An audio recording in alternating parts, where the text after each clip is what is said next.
Good evening, America, and all the other lesser nations. It's your boy Donnie, former president of the United States, and really the best president, quite frankly.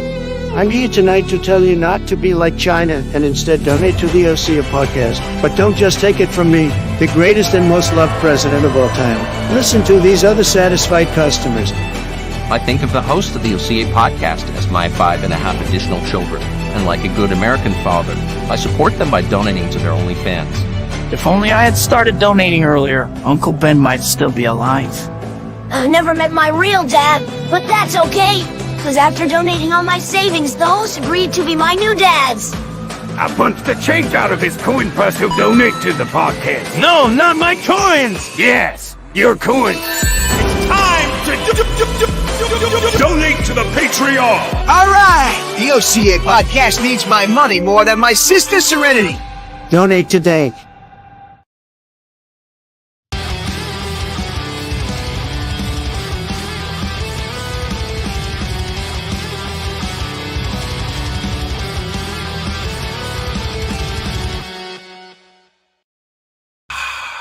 Welcome back to the OCA podcast. I'm your host, the Anime Collector. Joining me tonight is Brother 11. Hello, brother. Oh. I am Brother 11. May I have some pumpkins? Brother. It is I, brother. Oh, no. And Reese. The fallen one. Reese, the tall one? The tall, skinny one. You dare insult me this way? From the shed. In the meme, the pigs are talking about the tall ones that eat them. Wyndham's the tall one. Jeez, I'm the short, fat one. Brother, your brother, girth has not approached the appropriate place. Yes, share your oats so that you may not reach the desired girth and taken to the shed of no return. Now that every viewer wants to leave, Mr. Hugh Rando. Hello, everyone. All right, so this is going to be a little bit like last podcast where we're just kind of biding our time since I was in Dallas yesterday. And if you guys would like to support the podcast, OCA calendar? Oh, no. I mean, maybe give you a little taste. Okay, there you go. A little taste. All right. Don't want to get you girt up and sent you to the shed of no return. Only little tastes for you. Go to patreon.com/c/OCA podcast. Oh, yeah, I can't get rid of this thing without agreeing to some shit. Okay, also there's patreon.com/anime collector. That's going to be a good one for you to feign support. Also, you can go to ocapodcast.com/support where you can donate directly. Help us to get out of the never-ending pit of money that is this podcast by treating yourself to a nice synthetic vagina that is Halloween themed. Whoa. At Bingo. Don't get bit by a black widow on your dingus, though. All right. But jumping right in. Oat vagina. It's the scrotum. Oh man, we need to like stream our pre-stream shenanigans so that when we make jokes, the audience knows. Brother Greenline. Brother Greenline has joined us. I have. I just said I'd be in. Brother. Just a second. Greenline, you do not know how much you have saved yourself from hearing a filthy, degenerate, disgusting term that rhymes with oatmeal. That I'm happy for you, and I'm jealous of your lateness. Brother Greenline, we are glad you have returned from washing your scrotes. Okay, let's cut that shit out now. Mirage says, happy Sunday. Remember, viewers, don't leave out your chocolate laxatives for the trick-or-treaters. Those aren't candy. Those are the tricks. Yeah. I might have to get some. All right. That's kind of trips. Yeah, that felt great. Oh yeah, let's get started. Let's get into this. I don't know if any of that I don't know if you heard any of that, but that was pretty brutal. Okay, so China and Japan have reached an agreement on ocean discharge of Fukushima nuclear contaminated water. Last we covered this, you'll remember that China overreacted a little bit and said, "Oh, don't you dare release that shit, or we'll never buy sushi again." How do you like that? All right. Wait, are we covering that one article?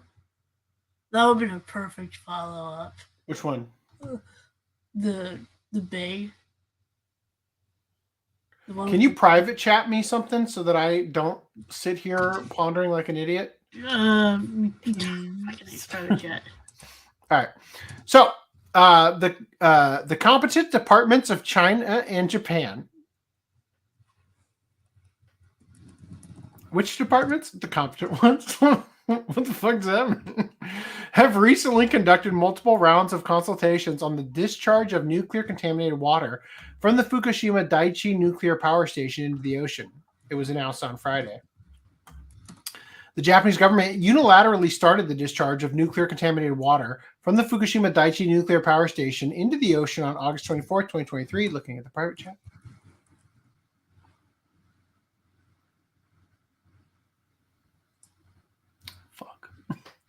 You magnificent son of a bitch.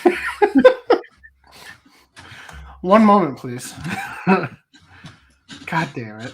Why do you have to make it so fucking perfect? Fucking god damn it. You son of a bitch. Oh, fuck. Alright. I mean, I was perfectly content to just not cover that at all. But god damn it, when you're right, you're right. Reese has escaped the shed of no return tonight. I yearn for the shed of no return. Where the fuck am I? Oh my god. You're in the shed of no return. I am fairly certain I actually closed that article. Let me just... Okay, we're gonna... Fortunately, it was shared recently, and I can just grab it from the VI or the article submissions. Here we go. All right, here we go. Here we go. Here we go. Where is it? Here we go. Here we go. Here we go.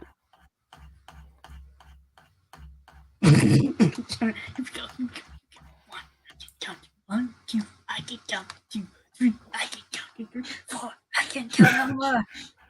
You didn't realize, but I had actually like referenced that ages ago on podcasts, and you didn't pick up on it until you eventually saw it. I didn't know that song until recently. Like it's been stuck in my head this whole fucking time since.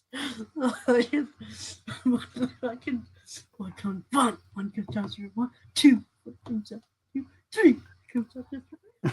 4. I can only count you 4. I can only count you 4. Fuck, man, where did this thing go? Who shared that article? Okay, I'm gonna look for the word river. I think it's our prime suspect who shared that article. Was it in VIP? I'm thinking it's just regular submissions. I would have thought so.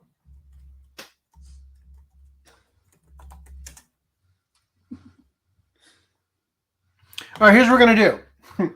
I'm going to my history because it was only a couple hours ago that I read about it. And you were worried about us joking around losing all the viewers. Dead Airs was going to lose all the viewers. This is my fault. I'm sorry. And you know what? I think there's one more article, actually, now that we're in this predicament of wasting everybody's time, that I just feel like we could, if we don't win you on the next one, we'll win you on... For fuck's sake, where is it? Brother Reese has doomed us to the shed of no return. Dog!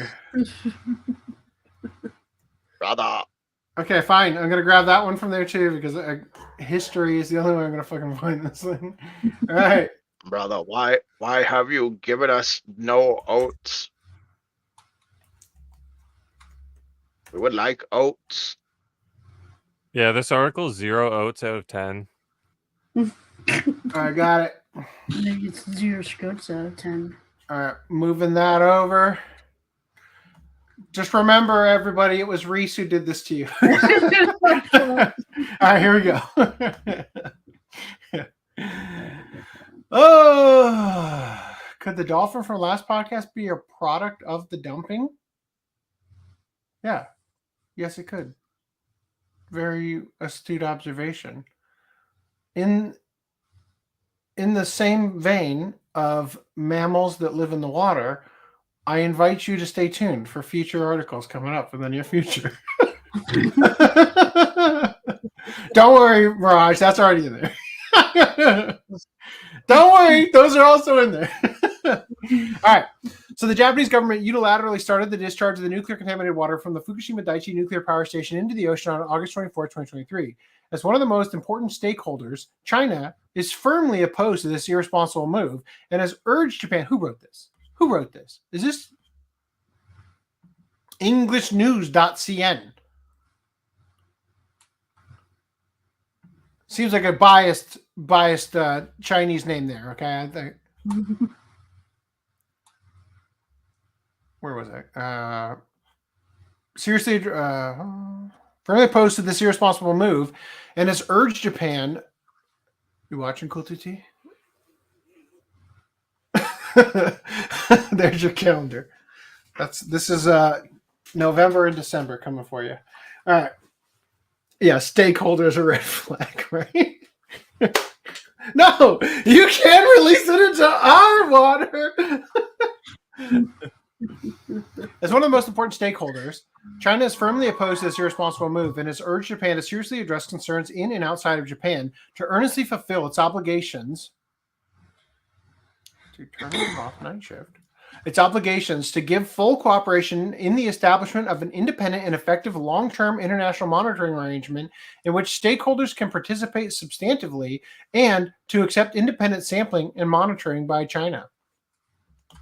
The competent departments of China and Japan have reached the following agreement. 1. Japan explicitly commits to fulfilling its obligations under international law, doing its utmost to avoid leaving negative impact on human health and in the environment.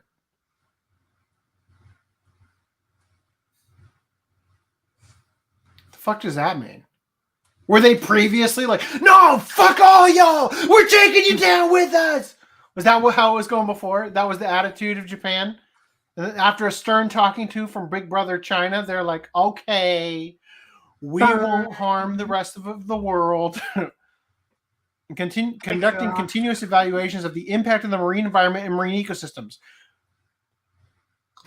Dare I say, continuous monitoring means fuck all. Once it's done, right? Like, how doomed are we? Oh, well, the scientists say it's any day now. How doomed are we tomorrow? It's like, yep, still dying. You know, like, given the concerns of China and all other stakeholders, Japan welcomes the establishment of a long-term international monitoring arrangement within the International Atomic Energy Agency framework. I have the stupidest, most brilliant idea in the world.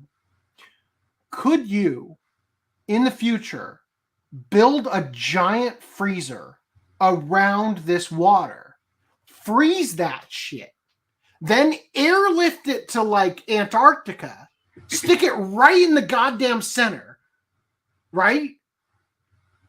And then that radiation could just stay there forever. That's a good idea, right? That's how you do this. Other than the fact that it will constantly be melting all the way there, yes, that's a problem. I was going to say, what? Maybe.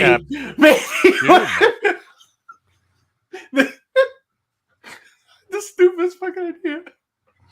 All right. How are we going to get this liquid radiation poison out of here?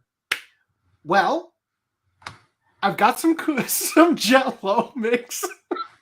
Just go pour as much as you can and convert it into Jell-O. Then you take the radioactive glowing green Jell-O, right?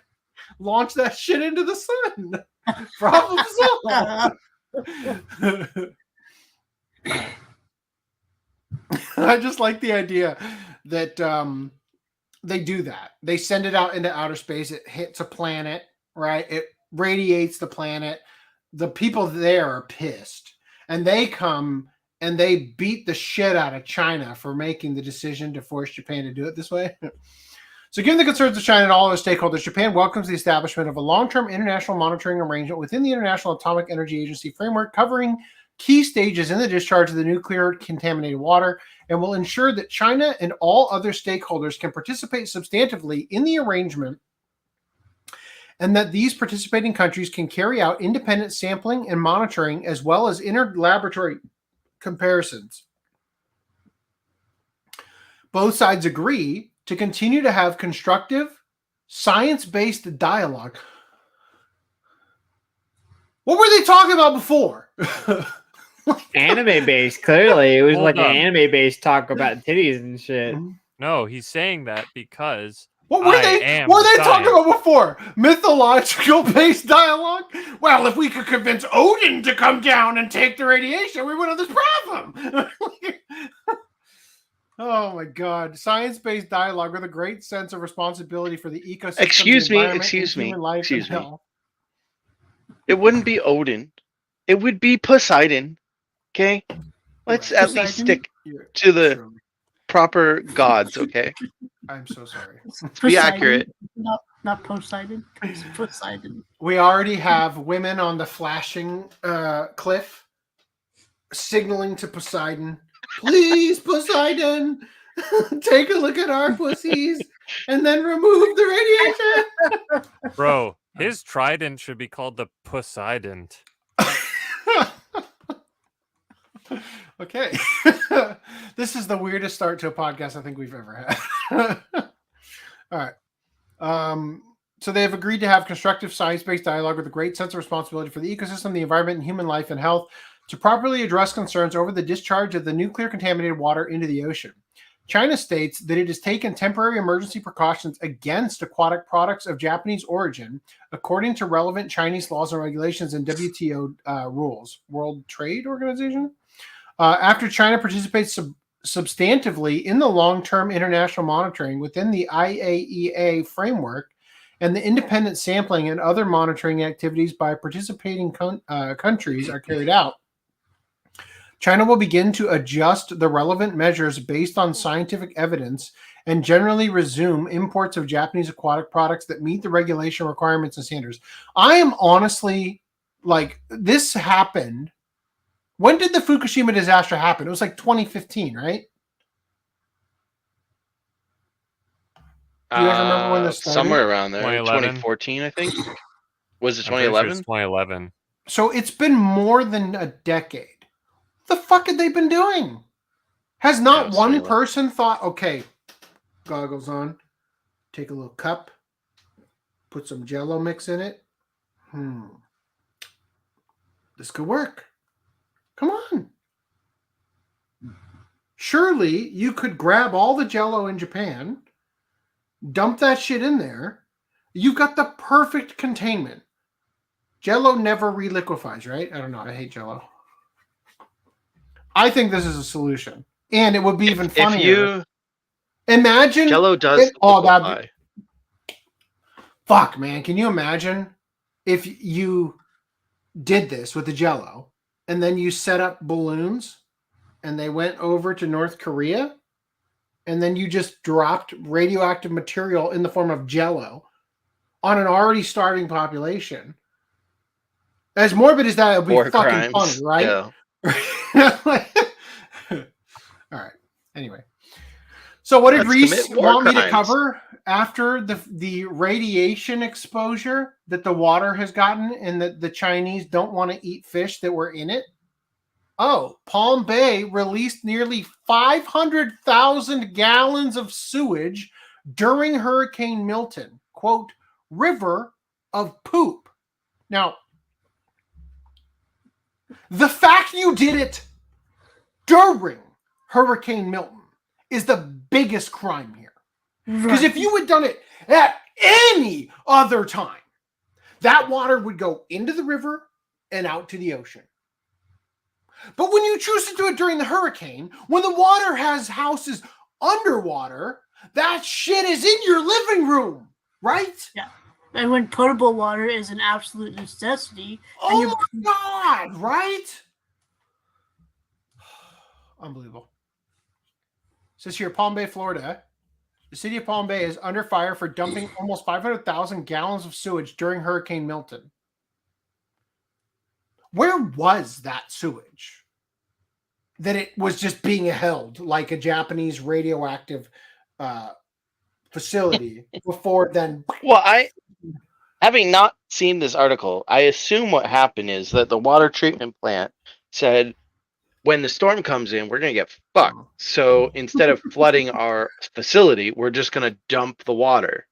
Well, I guess the very next line here says the infrastructure failed and lift stations overflowed all over the city. This isn't a new issue for some Palm Bay residents who've sounded the alarm about struggling infrastructure for years. My boss wanted me to move to this fucking state. A few months ago, Fox 35 News was in Palm Bay Estates off U.S. Highway 1, hearing from neighbors concerned about sewage seeping out of lift stations. What is a lift station? What happened during the hurricane isn't shocking to residents who say the city's systems are failing. Quote, there shouldn't be 500,000 of gallons of stuff out there, said Bart Hines, a Palm Bay resident. Hines is referencing sewage. That's not what he says in the video. And the city of Palm Bay said more than 467,000 gallons of it escaped from 4 lift stations during Hurricane Milton. If only they had added some Jell-O mix, right?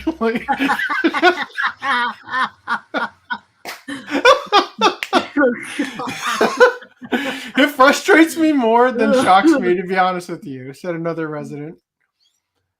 His frustration is because he's been fighting for updates at the lift station near his home for years.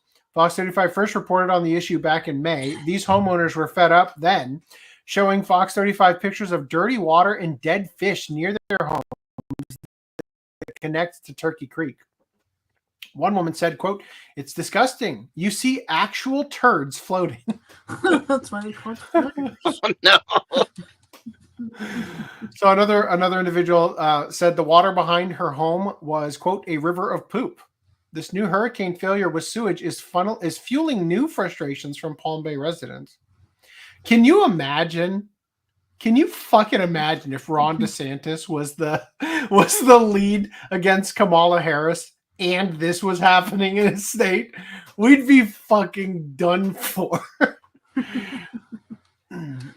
They're collecting all the money, but they don't seem to be providing the services.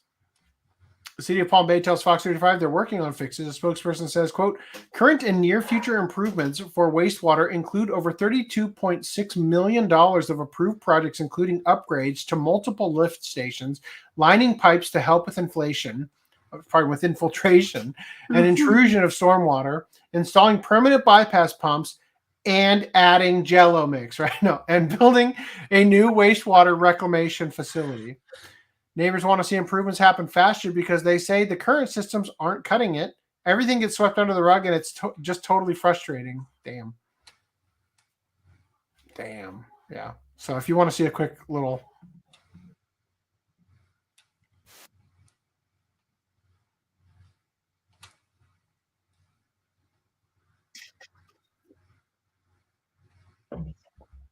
Gross. I don't see any turds. Anyway. All right. So, what else could I not skip on? Orca splashes poop into audience at SeaWorld in San Antonio. Why now did I decide to just eat my dinner? Here, let me share with audio. It just seemed like the appropriate thing now to just include this, right? Thanks. Reese opened the door. It's his fault. I opened the floodgates, you mean. Did the orca yell out, Shamoo poo? Shampoo. Shampoo. Can't make a pun out of that. That woman ran off screen so fast. I just want to point out. She knew what was coming. She's like, Code Brown, get the fuck out of the way. Look at her. She works there. She's like, oh, no. Ah,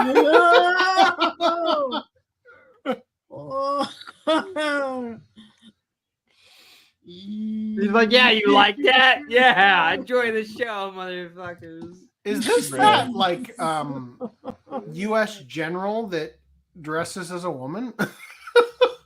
The woman of the year, you mean? All right. Anyway, there you go. I don't want to read this one. What could they possibly even say? It's on TikTok. Wow, what an article! Watch it. Here's the video. Look, I'm not going to lose sleep if you don't read this article. Good, because I'm not. All right, I'm gonna pull these. I'll over here lose sleep. Add them. Uh-oh, I don't want that to happen. I better read it. All right. Does anybody have pickups? Yeah, but I do. They're in Discord though. Oh, fancy that. I have pickups first. So, my first pickup. Of course, you have to go first. Jeez. Alan Wake 2 Deluxe Edition. You wanted Alan Woke? Nope, I didn't. I bought this to show that you wanted physical. To show that I want a physical. Yeah, you got it. All right. So I recently my YouTube feed has been nothing but Silent Hill content for a while, and I saw this video from this one YouTuber who's like a Silent Hill, like his entire channel is all Silent Hill stuff, and I saw a at the end of the video there was like an end screen element that suggested a video titled I forget what it's titled, but it was something to the effect of like a spiritual successor or something to Silent Hill. I clicked that. It was a Taiwanese game where they described it as the only game I've ever played that feels influenced by Silent Hill without seeming like it's ripping off Silent Hill or something like that, right? Anyway, the game was called Detention, and I could not find a physical copy of it that I could buy, but I did find that there's a movie based on the game, so I picked that shit up. I think it's I don't know why I felt like it was DVD height for a second. It's not. Anyway, that's it. So watch party 1, right? The fuck? Look at the barcode there. That's a weird design choice. Is it a QR code as well? I don't know. That's fucking weird. Anyway, if you guys want to check it out, we can watch it later. Not tonight. All right. This. Yes. So I'm about to lose my shit. I picked up from Media OCD Megazone 2-3 and Metal Skin Panic Maddox 01. Now, correct me if I'm wrong. Is this not just the Kickstarter? There was a Kickstarter for this, wasn't there? Yeah. Is this not just the fucking Kickstarter? I don't remember anything special being announced. I'm sure there's probably 1 or 2 small extras, but I don't remember anything that they announced. So the thing that irritates me about this is that I would not have bought these from Media OCD unless it said that there was a custom slipcover only available while supplies last or whatever. And I order that shit the literal second I see it's gone up. Bye, no matter what. I only got one. I only got the Megazone 2-3 one. What was the other one? Metal Skin Panic Maddox 01. I can see if that... I don't think that one got a new release, though. Okay. Good, because... I don't think you're missing a slipcover for that. A crime. No. Let me double check real quick. Media ED. Good point. Yeah, I don't think they've actually done a re-release. So yeah, that's what you mean by just the Kickstarter version.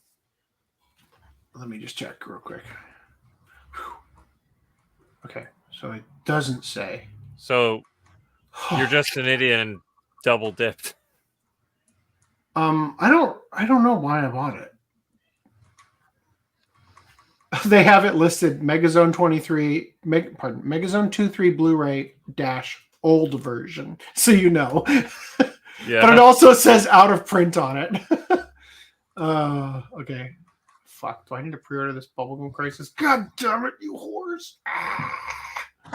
Now I can't remember if I already bought this or not. Did I buy? Did I order this? Did it all. Clearly didn't do it first. I legitimately may have already done it, but now I can't remember because I'm not currently logged in. So give me a second. Anyway, can you put the screen share on?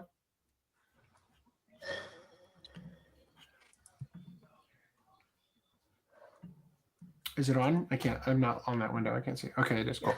All right, Reese, you picked up, and you can talk while I look at the back. We're looking at. I picked up Vinland Saga. Oh, good. I already ordered the Bubblegum Crisis thing.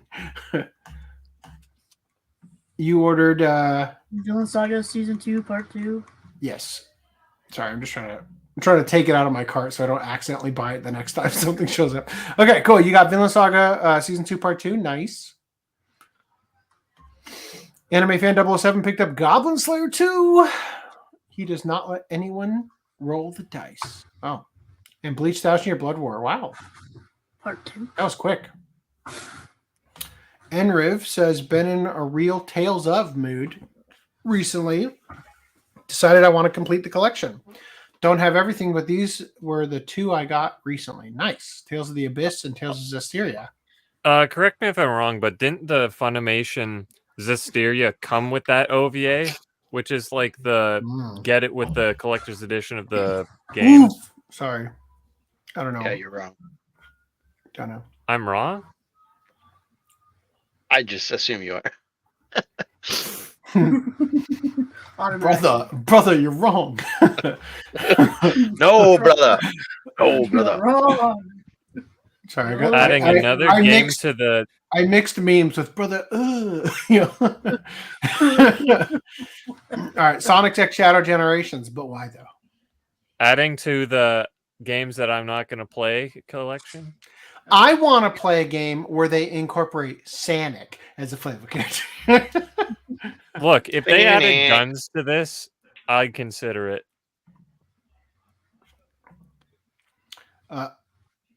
Akudama Drive, Future Boy Conan, nice. 4K collector's edition.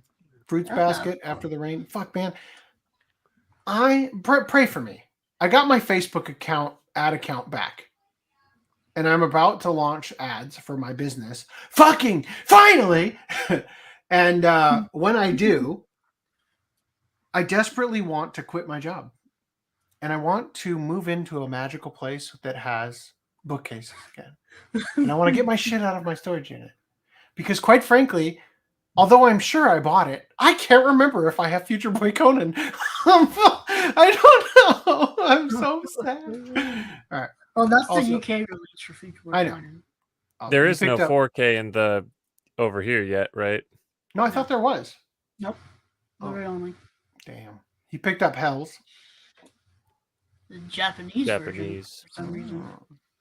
What do you mean for some reason? He explained it, Reese. Well, I know, but there's an English. I don't know if the Japanese one has English subtitles or the English. He doesn't need them. He's a weeb. Green Line. I did. So a little bit backstory behind this. I was searching for One Piece. I found 4Kids for a good deal, the 4Kids version, and then somebody bought it out. I found the Funimation collections, like 1 through 16 or 1 through whatever number for a good deal. And somebody bought it out. So I finally saw this one and I'm like, fuck it, I'll buy it. And I did. And I got it for like $250, but that's like the first 12 collections.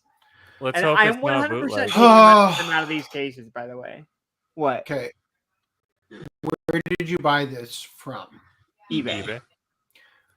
Did you buy it from a person that you trust? They had a 100% and they had other sales. So okay, if I were you, because these came from these are Amazon exclusive. Yeah, you've mentioned before that these had bootlegs. I would reach out to that person and just say, "Hey, I'm not looking for a refund or anything, but I just wanted to ask where you got these. And if you did buy them from Amazon because they're Amazon exclusive, could you just send me a screenshot from your order history that shows such. The reason I ask is because I've recently come to learn that there are 1-to-1 bootlegs of this box set. And I just don't want you to get, fucked on that. Because I'm pretty sure you can basically just the discs. Like, I don't have a disc drive yet, but like, it's absurd the amount of effort the bootleggers went into for this. One way you can tell is they used a cheaper glue. But if you don't have, if they are all bootlegs, you will not be able to tell what's bootleg and what's not, because you're looking at all as bootleg. Someone who has the bootleg, I'm pretty sure the file sizes of the episodes are smaller, so you could pop a disc in and see what it is, because my brother has the real one. Hilariously, my official actual copy that I bought from Amazon didn't include the fucking stickers that even the bootleggers included. Not that I fucking want them. Okay, well, I got my stickers, so maybe it is a bootleg. Fuck. I'm just saying, I think that the quality assurance from Amazon's, exclusive version didn't, mine just didn't come with them. Right. I'll put it this way. If they're going to put out a Blu-ray release later on, it's going to be better quality anyway, because that's the real downside is that, you're getting less good quality. But I mean, if it's indistinguishable, then... What I had planned on was honestly taking them out of the boxes and storing the boxes up somewhere else and just having the collections just out next to like Fairy Tale or something, because I don't feel like keeping the boxes around on the shelf, because they didn't release like collection 4, 5, 6, Yeah. So, but I will, I guess, double check with the seller. So it would be great if we could confirm for you. I have the legit sets, and I could show you exactly how to know. The only problem is that they're in the storage unit. So once again, be praying for me and my launch of Facebook ads that will surely launch me to millionaire status overnight, because then I will be able to buy whatever fucking place I want with bookcases pre-installed and get my anime collection back up. And we will determine for Greenline's sake. This is my altruistic appeal to the laws of the universe here in Karma. I am doing this not for myself, but for Greenline's peace of mind. All right. Oh, anyway, I hope for the best for you though. On those, Mirage picked up Silent Hill Homecoming and the HD collection. I told them not to get, and Astral Chain. Don't know what that is. Heard it was dog shit, so I don't know. I picked it up. It's by Platinum Games. Shin Megami Tensei. Digital Devil These Saga. are sealed! Motherfucker, you work at the best Goodwill in the world if you got those from there. Holy shit. I'm pretty sure Amazon, you can still buy some PS2 games. Well, I'm thinking more like the entire lot. Like, if you got all of these from there, like, fucking bravo. Although I think this one is a picture from eBay. Nope, I got them on Whatnot. I've never heard of that. It's like a marketplace seller. It's like Facebook Marketplace, I think. For sure. Cool. All right. Yeah. All right, let's move on. So, let's talk about this. Oh, yeah. Fairy Tail and One Piece English dub VA, David Wald. I'm sorry. Let me give you a better example. Bitches and Bros and Non-Binary Hoes writer, David Wald. Defender of Damon Mills raping a kid, David Wald, tells fans that for the last 5 years, Crunchyroll, quote, opened my private mail, threw away your letters, and passed out any included items to their staff. Wow. Karma's a bitch. Sounds like I can't tell who's worse off here, the company that sucks ass or the employee who sucks ass. Probably literally in David Wald's case, but I don't know. Anyway, in a development which, if true, would mark yet another PR disaster for the anime streaming platform, noted English anime dub voice actor David Wald has alleged that for roughly half a decade, Crunchyroll has been helping themselves to his personal mail. Dear friends, if you sent me anything, care. Grammar Jew David Wald. No. If you sent me anything, care of Funimation or Crunchyroll in the last 5 years, I apologize. I didn't get it. I learned yesterday that Crunchyroll opened my private mail, threw away your letters, and passed out any included items to their staff.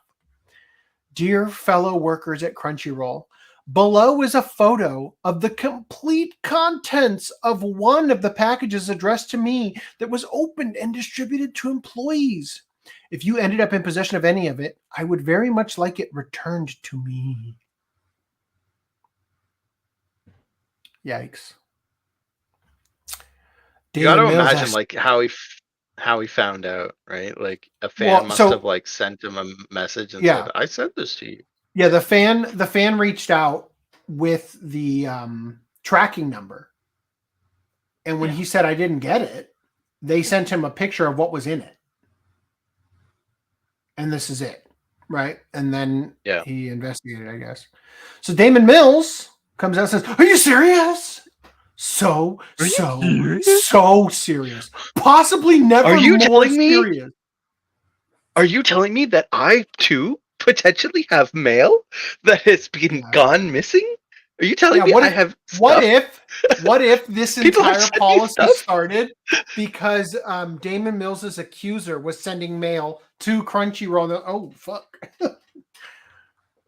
So we think there's a possibility. Like the most charitable interpretation of the felony that is mail fraud or whatever you call this. Tampering with mail, right? Mail tampering, I think is what they call it.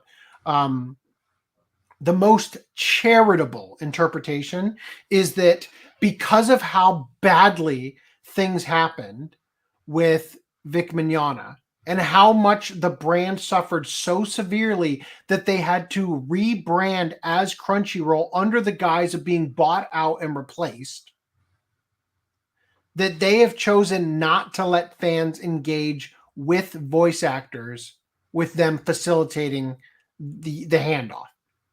That is the most charitable. And it's not out of like fear for the fans or anything. It's out of fear for further retribution for fans coming forward about another incident that Funimation / Crunchyroll / Sony would have to deal with. That's the most charitable interpretation we can come up with. So a fan says, "What the actual fuck? What did they say about it? This has to be illegal." So far, they have replied to none of my emails on the matter. Has to be illegal. It is illegal. In the wake of this, in the wake of his revelation, don't you work there? Like, go fucking knock on their door, bitch. Give me my mail. In the wake of his revelation, Wald was met with an outpouring of support from anime fans, with many doing what they could to help by both bringing attention to the matter and directly demanding a response from Crunchyroll's various social media accounts. Returning to the topic several hours later to find it had become... I don't think that the social media accounts know what the fuck's going on with the mail. Yeah, absolutely. Returning to the topic several hours later to find it had become the Friday night talk of Twitter, Wald would close out this chapter of the story by joking, quote, "Me thinking, geez, it's a good thing I didn't tell them about the gay discrimination or the medical discrimination or the union busting or the continuous culture of fear or the hostile workplace environment or..." Yeah. You know how you said he should knock on the door if he works there? Well, I'm assuming that he was either on his way out or no longer works there, and that's the reason he's comfortable just spewing all this, right? Seems that way. I mean, this whole statement here sure seems like a lot of, bridge burning or whatever. So Anime News Network had shared, he stated some of the items were returned to him after they were, quote, found on the company giveaway table. Wald added that he believed the employees were not to blame, as they just walked by the company freebies table and thought something looked cool. The full statement a Crunchyroll spokesperson provided to Anime News Network was as follows, quote, Hold on. Fans... You know what else that means? That means he walked by the anime giveaway table. No. So he could have just taken it. No, because he said, if you ended up in possession of any of it, I would very much like it returned to me. Somebody probably saw this tweet, said, oh, fuck, I have the open shirt gay thing. I'll give it to you. Right. And then they said, yeah, it was on the freebie table. That's how I read that. Yeah. And so what's the problem with what I said? You Well, I'm think saying he's that lying about it being on the freebie table? No, I'm saying that he probably didn't walk by the freebie table, find it, and realize. I'm saying he was probably tipped off that it's That's on. not what that I the was stuff saying. was on the freebie table. What were you? Yeah, saying? I'm saying if Crunchyroll was opening the packages and putting the shit on the freebie table, then he had equal opportunity to walk by the freebie table and pick up anything that he wanted. He probably didn't grab it because he didn't. Something know you it was have to his. understand is He's not saying. He's not talking. I'm not to saying other that he VAs. wants. No, I realize that. Yeah. So the employees at Crunchyroll are the people who manage. You the misunderstand. managerial I think you're stuff and- misunderstanding. I assume he walks through the same building that these other people walk through. If there's a giveaway table, I can't imagine they limit that table to just the back end staff, right? Okay, so I assume here's- that the voice actors would have equal pick of this giveaway table. And that's an assumption on my part. But if that assumption is true, that the voice actors who go into the office have equal pick at all of this giveaway shit. I used to work in an office where there was a company that had handled McFarlane toys, okay? And they would like play test the toys and like take pictures and shit. And then when they were done with it, they were like, we don't give a shit. They literally put it on the table in the kitchen. And anyone can go pick it up if they wanted to, if they went in the kitchen. Right? So I'm assuming it's something like that, which means that he had an equal opportunity to go and get the stuff that was freebie, okay, on the freebie table. So now, yes, it was his stuff, and they shouldn't have put it on the freebie table. I get that. Okay, I'm not saying that. But It I'm could also saying have been other voice that actors stuff. If they're opening his mail, they could have also been opening other. it could have been. Yeah. Could have So- been other so- people's mail. Let me. What let I'm me saying pump the is brakes. he would have had a chance to get anything that he wanted from his own mail if it was on the freebie table. And I so don't think he cares about presumably, getting a specific thing as much as he does the principle of that someone sent him that stuff and he wants to accept it because they sent him all the stuff. yeah, that's fair. That's fair. So, let me propose a theory to you, which is that David Wald was a Funimation voice actor. Funimation is located in Texas. If you search Crunchyroll on Google Maps, what pops up is the San Francisco office, right? All right, you make a good my point. my guess as to what happened is Funimation becomes Crunchyroll.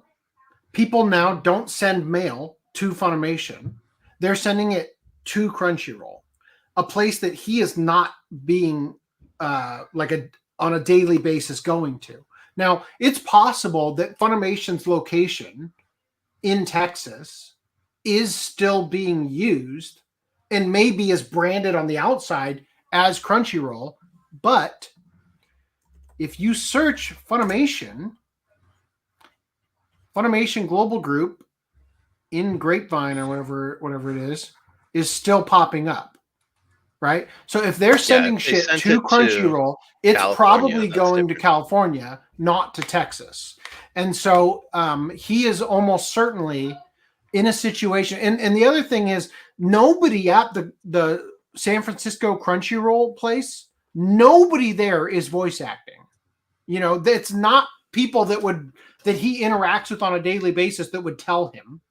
Yeah, right? yeah. So I think that's what's happening, is that the people at Crunchyroll who have a chance to walk by and see this stuff are employees whose task is managerial things, data entry, filing shit, just maybe the janitorial staff, it's not voice actors who are going to Okratron to record in Texas or something, right? So there's not likely a chance that he's actually going into this building and seeing stuff. Even if this Funimation building is labeled as Crunchyroll on the outside, and even if this is actually where they're sending stuff, there's still a good chance that it's going to parts of the building that he doesn't even go to. Because when he goes for recording, he walks in, goes to the recording portion of it, and never even sees this freebie table. That's why I prefaced my thing. Just quickly, that's why I prefaced my thing with the assumption that he would have had access to the freebie table. But if that's a leap too far, then that's a leap too far. Sorry, Greenlight?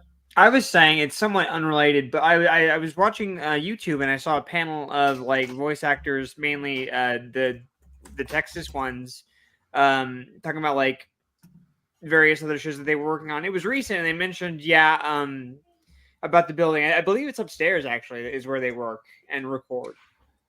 I could send it to you if I can find it again. But yeah, check it out. Like, send me for sure. Also, I do want to preface. He is also a part of it, and she says some interesting things.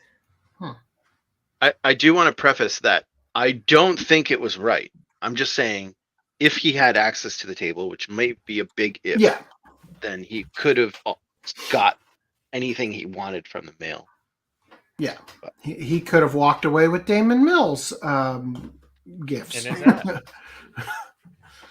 All right. Anyway, so here's what Crunchyroll said. Anime fans have a special connection with dubbed voice talent, and that emotional expression is important in fueling more love of anime content. We are currently investigating the matter regarding the allegations of undelivered fan mail to a voice actor. We respect the privacy of all of our voice actors and do not intentionally open mail or packages not intended for Crunchyroll.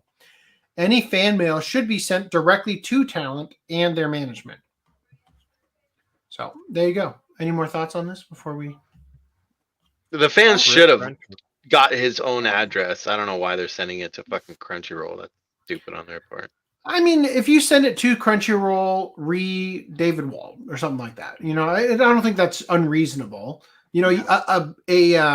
A voice actor shouldn't be giving out their address. That's even more of a red flag. Yeah. Maybe a PO box or something. Yeah, they could set up a PO box. But yeah, not the right. Yeah. Nice. Looking good. Yeah. All right. It looks a little funny when you stretch up, like, but Trojan what?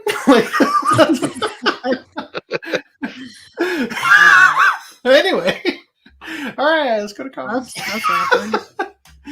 Okay, let's see what we got here. Okay. I remember I said this article. Yep. The waist is already solid. Jello won't help. I mean, I'm not so sure. Will AC be giving out melatonin gummies for Halloween? That shit is expensive. Fuck no. Yeah.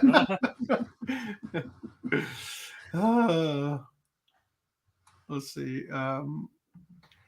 How does the dumping affect Japan's ESG score, and will making their media woke counterbalance it out? I fucking hope not. Elon could avoid U.S. regulations by moving SpaceX to Japan and agree to launch the waste into space. Yes. That's general. The waste already solid. Yeah. Which is worse, poo or semen? I mean, we all know the answer. Oh dear. Yeah. Semen. Scrub meal. The kid's face. Alan Woke. There is a physical copy on eBay. Let me know if you need it. For what? Oh, for detention? The game? Yeah, send me that send me that. Thank you, Greenline, for sharing this video before we got off. What was in this video that we want to share? I'm digging for it. It's a comment made actually by Jamie Markey herself, where it was like, "Oh yeah, we used to goof off, and not so much anymore." Shocker, shocker. But And then also a part where she mentions like we work like upstairs, I believe it was. I'm trying to dig for it. Hold on. Which is what we used to do all the time. We did, and then everybody would join us. Yeah, and I always wore really loud shoes, which was not great. Don't do that. Is that possibly it? Maybe. I think it's at like 10:50. Yeah. That's where I'm at right now. 10:50. Yeah, I want to say is where she mentions like there's Okay. not really a party room. All right, let's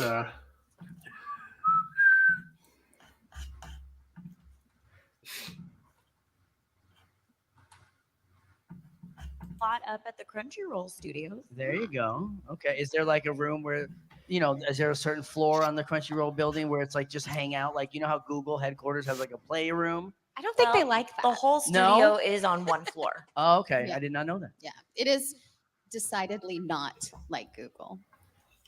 Well, I'm sure that's okay. So they don't want you having fun while you're there. is No, what I you're think they saying. do want you to have fun. I don't want to say that. Depending on your position. Yeah, but We maybe don't don't like like you're in there there to do a job, sir. That's right. Take your. Is that it? Yeah, just like well, we kind of used to have fun, but like Do you think the recording stuff is on the lower floor or the upper floor? I don't know. Maybe I'm misremembering. That's quite possible, but I want to say I'm just curious because floor. either way, I think there's a strong likelihood you'd never see this thing. You know, the table. You'd or never see whatever. the table. Like you're just like it's a one-way ticket to the recording section of the building, and that would be it, right? Like, and Can maybe we just the bathroom. take a moment to appreciate the icon being the haircut with the With the light fucking blue robot? on the pink, the Yeah. light blue on the pink, and then the host. He doesn't have the haircut, but it's pretty close. He's If you told me that was Star High Dives like social media I would 100% believe you because that's what that screams to me when I see it. Whatever it is, I don't know. Anyway, so physical copy on eBay. What console is it for? The Wonder Swan.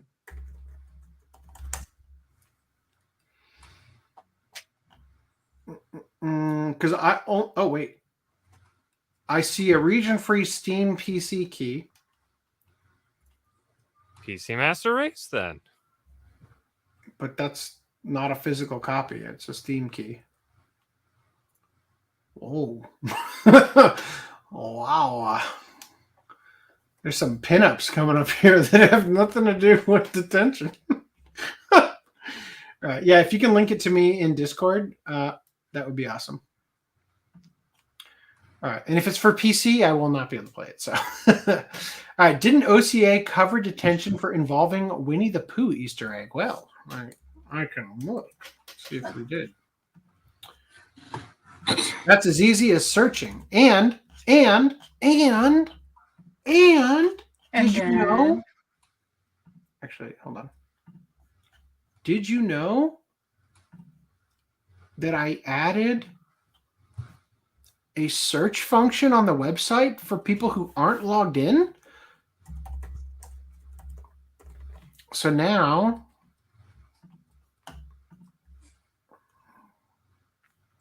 two results.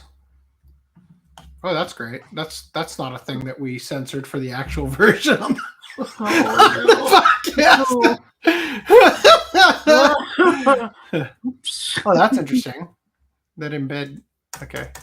Well, that's Nick Rekida's court document. So here we go. Oh. God damn it. Oh. Lots of that D. Nope. Yeah, nothing here. Okay. So I don't know. Maybe we did. If we did, it wasn't in the headline of the article. All right, cool. So where are we? We're here. Comments? No, we're skipping here. No. Yes, right here. Let's go back to comments. Only Megazone 2-3, Writing Bean, and Otaku Video have new releases so far. Great. I got all those slipcovers. I want the Sonic X Pikachu game? You mean like the Sonichu? Can I sell my Amazon order history to bootleggers, or would they just create it with AI? I don't think you could create it with AI, but you could easily fake it. I just don't think you could do it with AI. I got them at Whatnot. Anime carpentry video when? First episode, how to build a bookcase. My friend, that exists. It's called The Anime Collector. Tips. Back when he Tips actually made anime collector videos. Anime Collector. You know why? Because I don't have any fucking people funding me on Patreon. Bookcases too. You can't afford $1 a month. All right, here it is. You guys, you can watch this video, which I have apparently not put on screen, and you can watch me build a bookcase. It is a 30-minute video. I watched every minute of this, okay? For the record, I did too. But also for the record, oh man, who is that guy with the full head of hair? I mean, full head of hair? I don't know if you look. See that spot? It actually looks. My hair actually looks more full in the back now than in that video. It's like, don't worry, we'll replace with the hair in the front. Yeah, that's basically what happened. It's like, you know how normally when you get hair restoration, you take from the back and put it in the front? This dumbass. I think, yeah, B-Dub the Anime Master even saw this video and commented on it, so that's cool. Shout out to B-Dub the Anime Master. Yeah. Anyway, all right, back to what we're doing here. And also, let me download this video so I can archive it later. Old doc. Is there a point to archiving it later if it's just going to get yeeted with the entirety of archive? No, because I'll have a download of it. So there. I paid $35 for Homecoming and Silent Hill HD collection together, and I paid $60 for Devil Saga 1 and 2 together on auction. Nice. What on is like Twitch meets eBay. They do live auctions with sudden death added. Wow. That doesn't sound like fun. Some VTuber agencies do check the mail to censor hate mail and homemade food products out. How would we know that was his stuff when he didn't even know he'd received mail? Well, again, or how would he know? Yeah. Again, the fan sent him the tracking info and everything. And that's how he started to look for it. Dylan? You changed your name, buddy. I have no idea what you're trying to say. I don't know. I don't know what I was trying to say because you said that like 10 minutes ago. 15 What did minutes he ago. change his name from? It was like D dash something with a G, I think.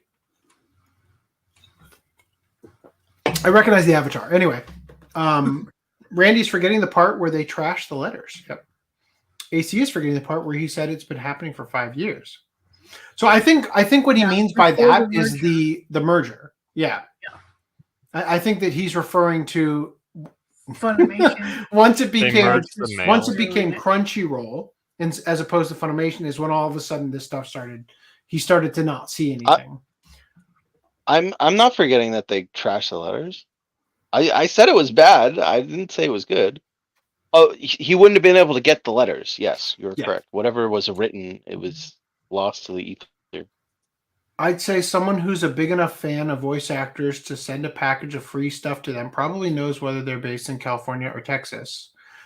Even still, like I said, if you were to have sent it to Funimation in Texas, and addressed it to Crunchyroll, right, and it still got to there and everything, because of how things are structured, there is a very strong likelihood that David Wald would never walk past the table where this stuff takes place, or possibly not even know that it exists, because the way that the building is structured keeps voice actors over here and everybody else over here, as evidenced by the retroactive story regarding the Vic locks, where they claimed that they had to keep Vic away from everybody else, right? When in actuality, as we exposed on the channel, Jamie Markey described the incident that occurred with Johnny Otaku, right? So it seems to me like there's a very strong likelihood that even if they did send it directly to the place in Texas, that it was still going to a part of the warehouse, the building,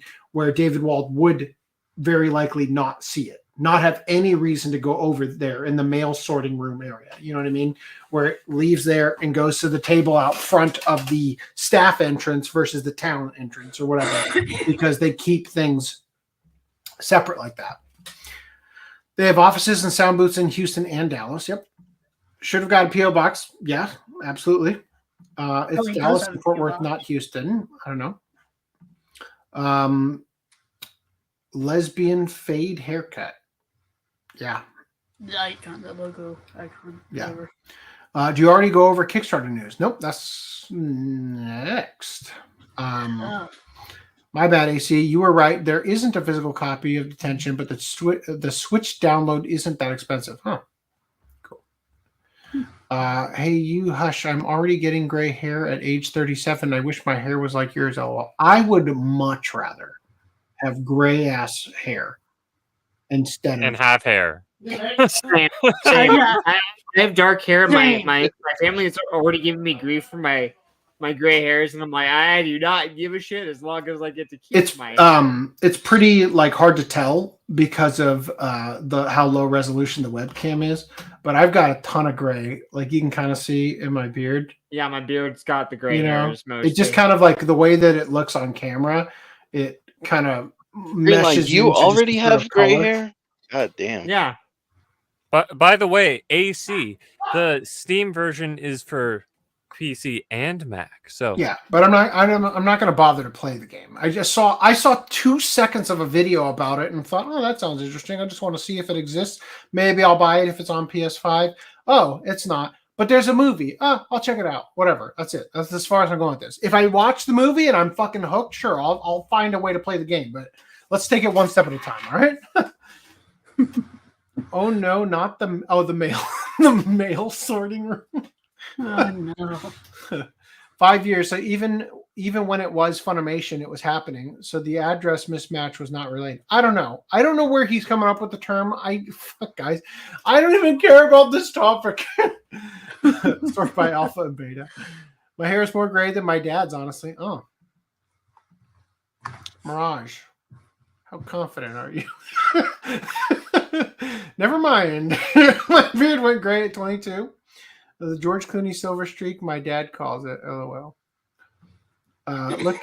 Look how kind we are in giving away all of the stolen goods. Crunchyroll. Pirates be pirating. All right, let's go into Kickstarter news here.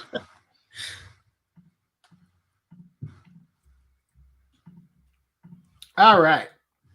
We're going to make up a lot of lost time here. So, Forge the Fae has finished. And it is over. Where's the fucking... Okay, it got... I'm going to guess... Oh, here. 217,000. Yeah, until you're on the updates, like go to the campaign. That's right. It got 217,000 out of a $15,000 goal. Oof. That's fucking insane. What are you going to get for 15,000? The game must already be done. Right? Well, was the game already done and you wanted what is her name? Akino Arai? Whatever, the girl from the original composer for I'm in updates. Fuck. The original composer for Breath of Fire 3, right? And 4, I think. Was it just that was the cost that they wanted to score the entire game? Like, I just can't believe you could have even launched it. Yeah, we only need $15,000. I mean, granted, it's great that they got more, but whatever. Anyway, I canceled my pledge for Maple because I don't need to be billed another $80 right now. And quite frankly, I don't think I'm ever going to sit down and play it. Even though I like the aesthetic and everything for it, I just don't. It's not going to happen. Anyway, that has 59 hours to go. So if you guys are interested in that, definitely check it out. Goblin Cleanup has 3 days left. It was funded in 1 hour, obviously.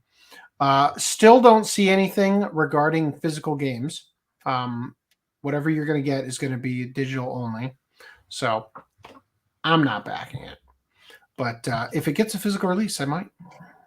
All right. And Electronic Gaming Monthly Compendium has 17 days left.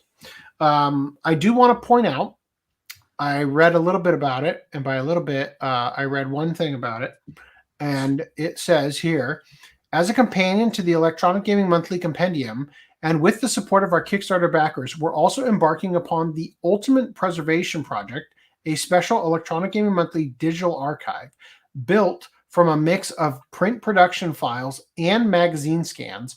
This website marks the first official way to read every Electronic Gaming Monthly ever made in one place. So that's kind of cool if you care. Moving past that. All right. So we previously reported that One Piece was going to go on a hiatus. And in the meantime, they were redoing the Fishman Island saga. Right. Yep. And we looked at like the art style. They added like that purple effect to Luffy's powers that sort of got established later. They're now postponing that because of the World Series is going on. Although, to be honest, with Shohei injuring his shoulder last night, don't know if it matters if the Japanese are going to be distracted or not. We'll see. So yeah, they're postponing it for the World Series, but I mean, presumably the World Series is going to go on for a while. I don't know why postponing it by a week is going to make a big difference. Who knows? If anything, you'd think that the beginning of the World Series versus the end of the I don't know anything about baseball or give a shit. Moving past this. The Japanese box office for The Birth of Kitaro, The Mystery of Gegege anime film R15 Plus version moves to number 8 after the third weekend. So I am sharing this, even though we have gotten a grand total of 1 physical release for this series, and it is the live action movie. I want you to know and be aware that there are 2 versions to this movie. It was originally rated PG-12, which opened in Japan in November of 2023 and stayed in the box office top 10 for 11 consecutive weeks.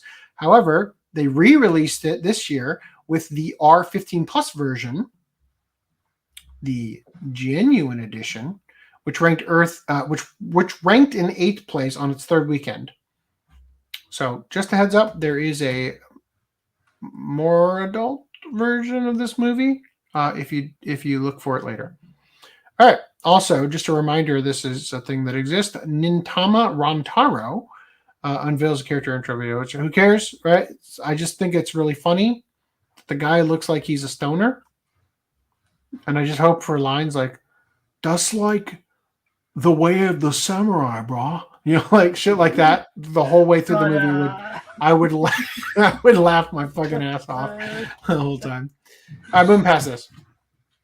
Making up time, nice. Oh shit! Immediately slowing down. God damn it! Into the fast lane. No, back to the slow lane.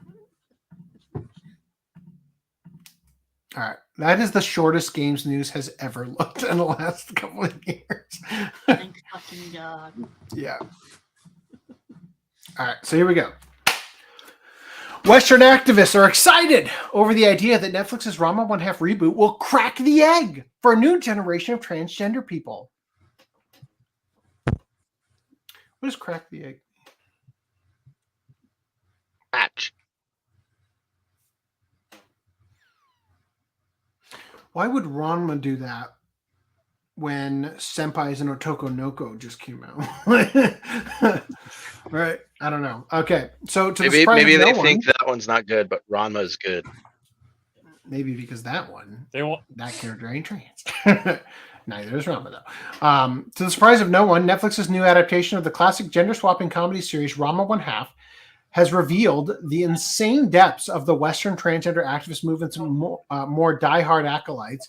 As less than 24 hours after it hit the streaming platform, said individuals were quick to express their hopes that the anime would lead more people to realize that they themselves are transgender. I don't think these people actually think.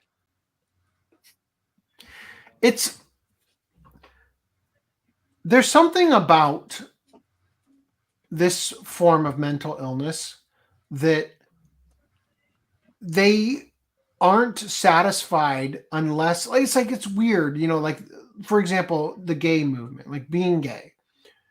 to a certain point, you must realize, and there's a lot of like straight hate, right? Like a actual despising of what they refer to as cis, heteronormative, whatever those terms they use are, right? And so to a certain degree, you must realize that if you purge the world of straight people, that's fucking it. It's over, right? Like, it's done.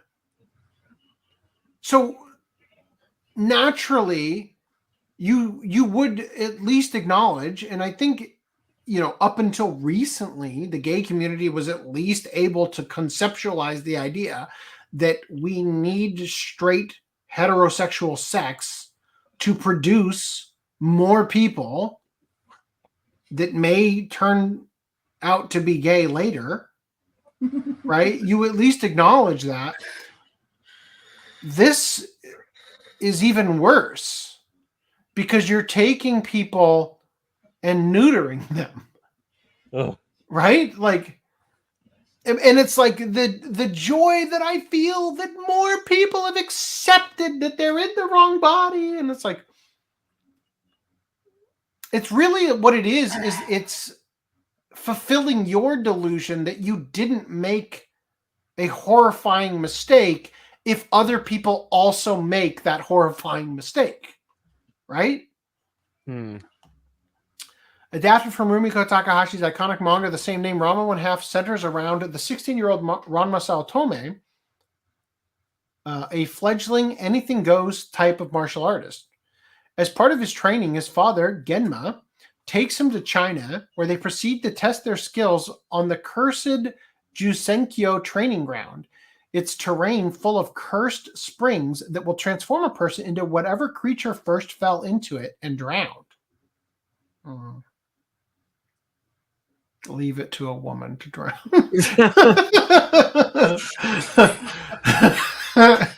During their sparring match, very tragic story. Genma falls into the Shonmao Ni Chuan, the cursed spring of drowned panda, and Ranma falls into the Nyan Ni Chuan, the spring of a drowned girl. Why does he turn into a fucking cat with that name? Well, it's Chinese, right? Yeah. I missed the fact that they got rid of that guy's accent in the redub. Fuck, Tragic man. story. As a result, now when Ranma and Genma are doused in cold water, they respectfully transform into a cute girl and a giant panda, with hot water returning them to their original forms. Throughout the series, Ranma usually avoids turning into a girl as much as necessary, only really showing a willingness to use his feminine side for comedic antics or to go undercover in service of a goal. Further, Ranma not only expresses numerous times throughout the series just how much that he detests the curse, but also spends its page count / runtime, depending on which version you're engaging with, seeking a way to reverse it.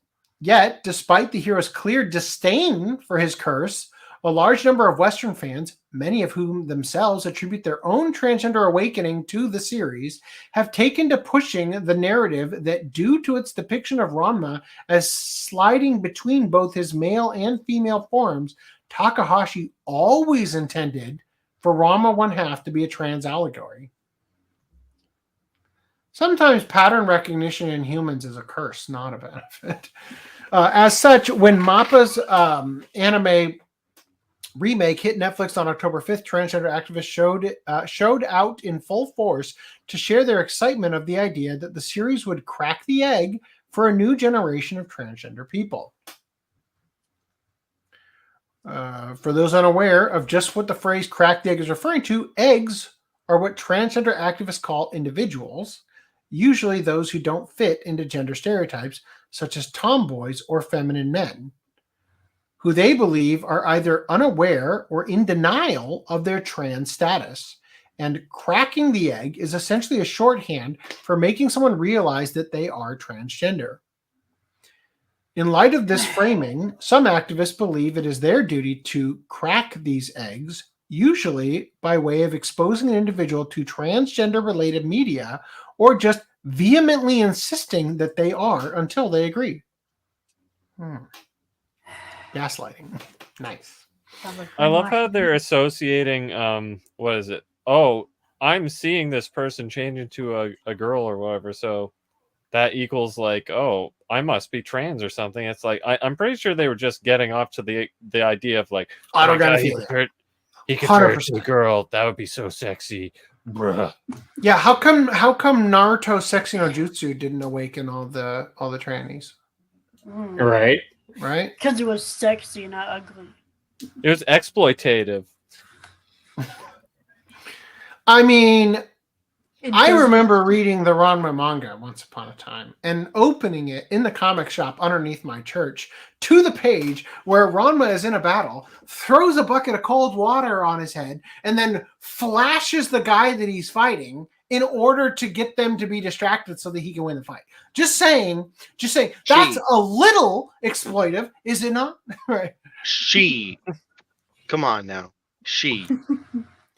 On Twitter, a user named Come on now, he. Those aren't his pronouns. tweeted falling He, asleep hims. here, and with that, the deafening sound of thousands of eggs cracking simultaneously could be heard throughout the world.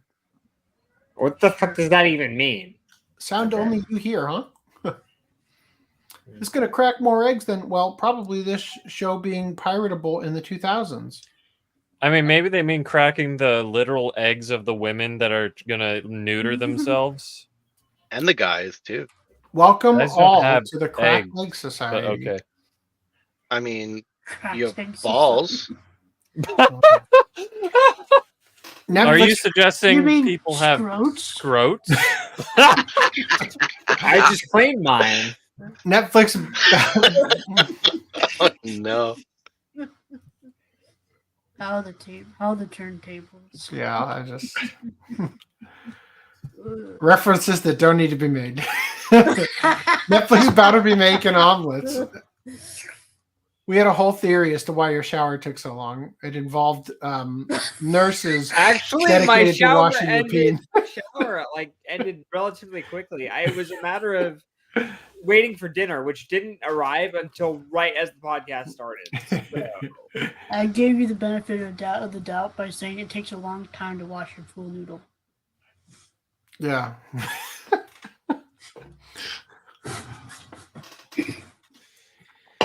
All right. Anyway, now that everything has gotten so awkward, I, for one, would like to welcome all the new cracked eggs into the trans family. This person said, this person, ranting trans, was so confident in their belief that the return of Ranma 1/2 would result in the creation of more transgender people that they declare, quote, calling an emergency council of the trans agenda. We're about to get an influx of cracked eggs, and we do not have the infrastructure to handle that right now. Like, do they not know like what Ranma 1/2 is even? I guess not. Seriously.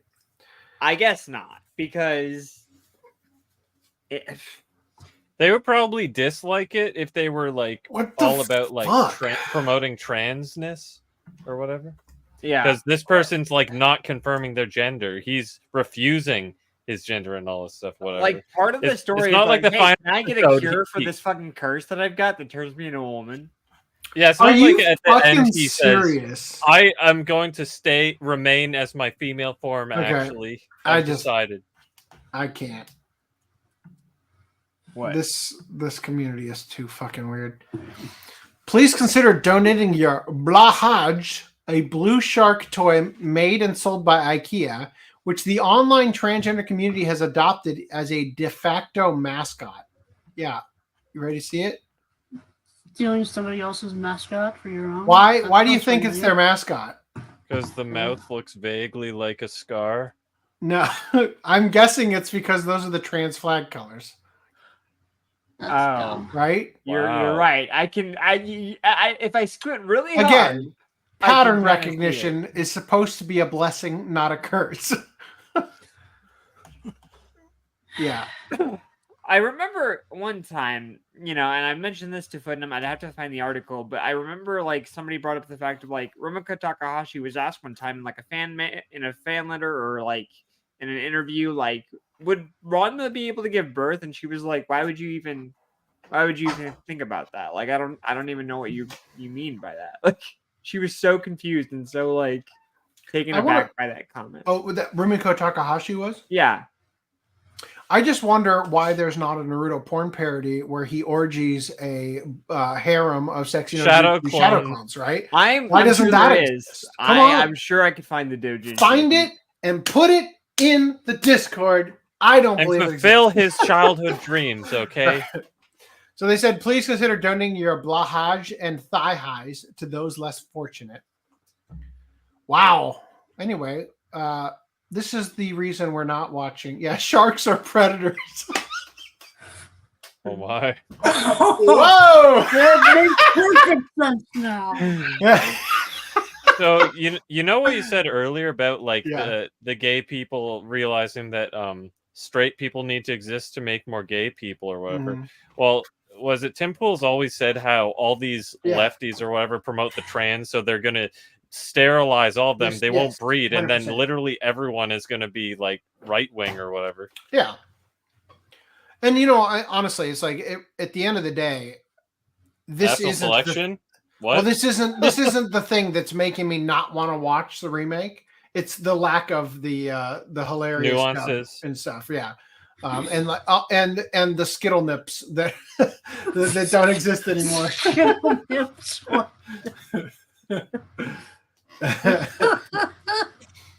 Skittle nips. Good morning. Also, we already covered that. Rewind. Let's see. Where were we? We were right here. Yes, thank you. Proceed. Egg is a term for trans people who haven't come out yet. Yeah, you guys are answering the question before I read the article. Sorry about that. Is Ranma 1/2 for kids because egg cracking refers to kids? I don't.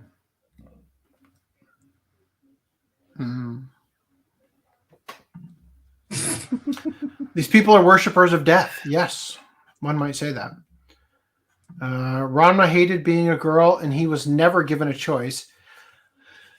Have you noticed every single time the trans icons they adopt, other than the Minecraft bee, are forced to becoming a female? Yeah. Bridget from Guilty Gear, Ranma, like it goes fucking on and on every goddamn time. Where's the egg cracking over Senpai's on a Tokonoko?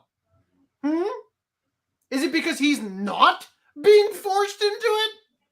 Like, what the fuck is wrong with these people? Here's the thing. Ranma 1/2 is like it's iconic. It's actually like been entertaining. At least the other adaptations anyway. So they have to colonize it and be like, well, this is ours now. Yeah. I mean, technically they already were doing that with the old one, but you know, you get it. That's why they're choosing Ranma over that show. So Old Man continued to say it's not until later in the series that he starts to take advantage of his female form to get free food from the local shops. I've seen the original series to know Ranma 1/2 isn't that serious. It's a gender bend comedy. Yep. Which, by the way, it's no longer called gender bend. If you go to Mal, it's called magical sex change, which, I mean, it's kind of true. Because as opposed to the non-magical transitions. Does Ranma have top surgery scars? Oh my god! That would they engage in sissy hypnosis. So, I mean, possible, right? It's possible, but I'm not sure that specifically. Like, I think personally, my own personal tinfoil hat theory as to what's happening with the explosion of people in the trans community is that the amount of autistic people is dramatically increasing, right? Environment, you know, all sorts of things are contributing to a greater population of autists in the world. What's causing the autism? The chemicals in the water? Atrazine? Yeah. Those chemicals in the water, believe it or not, are in your food. Like, yeah.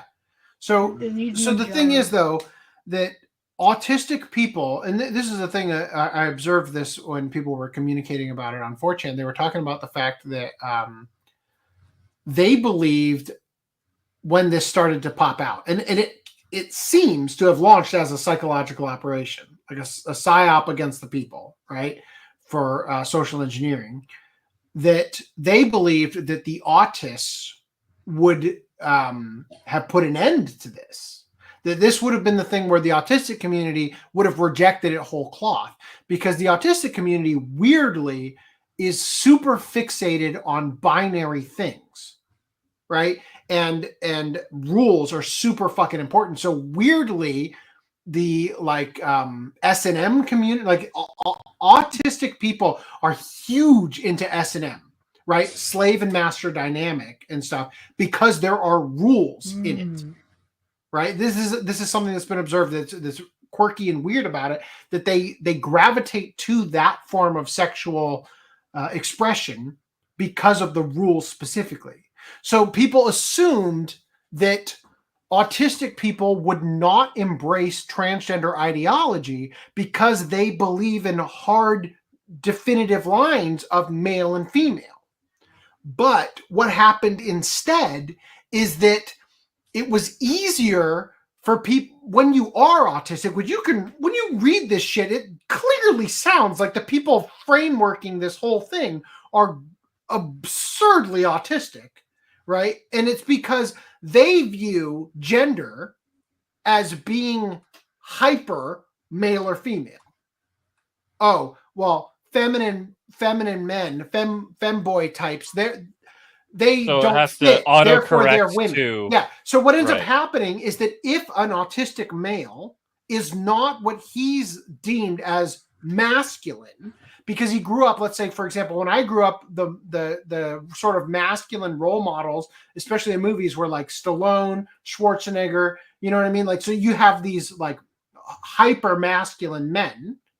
And so if you don't fall into that category, therefore, you're not fitting in that category, which the like autistic people are super prone to the categorizing things. And so if you don't fit into that category, it becomes simpler to flip the switch and say that you're female. And then you do belong, and then the category does make sense in their mind.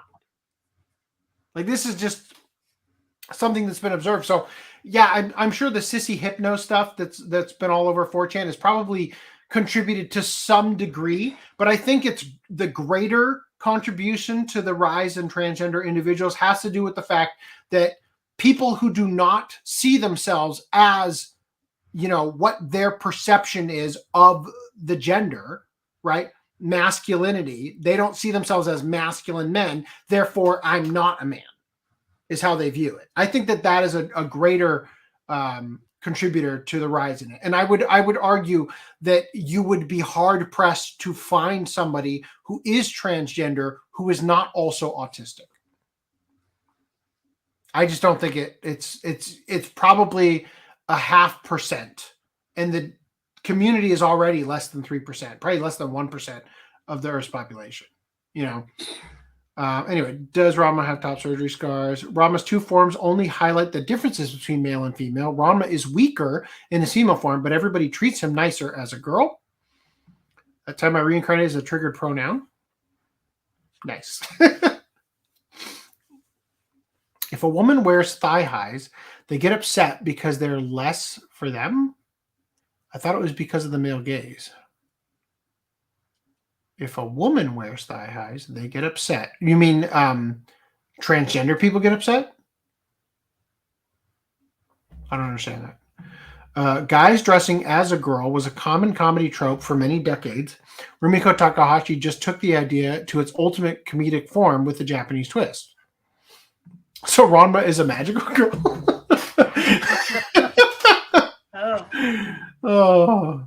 I don't care if she's a girl or a baby or somebody's grandmother. I'll still knock her out. Yusuke Urameshi, king of equal rights.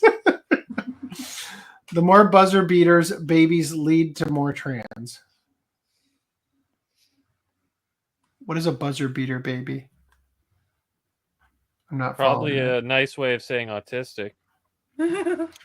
AC the Metal 64. How dare you? They believe in the idea that if you don't suck a woman's penis, you're transphobic. See, that's a gaslighting to try to force people to suck their dicks, though. Let's be honest. We're not falling for it. If you want to wear pants, you are male. The cool 2T, the Metal 64. What the fuck? Some Like It Hot with Marilyn Monroe, Tony Curtis, and Jack Lemmon had cross-dressing for comedic effect in 1959. I would be surprised Rumi Takahashi didn't see that famous movie. Not only that, but fucking, the Mad Bull 34 has Sleepy, who is an Arnold Schwarzenegger style ultra masculine man, dressed as a woman for infiltration purposes. And it's he's got a fucking mustache, a cop mustache. It's so obvious that he's not a woman, right? And then they keep him in the dress for extended portions of the episode where it ceases to be strategic for him to be in it just for comedic effect. Yes. Okay. All right. Moving past this. There is so much shit that I'm going to need to add to the talk. Oh, it was archived 8 months ago. Nice. Lord knows why. All right. So the Apothecary Diaries Season 2 is premiering January 10th, 2025. The sequel is going to air for a continuous 2 cours. So that's going to be, 26 episodes? And the taxes will be transferred directly to the author. There it is. The first season was also 2 cours, 24 episodes. Cool. This Monster Wants to Eat Me. TV anime announcer 2025. Shape of Water?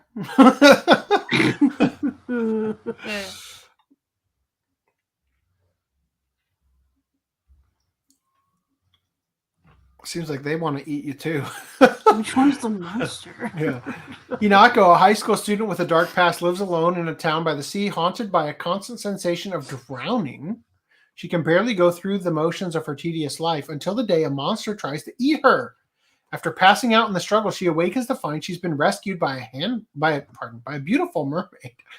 However, salvation comes at a cost. The mermaid's protection will last only until Hinako has matured into the perfect meal. Hinako's first instinct isn't to run or scream, though, and an unlikely relationship between monster and prey unfolds. Quote, I've come to devour you. Question. Previously, before podcast, you guys were asking if Attack on Titan would, in fact, be confirmed as the next Watch Club. And I said, if we have something short that you would like to do instead as a break from Steins Gate to Attack on Titan, let me hear it. Proposal. How would you like to watch Mermaid Forest by Rumiko Takahashi? I wouldn't not want to watch it, but I mean, that's the same length, technically longer than Oshino. Wait, it's not technically longer. It's 13 episodes, I think. Pretty short. Plus the OVAs. I don't think the OVAs are on disc. I got the rips or whatever. Anyway, just throw that out there. We can talk about it later. All right. I may be a guild receptionist, but I'll solo any boss to clock out on time. Anime releases Lila character trailer. I just want to say, I love these outfits in this show. I just want to say, I've spent the last 20 minutes digging through archives, and I found something. Oh. There's an that archived one. dick pic? I am not going to open that just in case it doesn't pop up on the correct screen. He said while just removing that and opening that shit. Wait, you have to find an archive for this? What the fuck? What is it? You asked, man. I'm digging. You know, it's why is it? Why? I didn't fucking draw it. I'm just saying. The tags are anal, fox boy, kimono mimi, males only, self-cessed, Shotokan, and Yaoi. What I asked for included sexy no jutsu. Excuse me, you're being transphobic because technically the female jutsu, sexy jutsu, is all males. Actually, therefore it's yaoi. I am trying out here, man. There's nothing. It's all just Naruto and Sasuke fucking. Sounds yaoi like porn, I man. was right. His dream still hasn't been fulfilled. He's checked for years now. Oh, Lady Phoenix says yes to Mermaid Forest. Sweet. We have 1 vote so far. I'm gonna vote no. I don't have that on disc. Do they still make it? Do I have to get that on eBay too? Buzzer That's beater Genion, babies so are forth. babies conceived moments before wait. menopause. Shit. Oh. Okay, I think I found another one, but the problem is I noticed the anime fans never watched Jellyfish Princess. I mean, Princess I own it. Jellyfish? I also haven't watched it. And Jellyfish Okay. Princess is a trans allegory, is it not? copy. Princess Jellyfish. Yeah. Thank you. I was saying it wrong. He spelled it wrong. It's not my fault. All right. Here Yeah. is So another anyway, one that hopefully will. oh God. Anyway, so Lila here is wearing the same outfit as the other girl, except she's got tights on. Anyway, Yeah. hype. All right, moving past Look at this. it. Fuck, are we really already here? Damn. John Wick anime planned as a prequel feature film.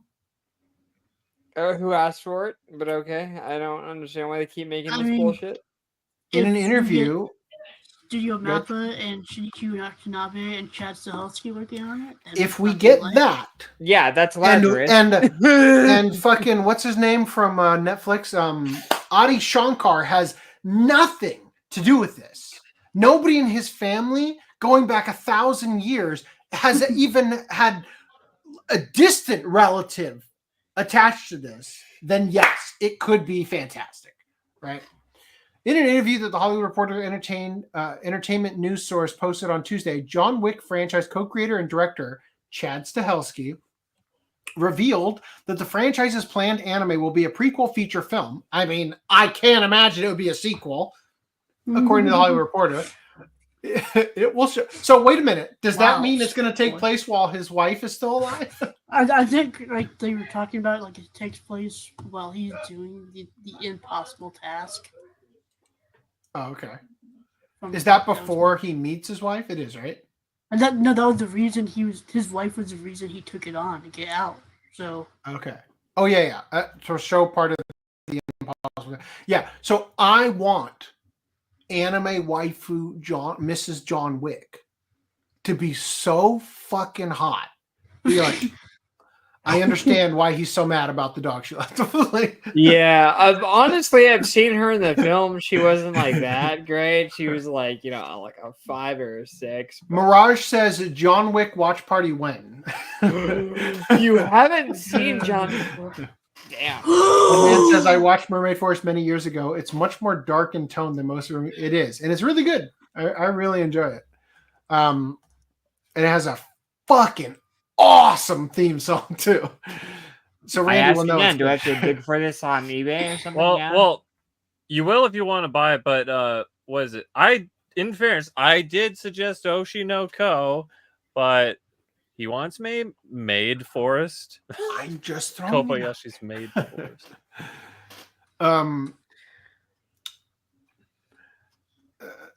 It will be a prequel feature film. According to the Hollywood Reporter, it will show at least some of the impossible task that allowed the title character to retire prior to the story of the first live-action film. Stahelski directed all 4 live-action John Wick films, 2014 until 2023. Produced next year's From the World of John Wick Ballerina spinoff. Sounds terrible, although he is not drinking. So none of this has anything. This is all just like, wow, that's fucking it. Wow. Variety reported in 2020 that Derek Kolstad, the writer of the first 3 John Wick films, is writing and producing a Splinter Cell anime series for Netflix and Ubisoft, which we know what that means. It's going to be about as anime as Castlevania, Tomb Raider. Like it's going to be dog shit. fuck. Yeah. Anyway, all right. I guess that's it. Wow, that's the news there, huh? All right. I'm going to take a leak. I'll be right back. If there's any comments, I don't think there are, but you can. I got to pee. I got to. Well, Reese can check the private chat for that. Reese, check the private chat for the last one I put in there. The Naruto one? Oh no, this is Yeah. You know, Greenline, you can probably like do the try before you buy, because otherwise you're just going to be broke if you have to buy all these out of print $100+ shows, right? I don't know. Are they? Man. Fuck. So, what have you guys been watching? I've been watching Rave Master, and I didn't realize how atrocious the fucking localization was. It's really fucking bad. Oh. I've just been watching stuff that's been airing. I need to still watch Steins. I still have not fucking worked on that yet. I need to like binge it in one night. Shame.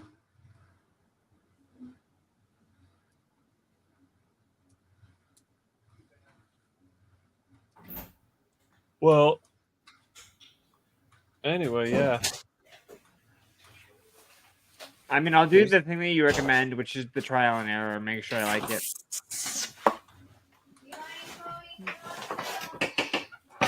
All right.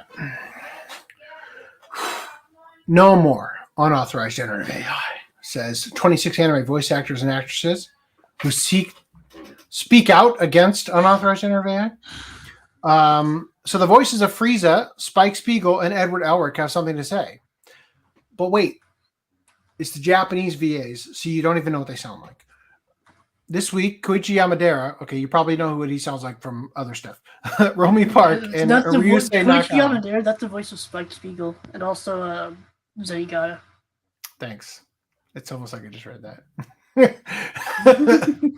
All right. And Ryusei Nakao and 23 other prominent voice actors.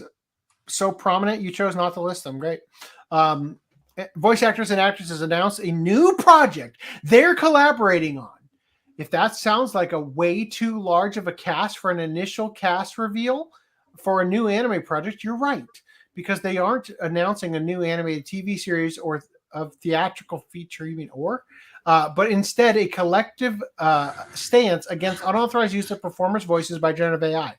I love how much people think that they can stamp their feet and say, I won't have it about something you have zero power to stop, right? It's so fucking funny to me. The awareness, this is like the people from Stop Oil who run up and like throw like tomato soup on a painting, like, haha, that'll teach you from drilling for oil and shit. like come on. The Awareness Project, which is called No More Unauthorized Generative AI, or No More Mudan Seisei AI in Japanese, has posted a video to its YouTube channel with Nakao making the opening statement. Someone was selling my voice without permission. I was shocked. Our voices are our livelihoods. They are our lives. It is, apparently. Right on cue. Please listen to how it makes us as voice actors feel when our voices are used without permission for generative AI. Now look, we've all played a little bit with generative AI for voice. Does anybody here think, oh, that could easily replace a voice actor? Honestly, right. I'm gonna be with you. No, I'm a hot take, but like, because I've watched Footnum's thing, and out of like the 3 or 4 that he did, one sounded damn near perfect. The other ones it sounded like ass. So look, hot garbage. The thing I find the funniest about this is that, and this is true of all AI when it comes to artistic things, right? Artists are crying that their skills are going to become less valuable over the fact that Joe Schmo can type in a prompt and generate artwork that's half decent, right? But the truth is that you shouldn't be threatened unless you suck at art. If the art the AI is generating is better than what you can do, that's the only place where you should be threatened. But if you're half decent, you can fucking utilize the AI in creative ways to get your art to the next level. Especially if you have an idea for like color theory and stuff. A person who has no artistic skill is not going to start typing in prompts and become a master at that craft, at choosing lighting sources and all sorts of stuff like that. Like they are not going to be able to come in and tackle that as well as a trained artist who's had years of practice and of observation are going to be able to come in and utilize it that much better than Joe Schmo. Right? Okay. I have an opinion that may differ from yours, I suppose. Go suck a dick. Oh, I'm sorry, Reese. I didn't say that. I didn't say that. That I was knew it was- unauthorized use of my voice, but I knew it was no. It's Reese that fucking did that. That's why I said. That was not. It wasn't AI. Okay, come on. Oh, it was Footnum. Okay, I guess wrong. I think that while text-to-speech AI, I don't think can replace voice actors yet. Filter. I do think that voice modulation can.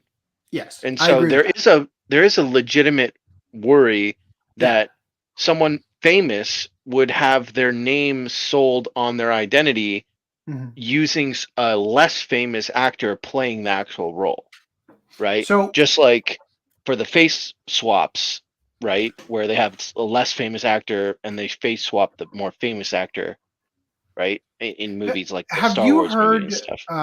Have you heard the story of Kodak? What happened? No. How they went out of business? Oh, the camera company. Yeah. So Kodak was the most profitable camera company in the world once upon a time. And one of the people that worked at Kodak had an idea for using digital cameras and taking photos digitally instead of film. But Kodak got most of their revenue by selling film. Oh. So they passed on the idea. And then that employee went to Sony and sold them the idea. Sony made a digital camera and put Kodak out of business because people don't like paying for film, right? That costs fucking money, right? And having Well, the same thing happened not with having to get it Blockbuster, right? developed, exactly, right? Not having to get it developed on doing any of that shit, people obviously jumped at digital cameras when they were able to, because then you can take a photo and see it on the screen right away, ensuring that you got the shot you wanted, instead of, oh, I hope that came out. I hope that wasn't overexposed. Hope that, once you finally get the photos developed and realize they're all shit. You know what I mean? So the point is, in life, you cannot stick with the old ways that worked forever, because they aren't going to, like, the world is constantly evolving together. New ideas come out to where the best movie that came out in the 1940s or whatever is not going to hold up to the attention spans of modern people, because they've been exposed to much better, higher budget, crafts in filmmaking, right?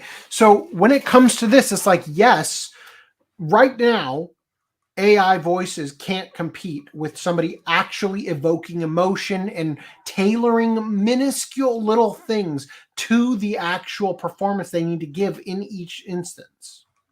And you're right, in the future, voice modulation based on their voice data will probably get to the point where they could. But no, I don't even think that's going to matter.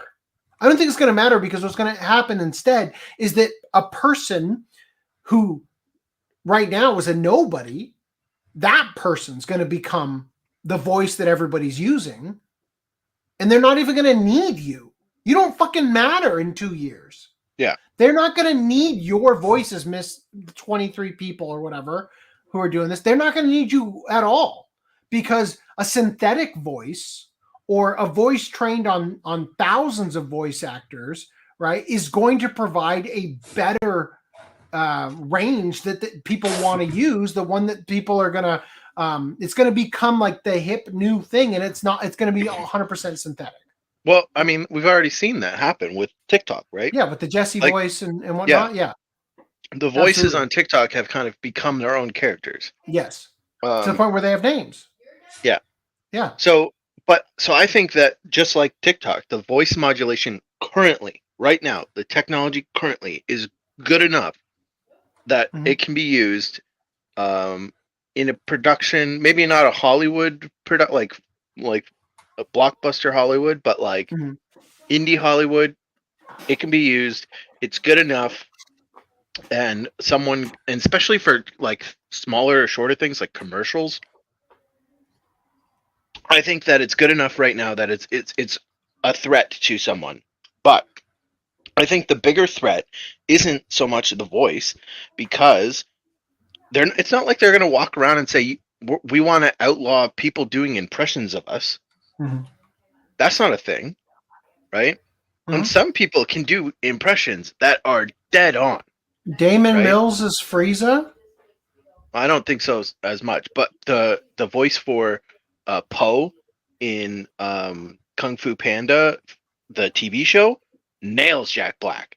There was a guy that does Eddie Murphy pretty good. Like these people have dead on impressions, and no one's ever said, "Well, you can't do that." You're stealing jobs from Eddie Murphy. So as long as they doesn't want.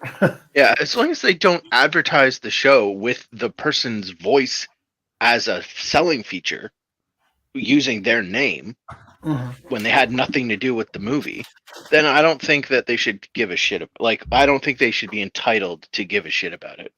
Do you think, though, like after a while, like the generic synthetic voice that they're going to come up with, do you think that's going to get tiring after a minute? Like, because it's like, I'm looking because at AI. it's not going to just be one specific voice that everybody's using. I'm just saying that there will be a voice that becomes more popular than these 23 people combined. Okay, It'll be just like TikTok now. There'll be waves. Yeah, one voice will get popular. It'll fall out everyone will get used to it, and then it'll be like that's the new hot thing, and then When I look at AI art on Twitter, I'm like, yeah, that's impressive. But like after a while, it's like it all just looks the same. Yeah, and that's what I'm saying. That's what I'm saying. Like it is humorous to me to watch people try to ban something because they're so scared of their ability to survive in a world where other people have something that brings them up to their level. Like you're so unconfident in your skills that you don't realize that you using the same tools that they're using will make you level up past where the level they were able to get to that much quicker. Instead, you're like, no, I'm going to do it myself as everybody else surpasses you. Right. So they're fixated on, trying to hold on to a way of life that they've known for so long that they are doing what Kodak did, what Blockbuster did without adapting. Right. That's what I'm arguing here is that they can't see past the fact that their entire way of life, entire new forms of entertainment are going to come out. Like you think, oh yeah, TV's been around forever. It's like, no, TV revolutionized how you deliver entertainment to people when previously you had to go to the opera or the theater to see a play, and then like right now, Facebook is trying to make like those VR MetaQuest things where you experience, things like the new Gundam thing through a VR headset as your way of experiencing it, right?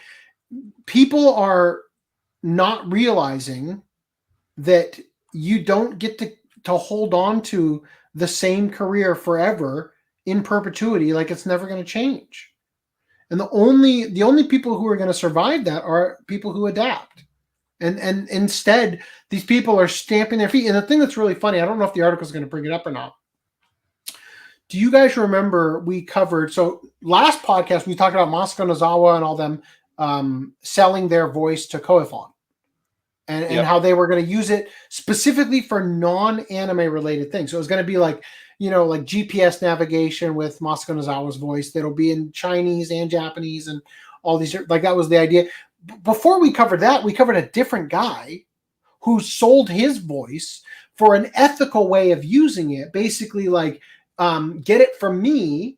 And then it's like, it's legit. If you get it from me, it's going to be the best quality and stuff because I've recorded everything into it. And it was a tie-in to some manga he was making at the same time about the product and about him and this weird thing. It was Yuki Kaji, I think, the Attack on Titan voice actor, right? He is in this fucking video. He's one of the 23. He's out here saying, no AI. It's like, bitch, you already sold your fucking voice. Where's he at? I don't see him. That's like goddamn what's his name? Troy Baker coming out in an anti NFT voice model video. You were the first one to fucking do it. Like god damn it. So question. The TikTok voice, that's not a filter, is it? Like, it sounds like text-to-speech. It has the exact same inflection at everything. It takes, I think it can be used as text-to-speech. Yeah.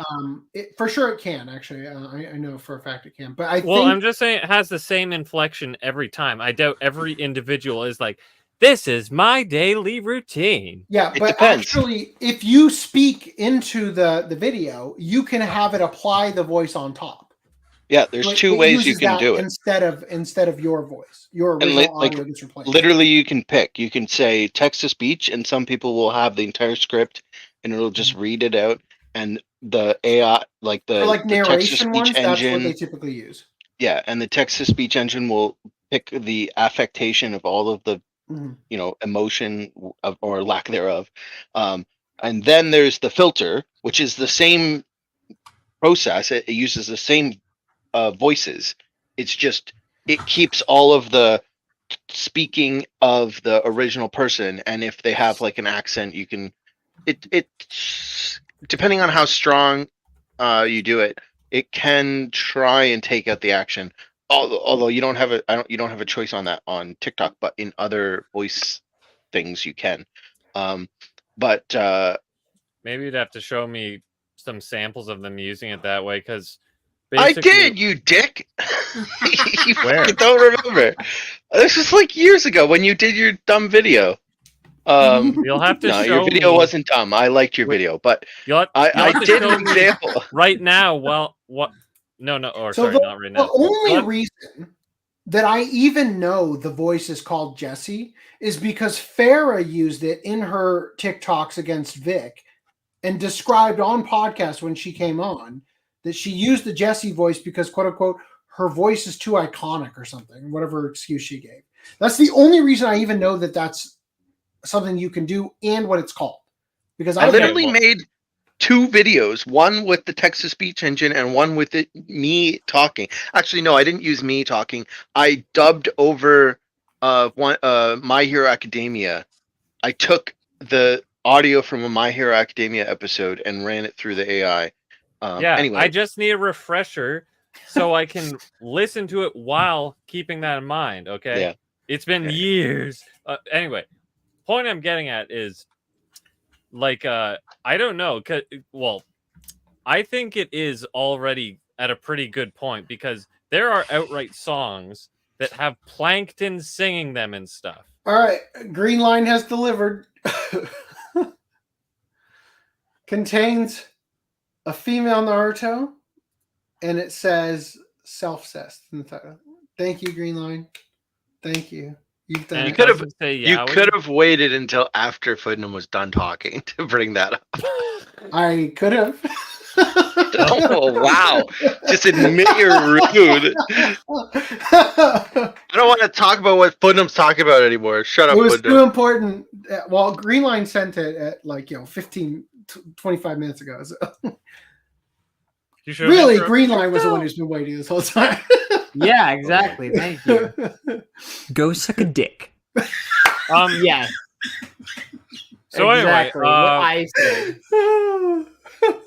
all I'm saying is that you have Plankton's voice singing these songs to a weird amount of accuracy, even when it's kind of atonal.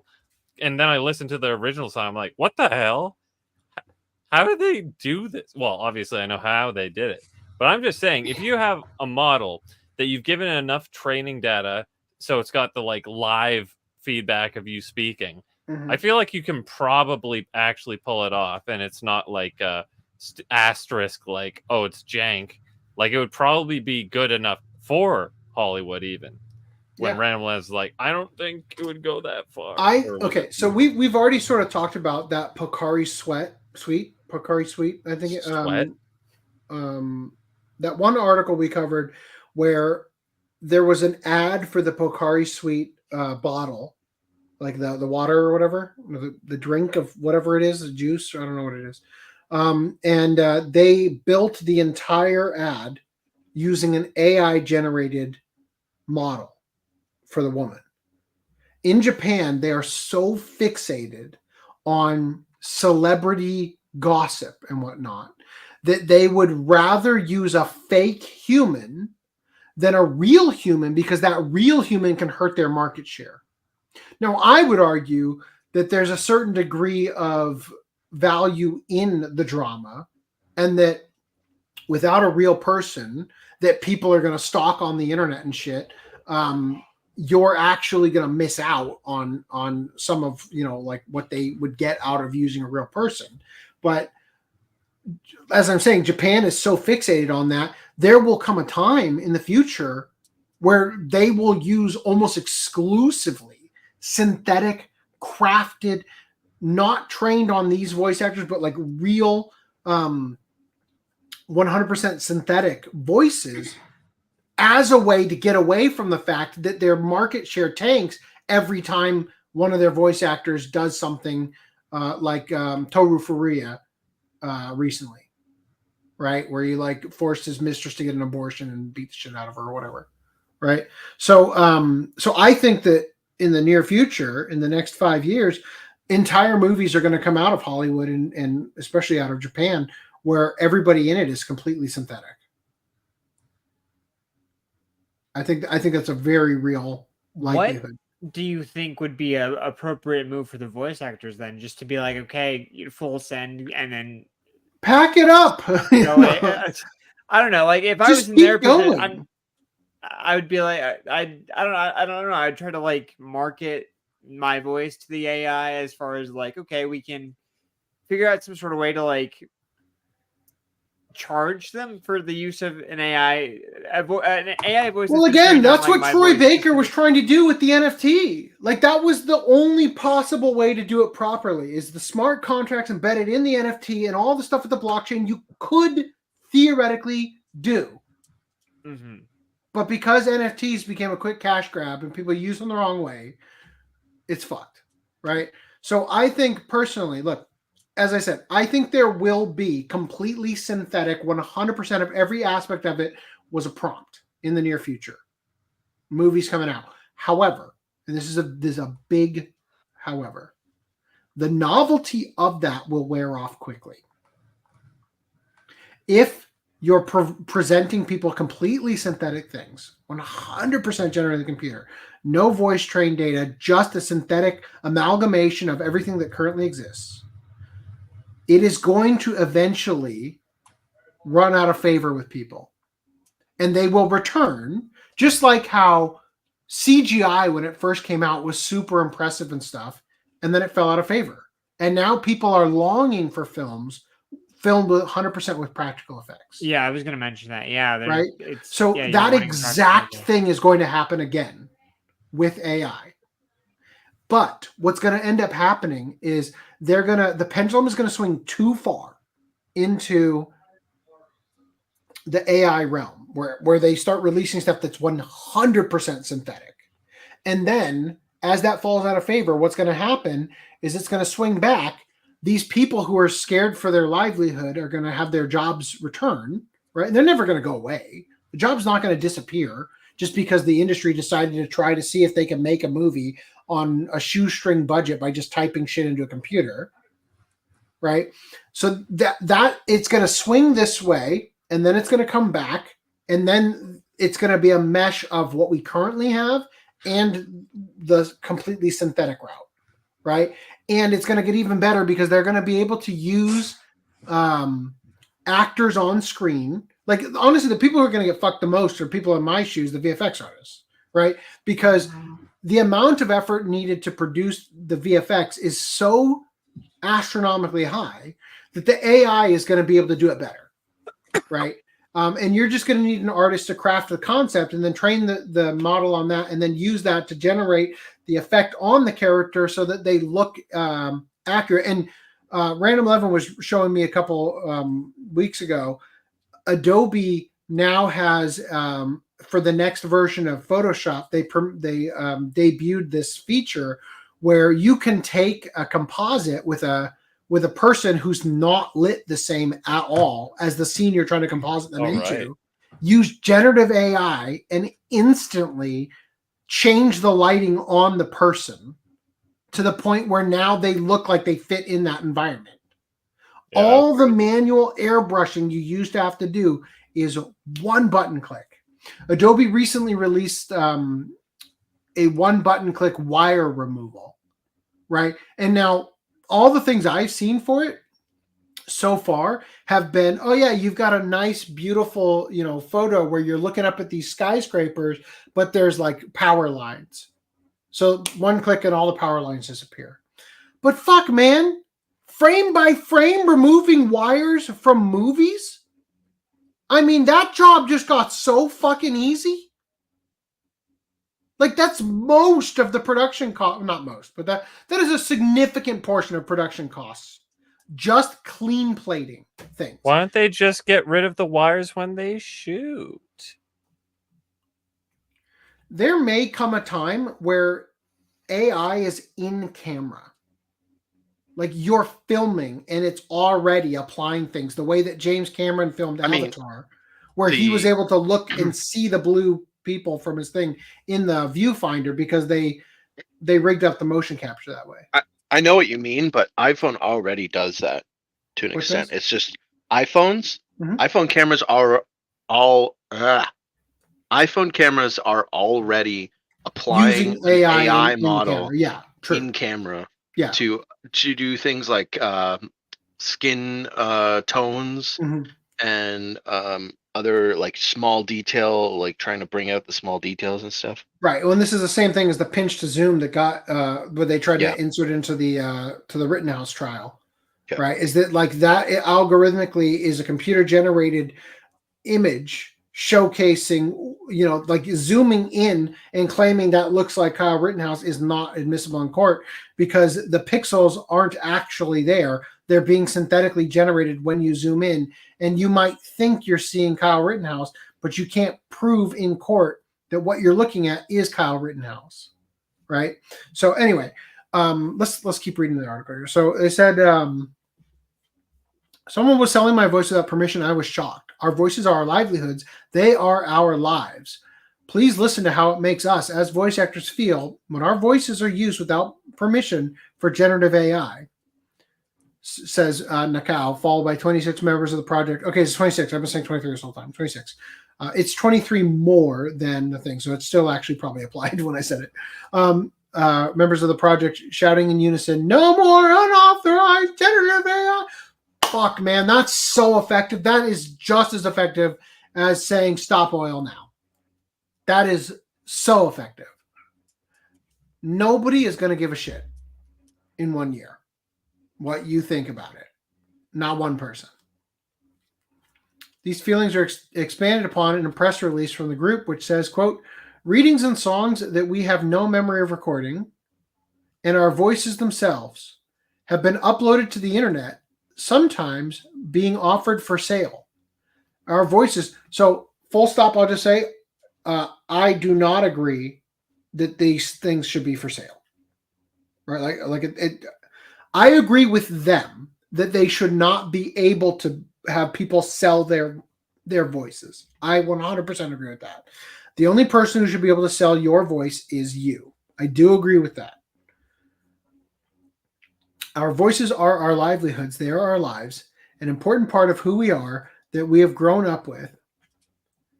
Even if these uploads, it'll be interesting. What do you think is going to happen in the future as humans become more augmented with cybernetic, implants and stuff like the neural link and all that? Cyberware. If all of a sudden you get to pick your voice, right? Today I'm feeling a little Barry White, like. So if you transition, then you don't have to train yourself.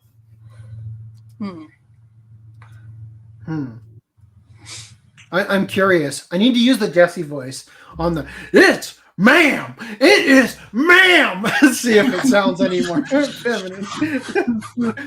It's ma'am. It is ma'am. What was that, Randy? I said I can already pick my voice if I want to. Wow. You're already transitioning, huh, Randy? Even if these uploads are coming from fans who want to hear more of our voices, it brings us no joy for our voices to be used without permission. I don't give a fuck what your thoughts are on the matter.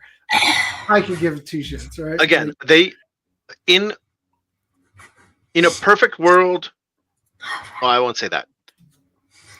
In an insane world, they could get this passed through, and they could get a law that says we're not allowed to do this. But if you think logically, it makes no sense. Yeah, it doesn't. It is not something you can legislate effectively. You can't own a voice. Yes. You can own the name on the voice. You cannot own the voice. It's not possible. You should not be able to own the voice. Like, legally, there is no mechanism for you to own the timbre and like affectations and accent of a voice, because I can make my voice do the exact same thing. Mm-hmm. And what if I just happen to sound like you? Yeah. Right? If I'm not doing an imitation and I just happen to sound like you, are you now going to say, well, he sounds too much like Beyonce or whatever, or she sounds like too much like Beyonce, so she can't sing songs anymore? She has to put on a voice to not sound like Beyonce. Otherwise, Beyonce gets her song money. I am not convinced that Chris Ayres voiced Frieza ever. Right? And we heard a rumor that Damon Mills had actually been voicing Frieza for most of Dragon Ball Super. And I'm honestly Chris Ayres for sure during Kai. We're not talking about Kai. We're talking about Super. Okay. Well, I don't know. I didn't watch the performance in Kai. AC didn't preface that. He said ever, and I was saying for sure he did. I'm just saying Kai. That I have not watched Kai. I have been led to believe in Super that Chris Ayres voiced him through the entirety of Super, and then I saw a video of Linda Young and Damon Mills at a convention doing a Frieza off, and Damon Mills's Frieza was so spot on to what's in Dragon Ball Super that I find it hard to believe he wasn't voicing him the entire time. Now, you said you didn't think so, Randy, but if you've watched Kai, let me ask you this: did the voice seem to change between Kai and Super?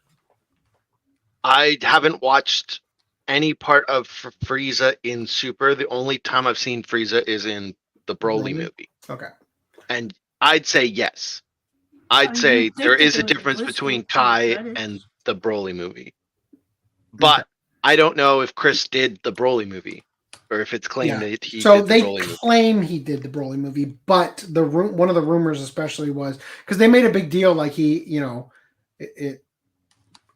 was a huge feat for him to be able to deliver that for the Broly movie. And the speculation is that it was actually Damon Mills who did the voice in the Broly movie. Yeah. So, and when I saw the Broly movie, I don't remember if I had gotten to the part in Super where Frieza had shown up, because they get him right before the tournament arc, right? Like they take him to the tournament. That's the whole point. Right? Yeah. Yeah, so I'm not sure I had actually seen him there. So I'm basing my understanding of what he sounds like off of the Broly movie.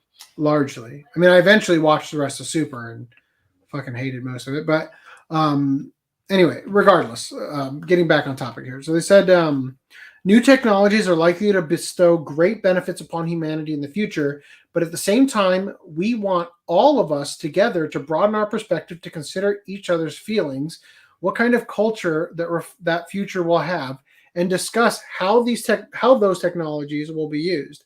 We have created this video as a way to start that process. The thing that I find the most amusing about this is that there are two types of people you're talking to. The people like me who don't give a fuck what you think, and the people who are fans, right? And who are making these things because they're fans of you, right? And you may be able to convince those people to stop using your voice, but the people who don't give a fuck are just emboldened and are going to continue. And there's probably going to be more and more of them doing it, right? Like, this is such a futile attempt at slowing the outpour, you know?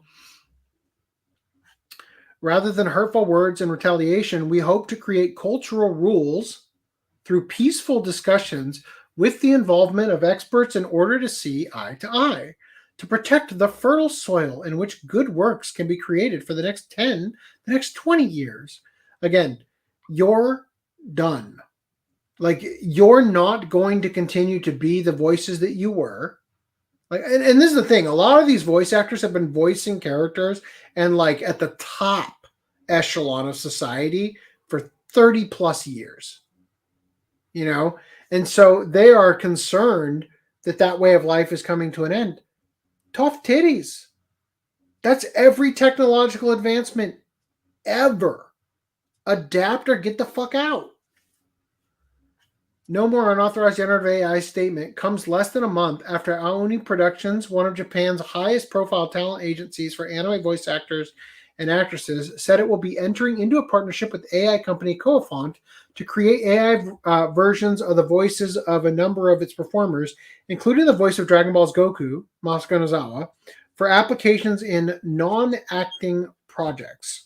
It's worth noting, though, that no more unauthorized generative AI's message is centered on unauthorized and, by extension, non-compensated use, and isn't being framed as a blanket indictment of replicating performers using AI.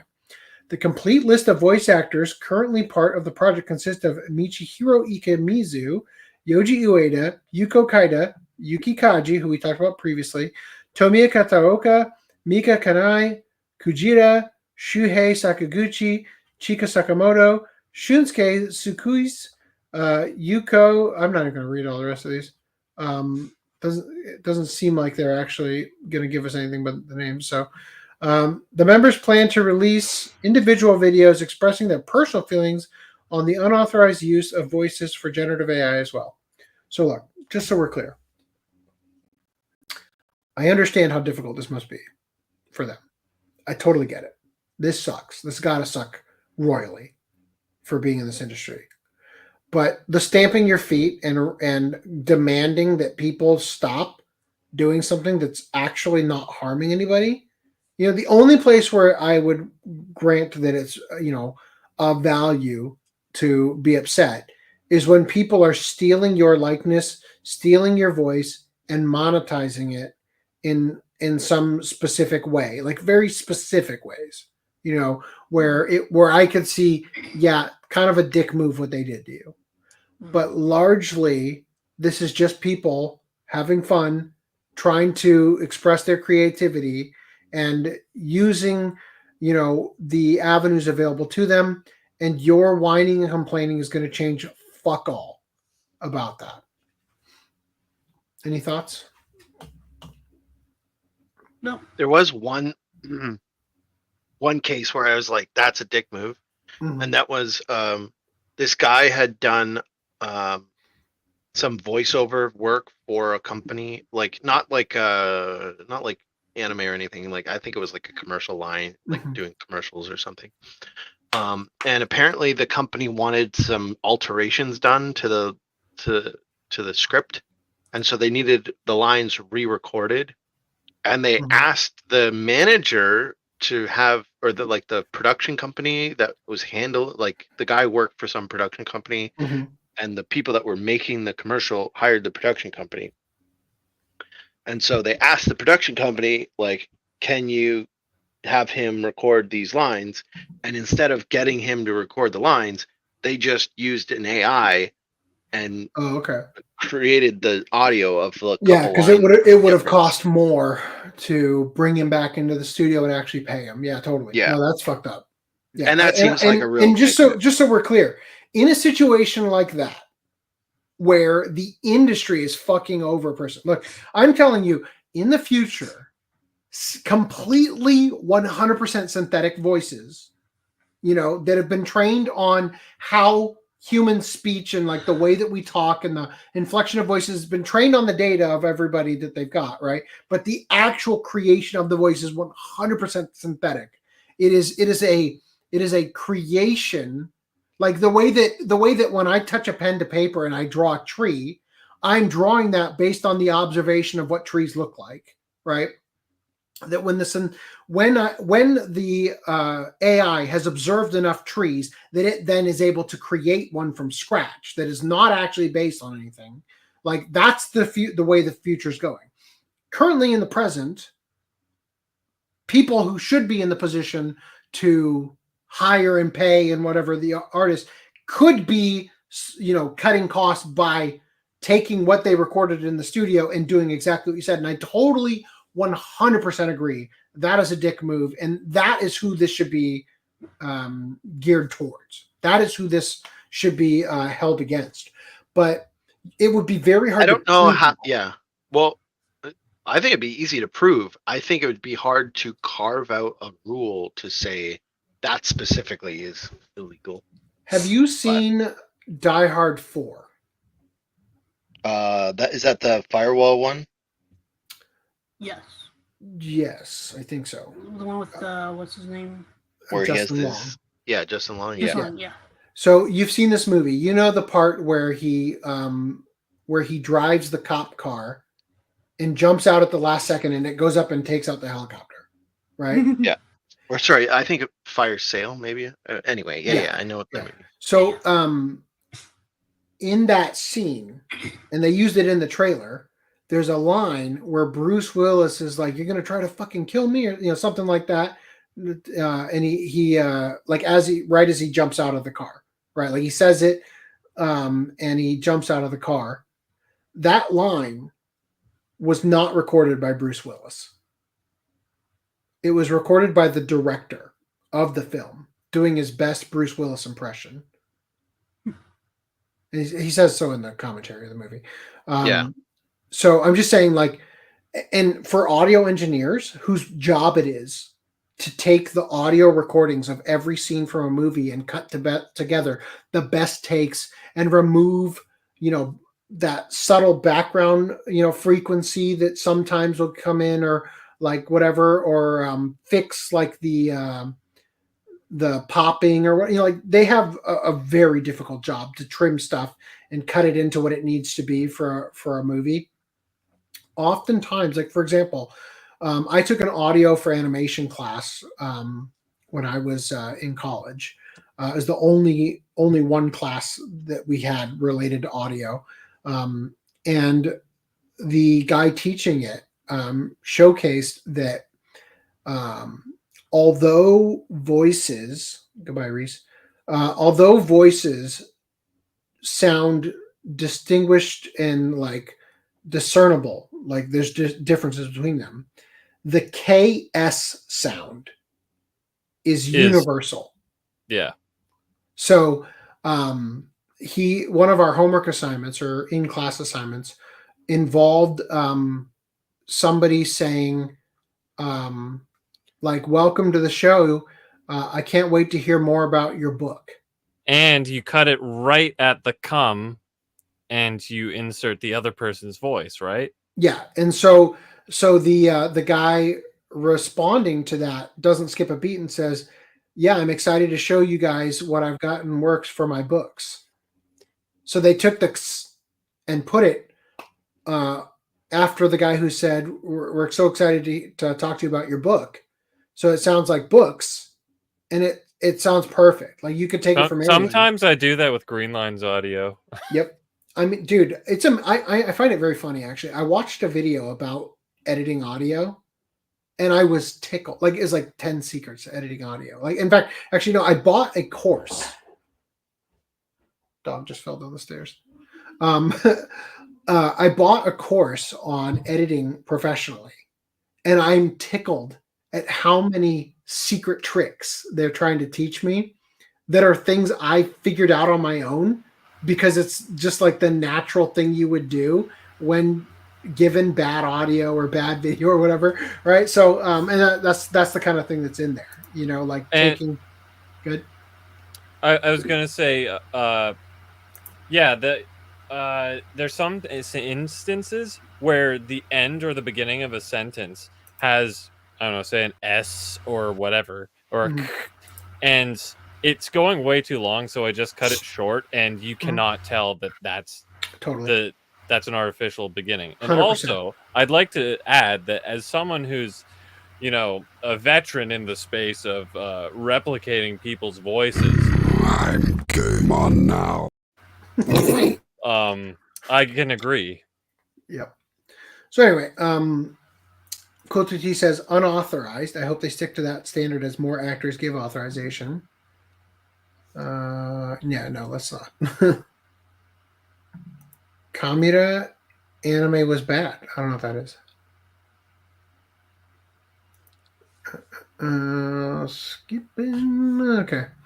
To get around the protests against AI, corporations will simply create huge libraries of voices, art, books, movies, and game assets.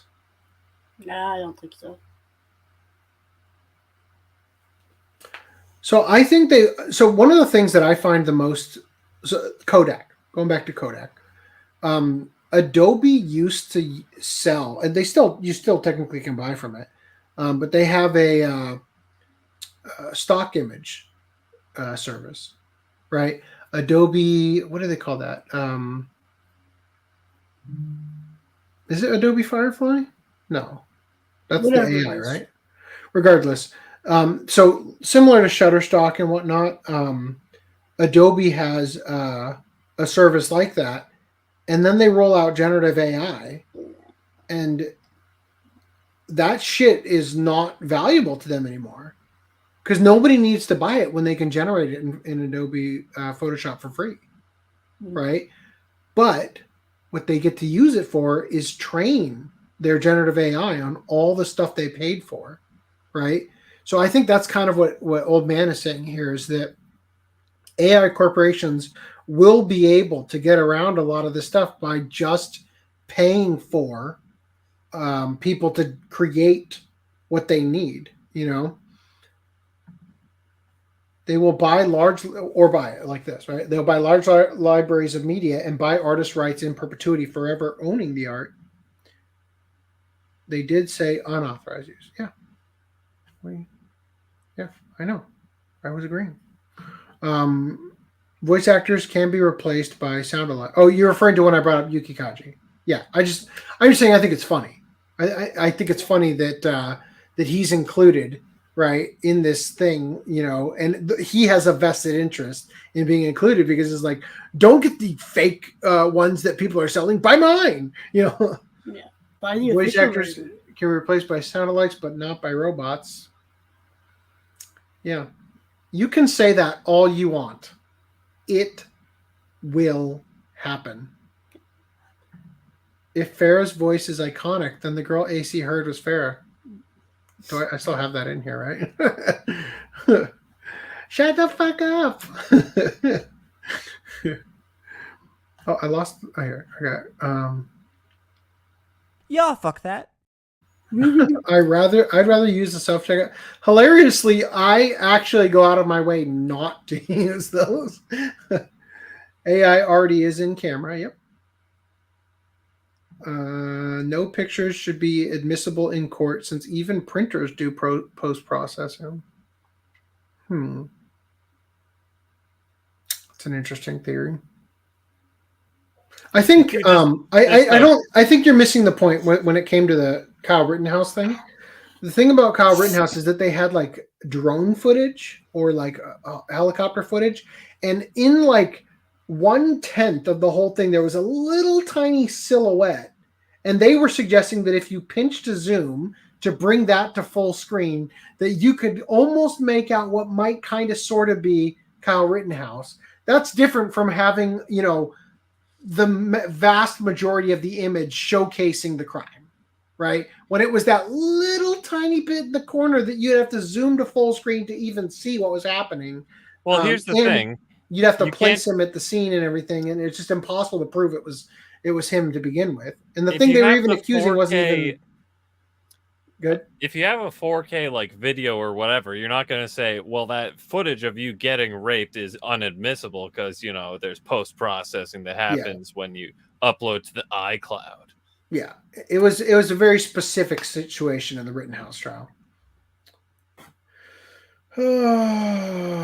Skipping. Samsung was caught faking zoom photos of the moon. You could, you could zoom in on a blurry picture of the moon, and the AI would show you a zoomed in image of the real moon. Yeah. So everybody has attempted at one point in their life with their smartphone to take a picture of the moon, and you can't fucking get a photo of it, right? You can barely do that with normal cameras sometimes. Yeah. Yeah. In fact, when I was flying to Salt Lake City, it was Hunter's moon. It was like the biggest the moon would ever be for, you know, the next 1,000 years or some shit. And I could see it from my plane window. And it was fucking incredible. Like, just like the shot of like the moon was so bright that the tops of the clouds that we were flying over were lit up and everything. I actually brought my fucking my camera that I used for the first impressions videos and stuff, because we went to see the My Hero Academia movie while I was out there. And I tried that camera, I tried my phone, I tried everything I could fucking think of. And I could not get a good photo or video of the thing. And so what Samsung did is they literally, because I don't know if you guys have realized this, but every time you look at the moon, you're looking at the same side of it. That's the concept of the dark side of the moon. That like the moon is spinning at the same rate that the Earth is rotating or whatever. So you actually always see the same side of it. Well, it's tidally locked. I don't know if that's different than spinning at the same rotation. Yeah, whatever the fuck it is. The point is that you only see one side of it. That's the concept of the dark side of the moon, is that there's a side of it we don't get to see from Earth, right? And so because of this, you could literally just take photos of the moon that exist, right, that are high quality from NASA and shit. And you could build that into, exactly, and superimpose it and then match the exposure and stuff, so that anytime somebody wants to take a picture of the moon, they think they're getting it, right? So, when in actuality, it's a post-processing. On Reddit, it's even not that. On Reddit, they determine that it's actually running a small little AI model, and it's just generating based on trained data what it thinks the moon will look like.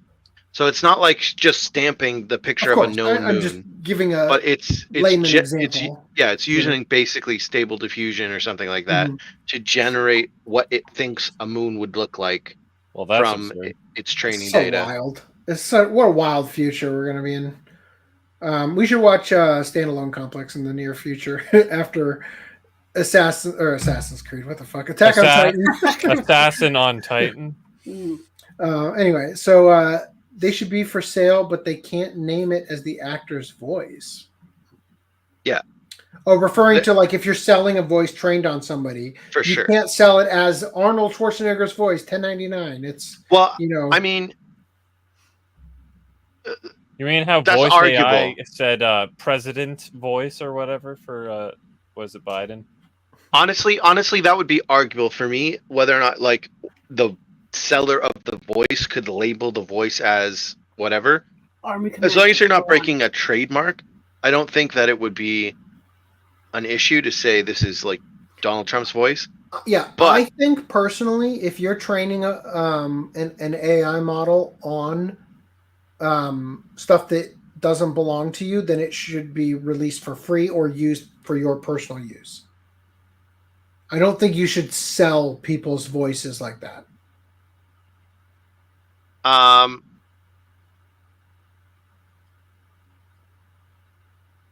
don't know, because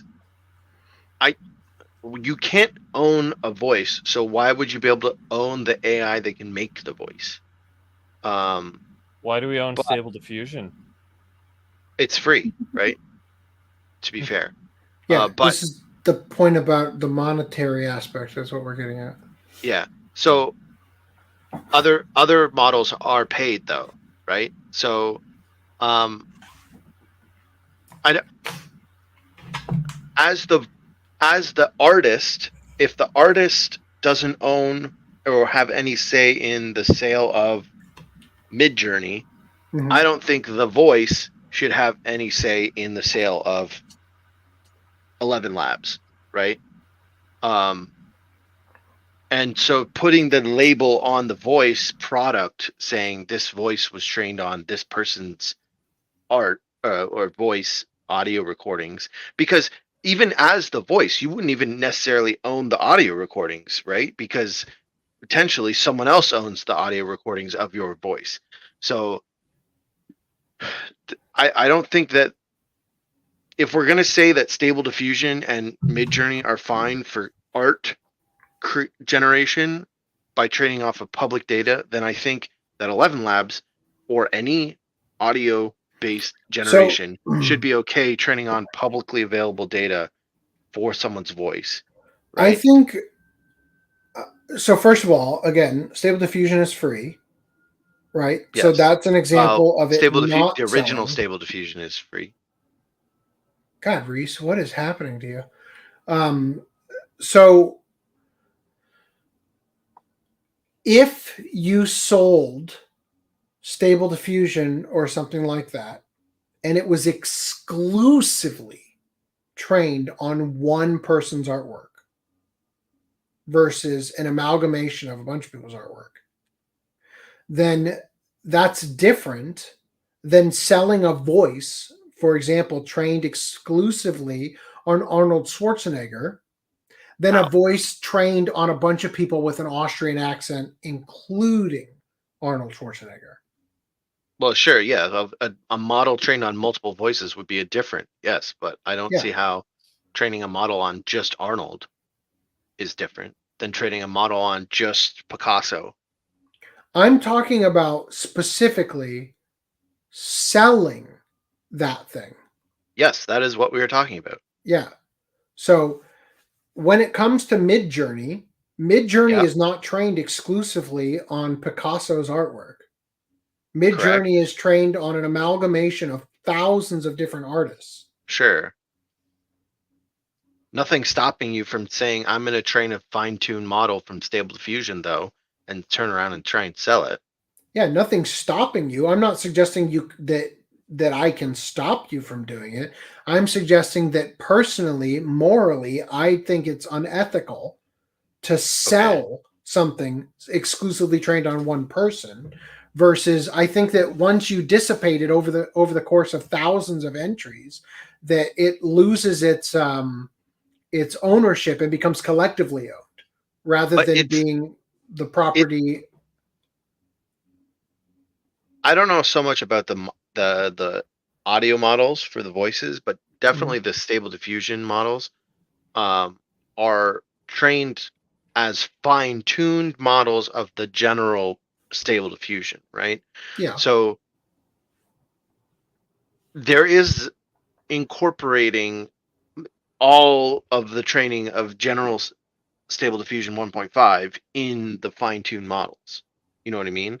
So if you had a fine-tuned model that was specifically trained on Picasso, then it's all of the art that's in Stable Diffusion fine-tuned with just Picasso, so we get closer to Picasso, right? Okay. So I assume the audio ones would be the same. So they would have a data set of all speech, tons of different people speaking, and then they fine tune it for one specific person, right?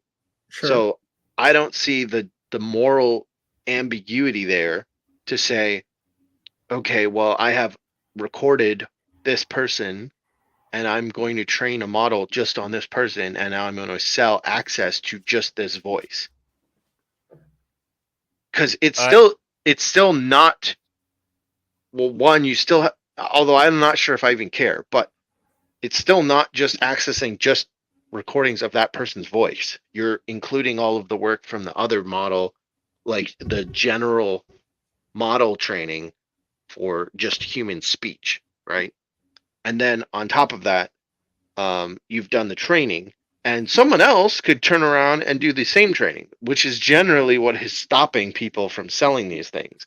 Because, well, I have less experience with the voice stuff, but and there's been less open source voice stuff, to be fair, as well. But with the art stuff, right? No one's going to sell a Picasso model, fine-tuned model on Stable Diffusion, because anyone can turn, if they want a Stable Diffusion Picasso model, they can turn around and just go make one themselves. Yeah. So same thing with the voice models. So yeah, again, well, I mean, the voice models are, the good ones aren't as public sourced as Stable Diffusion. So it's not 100%, but so there could be an argument that, I mean, you could train a free one that would sound like shit, but the paid one would sound way better, right? But again, you don't own, most likely, as the person who is making the voice, you don't own the ownership of your voice. We've determined that, because there's sound-alikes, there's people that just happen to sound or imitate you and all this stuff. You can't stop them from doing that. So you don't have any copyright or ownership of the way your voice sounds. And then on top of that, you also don't own the training data, most likely, because most likely that's something like Viacom, like Hollywood would own those recordings. Yeah, 100%. Unless it's something like a podcast where you would own the recordings on that, but for famous celebrities, that's different. And for podcasts and stuff, that's still public too. And so if I'm okay with the art being trained for Stable Diffusion, not based on public stuff, I don't think I can turn around and say, well, I'm not okay with the public audio getting trained. So then I can't, personally, I don't see how then I can make a leap and say, well, selling this trained voice is now somehow not right. Okay, let me ask you a quick question. Are you familiar with Turkish Spider-Man? Vaguely, yeah, I think so. Okay, so the concept of it is that when Spider-Man was popular in, like, I don't know, like the 80s or some shit, maybe the 70s. 60s was... Whatever it was, I don't know. Yeah. In Turkey, now granted, there wasn't a Spider-Man movie in America at the time, but in Turkey, they made a movie to capitalize on the popularity of Spider-Man. Yep. But they made everything up. They didn't even have the source material. No, they just vaguely knew what he kind of looked like. Yeah. Right. So they made a whole movie, maybe even multiple movies, of Turkish Spider-Man, right? Who had all these weird powers and stuff that actual Spider-Man doesn't have, because they were trying to capitalize on the popularity of the character. Now, do you think there is a difference between making Turkish Spider-Man and selling that in Turkey versus bootlegging the Tobey Maguire Spider-Man and selling that in Turkey? Do I think there is a difference? Yeah.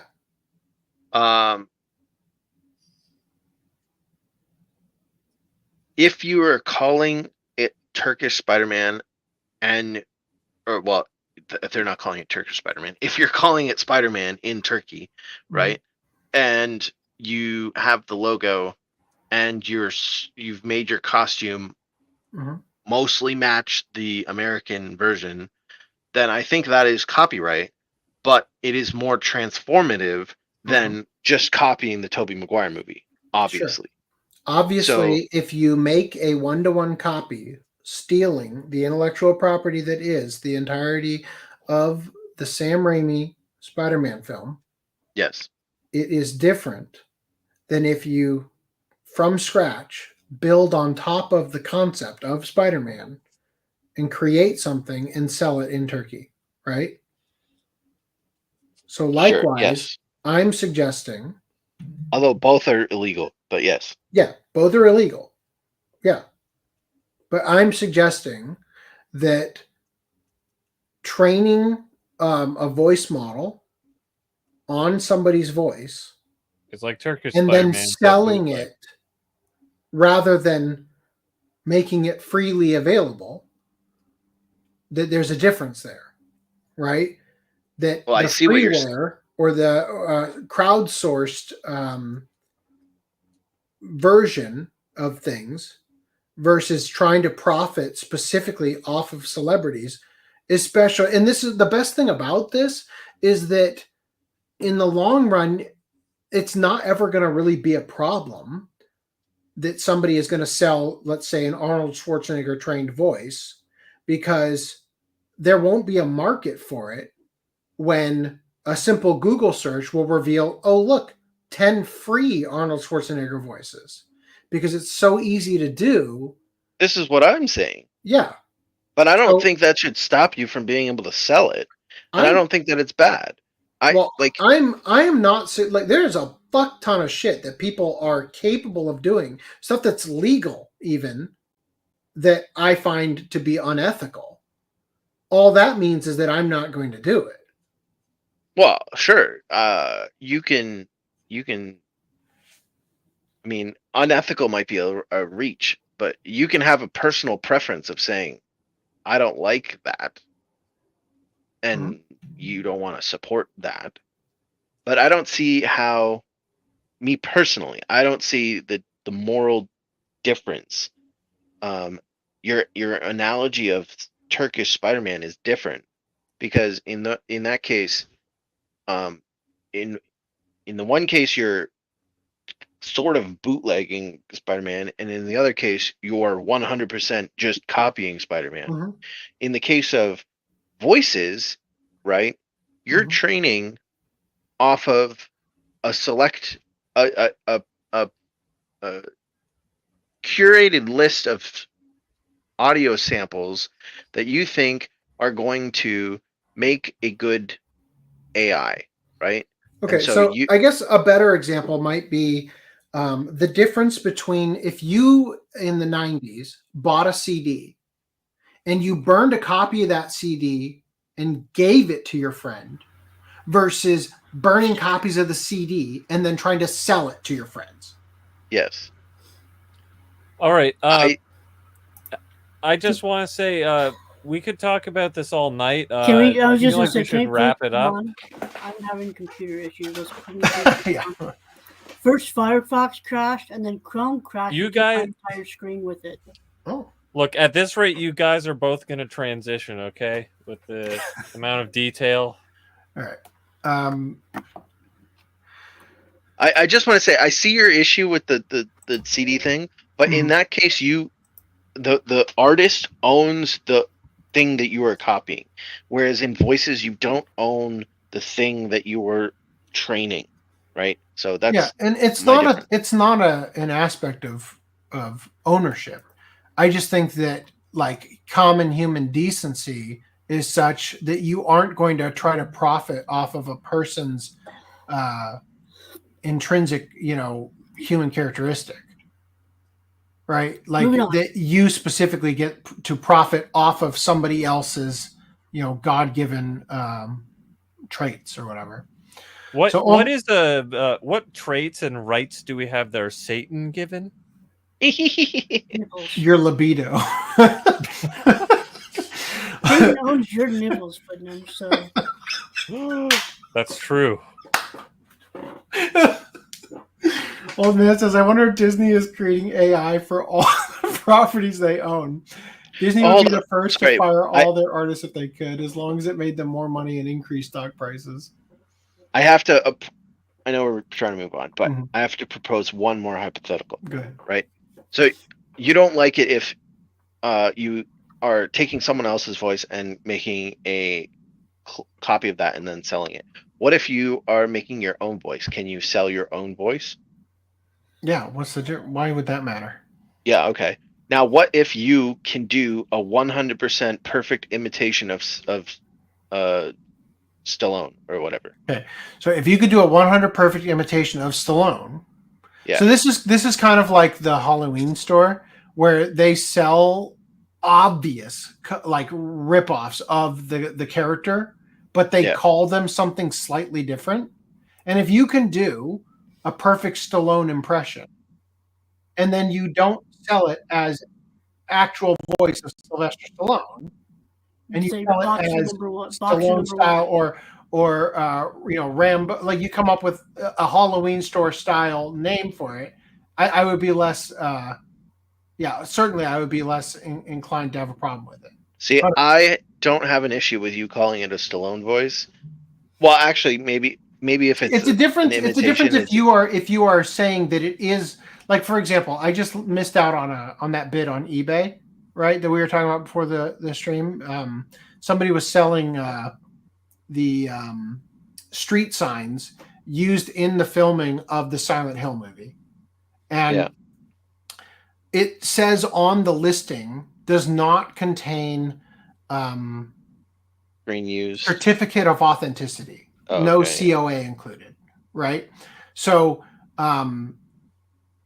there's a difference between selling a replica of something and referring to it as a prop replica versus selling it as the prop used in the movie, right?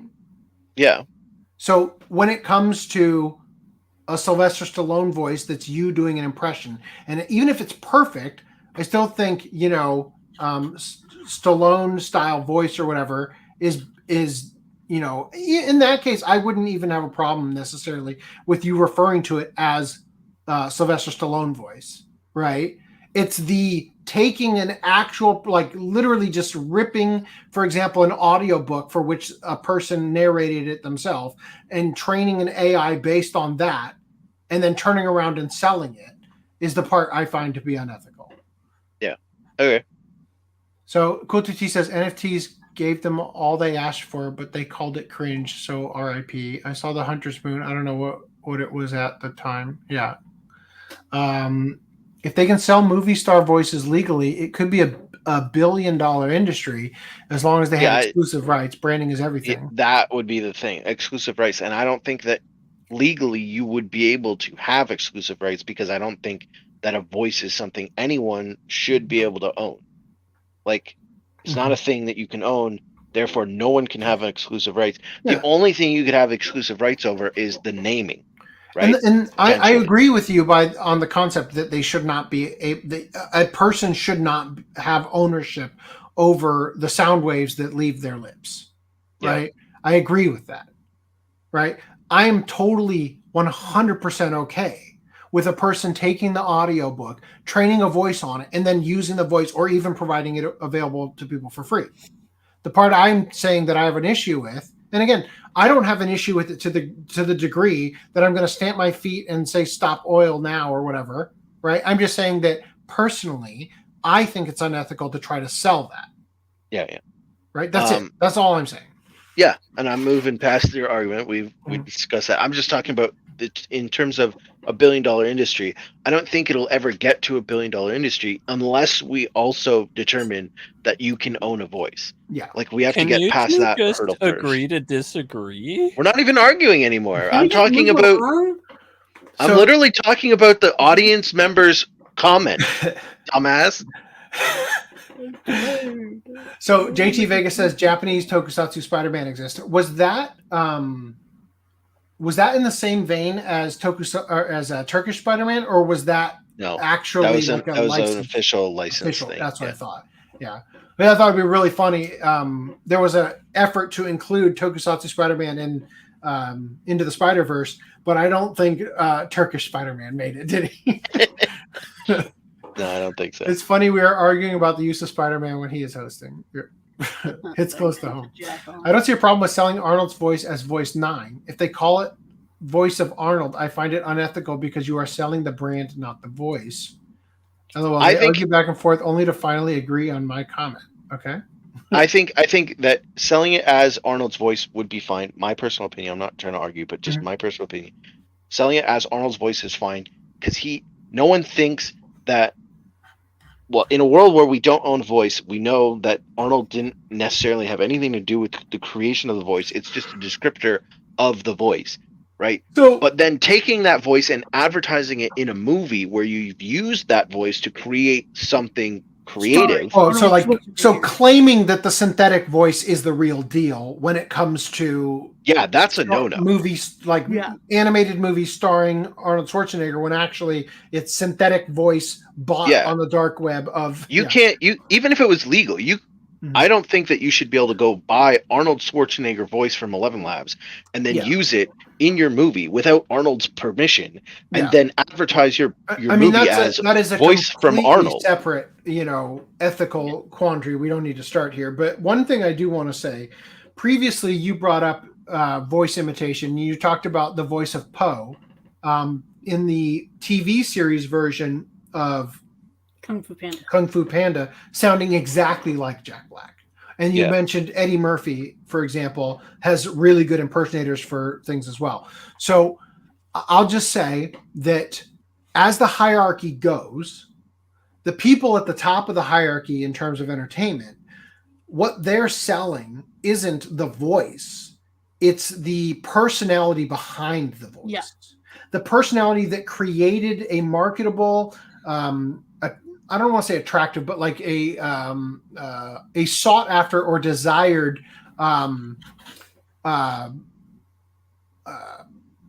experience, right? So Eddie Murphy, for example, has a unique personality that he brings in the way he talks, or Christopher Walken, for example, right? Has a very specific, deliberate way. William Shatner, Adam West, like all that have a very specific way of delivering the line. Samuel L. Jackson, it could go on and on, right? And so the people hired to mimic those voices are imitating what made those voices something worth imitating, not just rather than just coming in and being that thing, right? So that's something else. Anyway, we can move past this. All right, into manga news.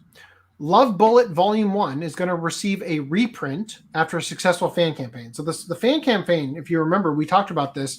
The manga artist reached out on Twitter, and it's because the manga was already being pirated and viewed in the West that enough noise was made by the Western fans to get it reprinted. So they say here, a reprint allows for further sales of the book, showing the publisher of the series that it's economically viable to continue the series and hopefully save it from cancellation. Hopefully, the support of overseas fans will encourage an English publisher to pick it up for an official translation. Wouldn't that be nice? Moving past this, Pop Team Epic mangaka apologizes for fan art of Marina from Nintendo's Splatoon after Western social media users accuse him of whitewashing. Okay. Pop Team Epic mangaka B-Cub Okawa has been driven to apologize after an outraged group of Western social media users harassed him over their belief that a piece of fan art he had drawn, the character of Marina, that he had drawn of, good job guys, of the character of Marina from Nintendo's Splatoon too white compared to her official depiction. So take a gander. That's the official depiction. Known by her full name of Marina Ida, or Ida Marine in Japan. We'll come back to it. The Octoling in question serves as one of the hosts of Nintendo Splatoon 2, appearing alongside her partner Pearl, both of whom together make up the fictional in-universe pop music act Off the Hook, to both introduce each of the game's multiplayer matches as well as provide overall commentary regarding the goings-on around the game's setting of Inkopolis, and in the Octo expansion and side order DLC packs for Splatoon 2 and 3, respectively, as one of the player's main allies. as readers may have already been able to surmise, thanks to her darker skin tone, which rather than being based on a specific race, was instead inspired by Japanese gyaru fashion, as evidenced by the blonde-ish look on the underside, which itself involves the excessive bronzing of one's skin through the use of makeup. Many Western fans, or more accurately, activists, have taken to believing that Marina is a racially black character. These activist mobs, seeking to crack down on artists that produced She's art a fucking squid. whose skin color differs Octopus, slightly whatever. from the darkest interpretation of a character's appearance possible, Can swim. usually...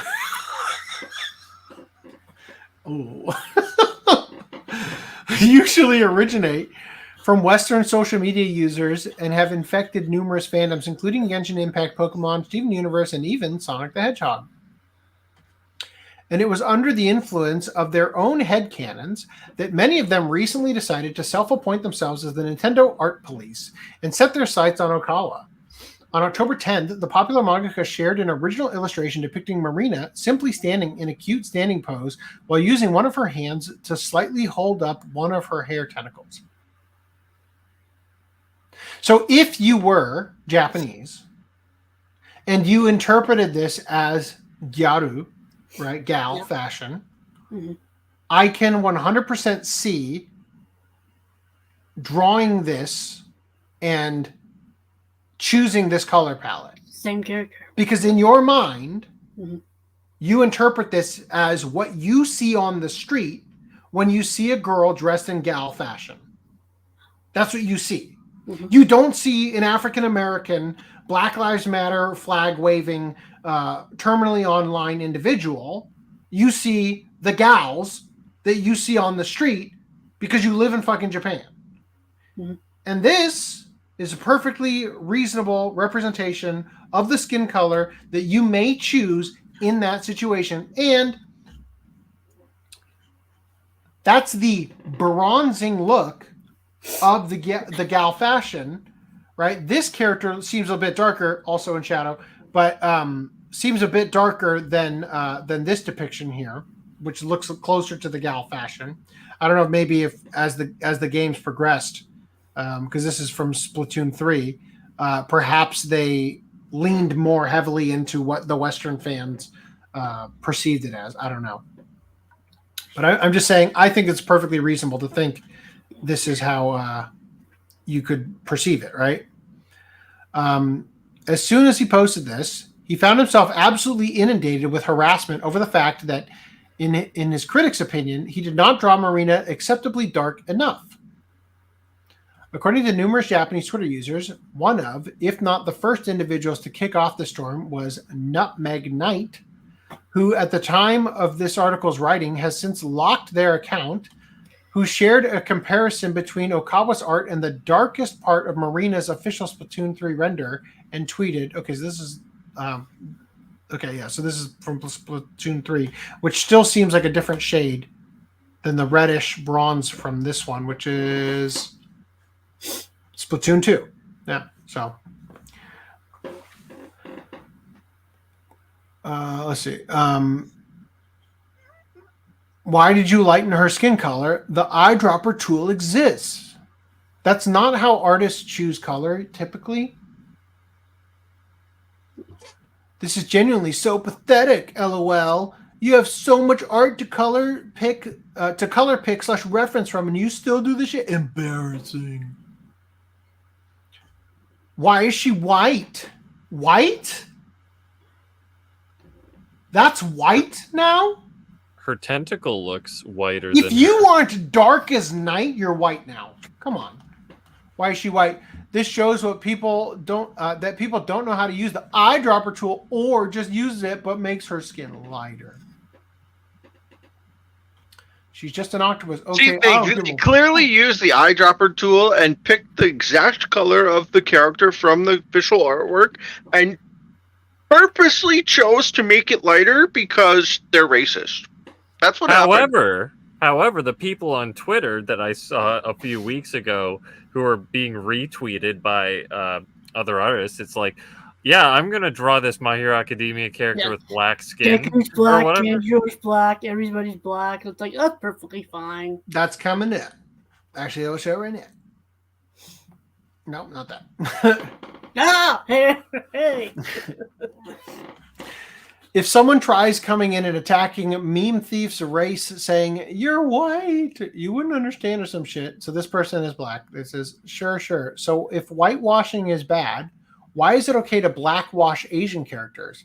As a black person, I genuinely want to know, since, y'all seem to know more about what truly affects my people, that the most pressing matter for my people is a character being too light, showing characters from various anime converted into being black, right? For no reason at all. Also, some of those people are not actually, like, they look more like they're in blackface than they're actually black. Like, Tanjiro looks literally like he does not look. It looks like it's actually Tanjiro that they just darkened his skin this on. One is 100%. Yeah, what is this character's name? Is this Uzui? Is that his name? Yeah, they added like the lips that they are so quick to decry anybody from having. Why does Deku have braces? I feel like they were trying to make him look. They're trying to make him look hood, even though it's like it feels like you're being more stereotypical by doing that. And so in relation to this, right? I just want to point out, profile pic is not black. Profile pic is not black. Profile pic is not black. Right? They're also not real. Well, yeah, but I'm just saying, like, they're choosing to identify in their profile pic as a not black person. Right? Imagine we regress as a society to the point where we get to that. Like, you're racist because you didn't pick a black person as your avatar. No. She's just an octopus. Okay, I don't give a fuck if you don't think she's black. That's still not her damn skin color. Color picking is so fucking easy. If you can't get skin colors right in 2024, you're a shit artist. Amazing. The people that were trained in the modern age of Photoshop who don't fucking understand color theory. The NPC programming has, like, not black. Why are they all bringing up the color picker tool? Like, that seems like they got the NPC patch and it's like, go. Yeah, it's like when your entire, you understand one thing about filmmaking, like literally one thing that you learn, and then every single time you need to act like an expert by bringing up that one fucking thing, Why is she 15 shades too light? Y'all have this annoying, irritating, and toxic habit of lightening dark-skinned characters for your art, and I've had it. You Edward Cullen my baby. Did you count properly? Is it if I take out a color picker tool and I go 15 shades darker, is it going to be the right one? Or are you just lying? Several anti-racist activists even went so far as to use Okawa's fan art as an excuse to make condescending generalizations about Japan, its people, and its culture. Japanese artists draw people of color normally challenge impossible. You're so fucking entitled that you want to control what they draw too. Like, Japanese people stop whitewashing dark-skinned characters challenge. I hate how normalized whitewashing is in Japanese culture. Sorry, where did the game originate from again? Oh, that's right, Japan. Oh, how did that work out for you? So this person says, went so far as to post a hand-drawn parody of the Steven Universe-inspired "We're Gonna Have to Kill This Guy" Steven meme, as originally created by the webcomic artist House of Decline, wherein both Pearl and Marina herself are shown thinking this thought towards Okawa. Wow. What reasonable people. As a result of this harassment, Okawa eventually apologized for their transgression of not using the appropriate color palette to illustrate Marina. Guess what they're never, ever going to draw ever again? Ever. A black person. Congratulations. You played yourself. I've received criticism that the art is racist because it depicts Marina with a lighter skin than the original work. If Marina were human, I too believed that she would be black. Due to my poor coloring, it was not accurate. Sorry. Wow. So I already showed you guys this one. There's also this one. This is just how things go. I wish I could say I was surprised, but... Oh, wait. So you just assumed the character was black for some reason? And then in this episode where, like, her power is, like, dissipating or whatever the fuck is happening, you realize, lighter skin underneath. Tourist devastated to find out yet another anime character is indeed white/pale. I mean, The there are time black with- characters in the anime, and she doesn't look like them whatsoever. The time when Black was that Shine got What was that, Reese? There are black characters in universe, and she's not drawn the same way. Like her face. Oh, yeah. Yeah. Like, Yeah. So what were you saying, Randy? I was saying the time was it Darkshine? Maybe Blackshine, that from you're talking about from One Punch Man. Super Alloy Dark. Super Alloy Darkshine. Fucking greatest hero ever. His superhero is being black. Wait, scroll down. Scroll down. Is this another? She's black. Scroll down carefully. Ian is yeah. black. It's like no, because fucking Galen Clearly Glass is white. she's Asian. She's not black. She's Asian. Black coded. The fucking internet. I hate the stupid language. God damn. Piccolo is black coded somehow. Yeah. Just the term coded, like, is annoying. Yeah, this is slave coded. This is colonizer coded. Like, fuck off. I will never find a use for this before the election, so I'm throwing it in right here. This is the funniest thing I think I've ever seen on the internet this entire year. In reference to whether or not Kamala Harris was black, Kevin Sorbo said, if Kamala really is black, just have her say the N-word. Let the people decide for themselves. He's right. Oh, man, I closed that thing where they asked her what her favorite curse word was, and she goes, it starts with an M and ends with an not ER. It's like she's saying motherfucker, right? But, like, it really sounds like she's saying something else. Because of M and N. I thought you were saying MAGA.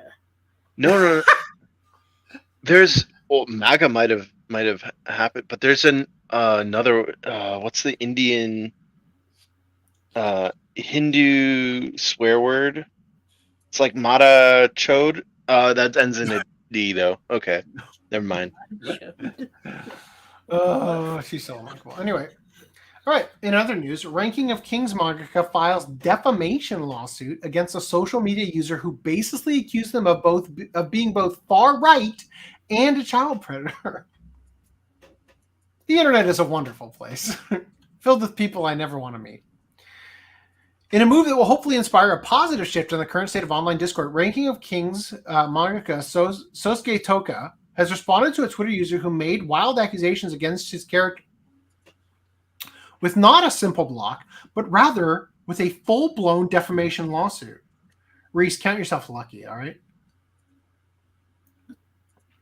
Set in an alternative version of Earth, Ranking of Kings centers on a world where the various kings of Earth are continually ranked according to their general power, with the king at the top receiving a small payout from the fabled Divine Treasure Vault.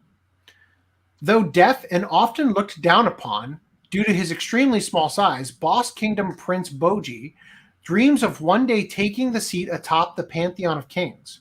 Sadly, Boji does eventually receive a chance to pursue his goals, but only when his father, King Boss, passes away. But thanks to the kingdom's low opinion of Boji's abilities, rather than being crowned the ruler of Boss Kingdom, the young prince is instead temporarily ousted from the throne, being told that he must train himself in order to be worthy of this position. Per a report from Japan's National NHK Broadcasting Agency, as machine translated by Google Translate, the mangaka filed the lawsuit after said user, a 30-year-old woman who purportedly resides in the Kagawa prefecture, took to her personal Twitter account in July of 2023 and asserted, quote, I wonder why I feel uncomfortable after reading Ranking of Kings. It's because the author is a pedophile and a neto uyo, which is a shortened form of the Japanese slang of neto uyoku, which translates literally to internet ultra-nationalist / internet far righter. What is the difference between a far-right person and an internet far-right person? According to police who began investigating the matter in this past April after Toka filed an official report about the incident. When questioned about the post, the woman explained, quote, "I thought the content was imitating another manga I like, so I tried to vent my anger at the author by defaming him." Yeah. Sounds Cool. like what you just admitted. Cool story, bro. Good idea Yeah. to me. Hey, at least you didn't bring a couple gallons of gasoline to the studio and burn everybody alive. Yeah. As of writing, the woman has officially been referred to Japan's public prosecutor's office on suspicion of defamation. It is currently unknown what damages Toka is seeking, nor what potential punishment could await the accused. Yeah, As people noted- online are fucking weird, man. As noted above, Toka's refusal to let such categorically false accusations slide just because they were made on social media is a welcome consequence in the current internet era of terminally online social media users wantonly accusing anyone they have even the slightest disagreement with of having committed the most heinous crimes imaginable. In terms of anime and manga, thanks to the typically youthful nature of each respective medium's general art styles, these accusations often amount to various Japanese creators being accused by online critics their ranks made up almost exclusively by Western fans, of being outright child predators of the highest degree simply for drawing any character as anything other than a grotesque mishmash of racial and social stereotypes. And to head off the inevitable pushback from those critics in which they claim to only take this stance against sexualized underage characters, a cursory glance at the discourse surrounding any given anime series reveals that this is a complete lie, as even full-blown, non-lolly adult characters regularly draw such accusations. And far from just the creators themselves, these critics have also made it their mission to level such claims against those fans who would deign to enjoy any material they deem to be disgusting. Most recently, this phenomena was seen in the situation surrounding anime YouTuber Chibi Reviews, who found himself facing death threats. Please do not pull fucking that part place where you rewrite the entire article here. Who found himself facing death threats, accusation of being a child predator, and full-blown doxing from Western anime fans simply for complimenting just the animation of a scene in the newly premiered Dan anime in which the female lead, Momo, faces a potential forced encounter with her alien captors. No, this is literally the same article over again. All right, that's it. We're going to skip the rest of this. We already covered that last podcast. Cool. Any thoughts on the ranking of kings thing? Just what I said. I echo the sentiment of the article, right? Like, fucking, it's about goddamn time that we started suing random Joe Schmoes on the internet over this shit and not letting it perpetrate.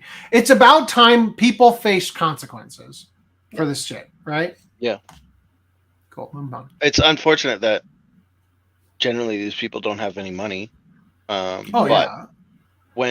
see, that's actually a benefit in some regard, because now if you were to get sued, right, and have to pay money you don't have, it makes the rest of the world take a second look at whether or not it's worth it to wrongfully accuse somebody who, in other circumstances, is libel proof because they're a public figure, you know. Anyway, real quick, let's catch up on chat, if there are any. Pop Team Cuck, I think that's what you meant, right? If you care more about race than the game, are you still considered a fan? They're a fan of black people. How dare you? She's just a Japanese girl with a spray tan. If by their rules that makes her black, that means Trump is also black. Trump is the first black president. I'm surprised you didn't pull up that photo of the Trump being darker than Obama. We've shown that before on podcast. Twice at least. Well, it's just contrasting to them doing it with the like they literally had that image, right? It would have anyway. In Japan, Don't go find it. Truth is no defense for defamation. Why are you skipping my comments? Read them. You're reading them. I've read them 30 or more podcasts in a row, and they're the same comments pretty much. So I'm going to skip them. All right. However, I will do you a solid since you brought this up last podcast and I forgot to include it when we got to games news. Sega censors Rouge the Bat's bare back in Sonic X Shadow Generation. So, Reese, throw that game away. God damn it. Dude, I bought this game and I played the original. Mm-hmm. I don't remember it being so shit. I was so disappointed. I'm going to keep it just because, but like the first level, I had to put it down and I was like, I can't play this anymore. It's so, the physics are so bad. What game are we talking Playing about? The game Sonic Generations. Oh, really? The physics are so bad in the 2D level. Maybe the 3D levels are better, but like you can't jump for shit. And there's sections of the level where like you go up a ramp and then all of a sudden it's like just midair, nothing's touching you, and you get forced to the left or the right because it's trying to help you. Like, oh, you're supposed to go this way, and it's like, no, bitch, I don't want to go that way. I want to go to the left, and it just forces you that direction. So annoying. Luigi says giving Rouge a long back on the bodysuit will make it hard for her to put on her bodysuit because of her wings being in the way. You've completely missed the point. Giving her a long back dramatically reduces the point of her character, which is to be a seductress. Like, that's the fucking point, right? Can we fixate on that instead of the logistics as to whether or not she could get her back through the stupid thing or not, or her wings, right? Like, can we just ignore that? Because that's fucking unimportant. Isn't he the anti-censorship guy? Yeah. So, like, that's the major thing here. In perhaps one of the most bizarre examples of video game remake censorship seen in the medium's entire history, leaked footage has revealed that Sega has covered up Rouge the Back. Wow, Freudian slip. While at the same time taking no action against Amy Rose for sporting the same look in their upcoming Sonic X Shadow Generations. Yeah, but the thing is that Rouge also has these honkers, right? Like... This design change for the winged jeweled thief was confirmed just a few days ahead of the upgraded remake's official release date, courtesy of the game leaking early in its entirety to the wider internet. Seizing upon this leak, a number of excited fans voluntarily proceeded to dive into Sonic X Shadow Generations contents, therein exposing them to everything that the game had to offer, including its full cutscene offerings. And it was in one of these cutscenes that a number of fans, including Twitter, this guy, discovered that where once the original Generations depicted Rouge with her bare back, as featured in all of her appearances since her introduction in Sonic Adventure 2, and originally included in her design to both emphasize her femme fatale cat burglar character and allow for her to freely use her wings, her latest outing saw her leotard extended to fully cover up this same area. It is such an absurd change, too.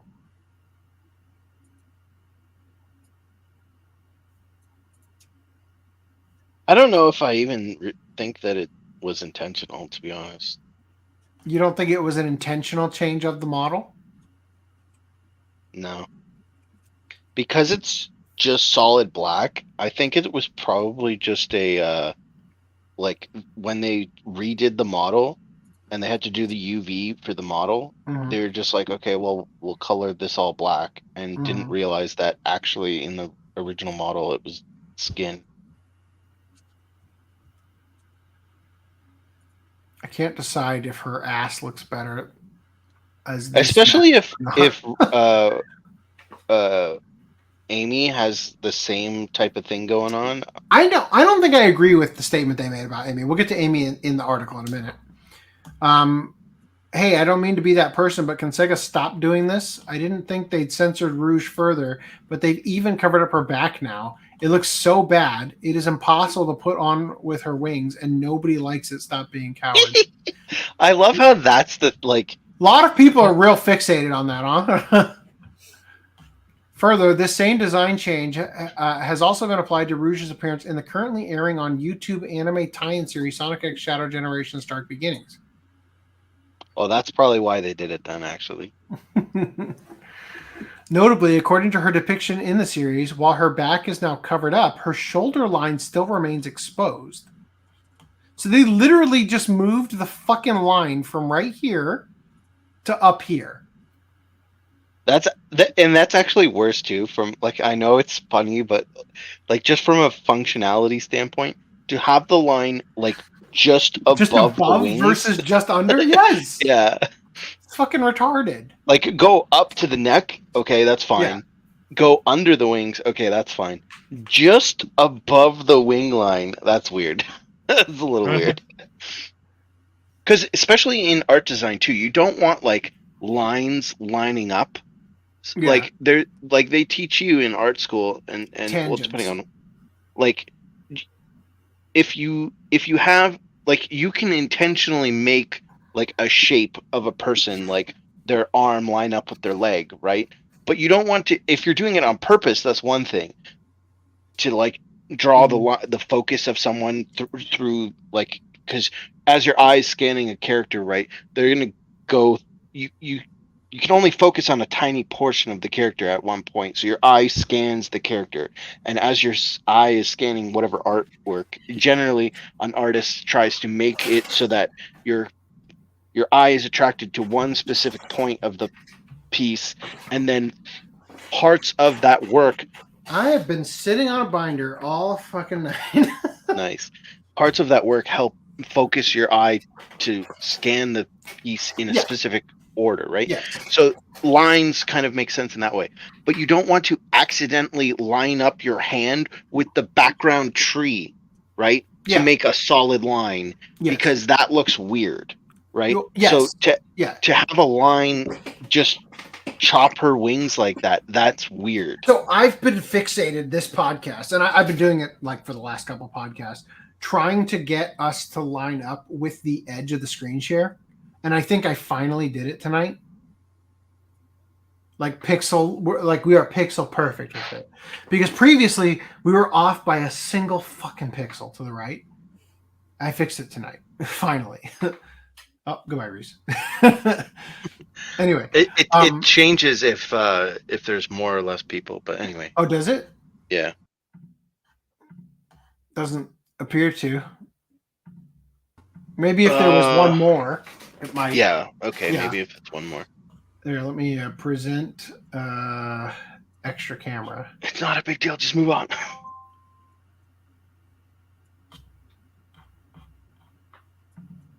Fuck! He's right. Stop camera. Okay. All right.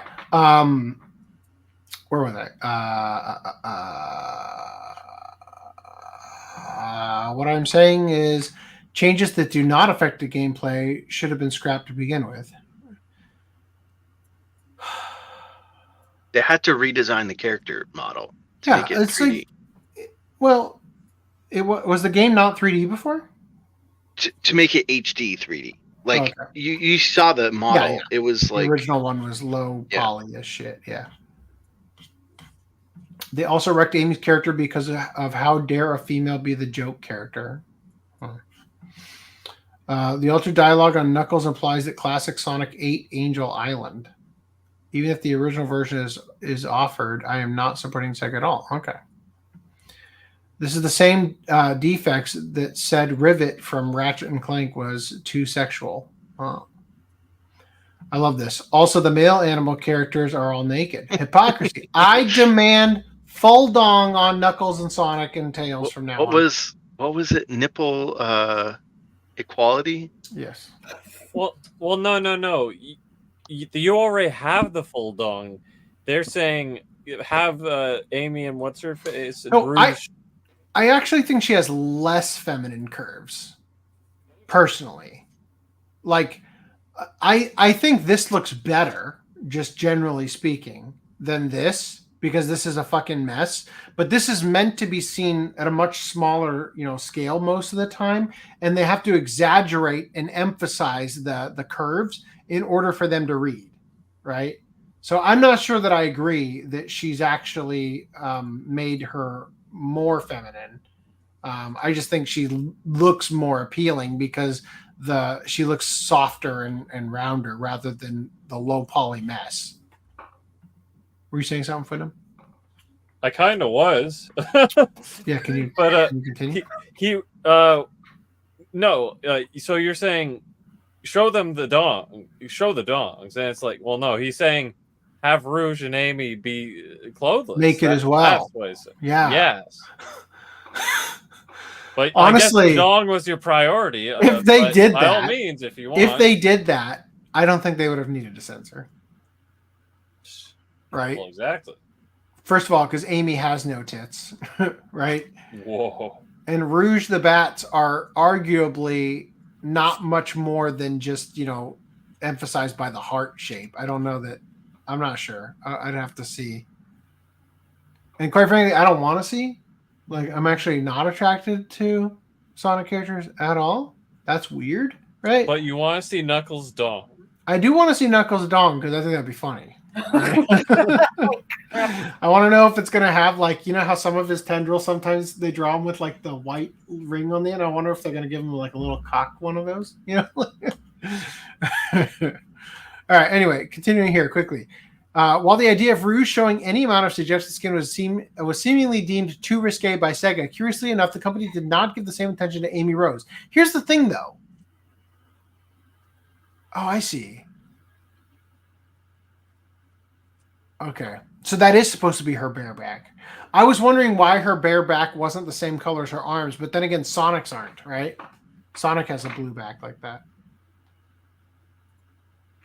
As highlighted by fellow Twitter user at Bullniku, in Sonic X Shadow Generations, the pink-hued hedgehog continues to sport the standard red open-back dress she has worn ever since making the leap to 3D in the first Sonic adventure. To this end, while Sega has yet to officially address either their censorship of Rouge or the discrepancy in their treatment of her and Amy, and who knows if they ever will, current speculation suggests that the jewel thief received this treatment and not the rightful wielder of the Pico Pico hammer because, simply put, her character is intentionally and inherently more sexy than her younger friends. Yeah, no fucking duh. Although, like, what do we have? Like a fucking panty shot going on here? Sadly, such remake censorship is not unheard of from Sega. Upon its release earlier this year, Persona 3 Reload, is developed by Sega's subsidiary Atlas, was found to have completely removed or replaced the entire social encounter wherein the player's party discovers Junpei has been hit on, has been hitting on a male to female transgender woman, ostensibly due to its contents being handled primarily in service of humor. I know, we've already covered that. All right, there you go. You get your Sega censorship article. All right, let's talk about Japanese butt sword game Ketsu Battler.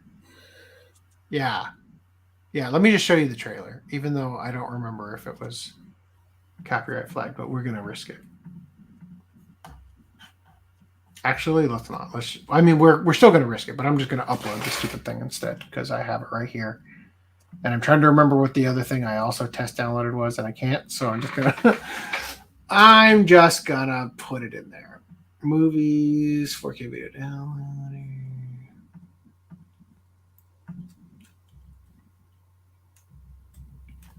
Oh yes, the shake. Yes, yes. This is good. I'm glad we're getting this out of the way now. All right. The night will not end on a down note. All right, let's talk about Ketsu Battler.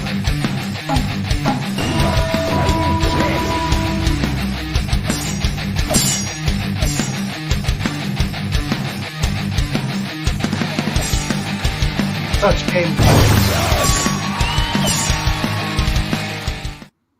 Wow.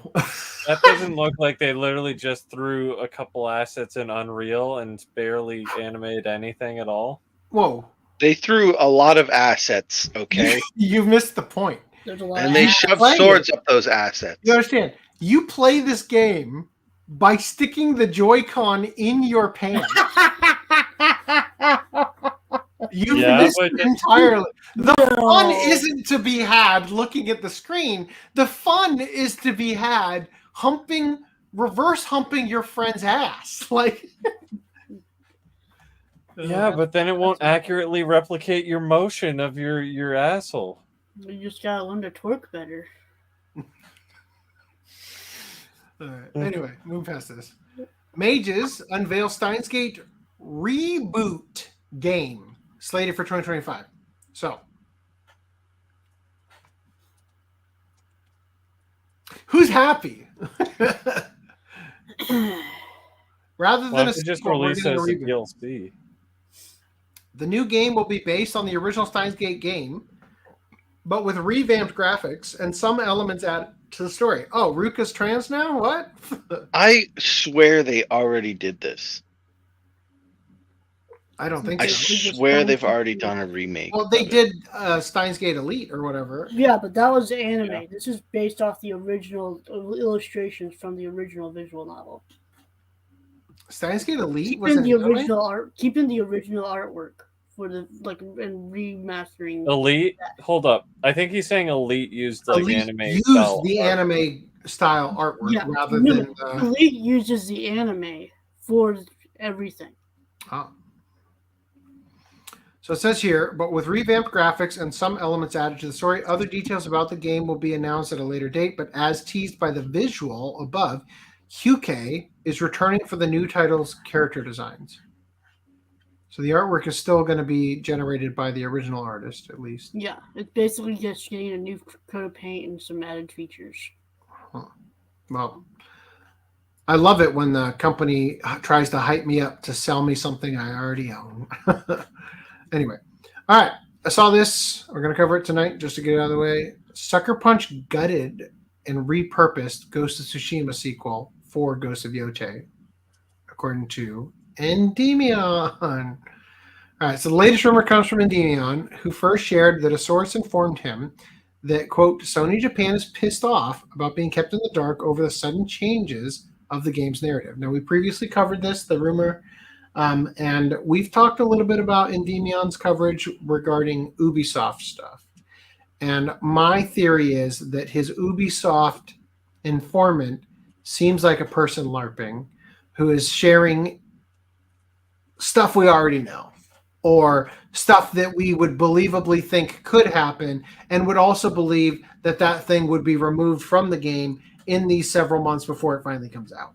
So I don't know. This is not an Ubisoft person. This is somebody else. Take it with a grain of salt. So he says, it does seem there is a huge disconnect between what Sucker Punch knew about this Go sequel versus what Sony's PR teams knew. As I was told, like before, when I reported on Yōtei last, the game was indeed supposed to be Ghost of Tsushima 2 with Jin Sakai as the main character. This has been confirmed to me by at least sources, whatever the fuck that means. I think maybe by at least 2 sources, maybe that, I don't know. And I was told the skeleton of Tsushima 2 is what is largely being used to create Yōtei into what it is now. I would assume that likely Jin would have come to Mount Yōtei, and then this is where he would be facing the next Mongol threat. But within the past 2 years, something has definitely changed at Sucker Punch. The entire narrative was effectively gutted, from what I'm being told, and repurposed into the story about Atsu. Now, as you've seen in the new trailer, the whole wandering Ronin being hunted by other bounty hunter story that's presented in Yōtei, I'm assuming, was originally supposed to be Ronin hunting Jin Sakai as the ghost. Endymion then shared information provided to him by his source regarding a number of individuals who joined Sucker Punch around the last 2 years or so. First, he pointed to Jen Lee Lucien, who began work at Sucker Punch in March 2022 as producer. He also pointed to Ariadna Martinez. I'm guessing that's Adriana Martinez. a senior writer and narrative designer for Sucker Punch, who joined the company in May 2023. He also pointed to Courtney Woods, who joined Sucker Punch as a senior staff writer in September 2022. Finally, he pointed to Kelly Snyder, who became a senior producer at Sucker Punch in September 2023.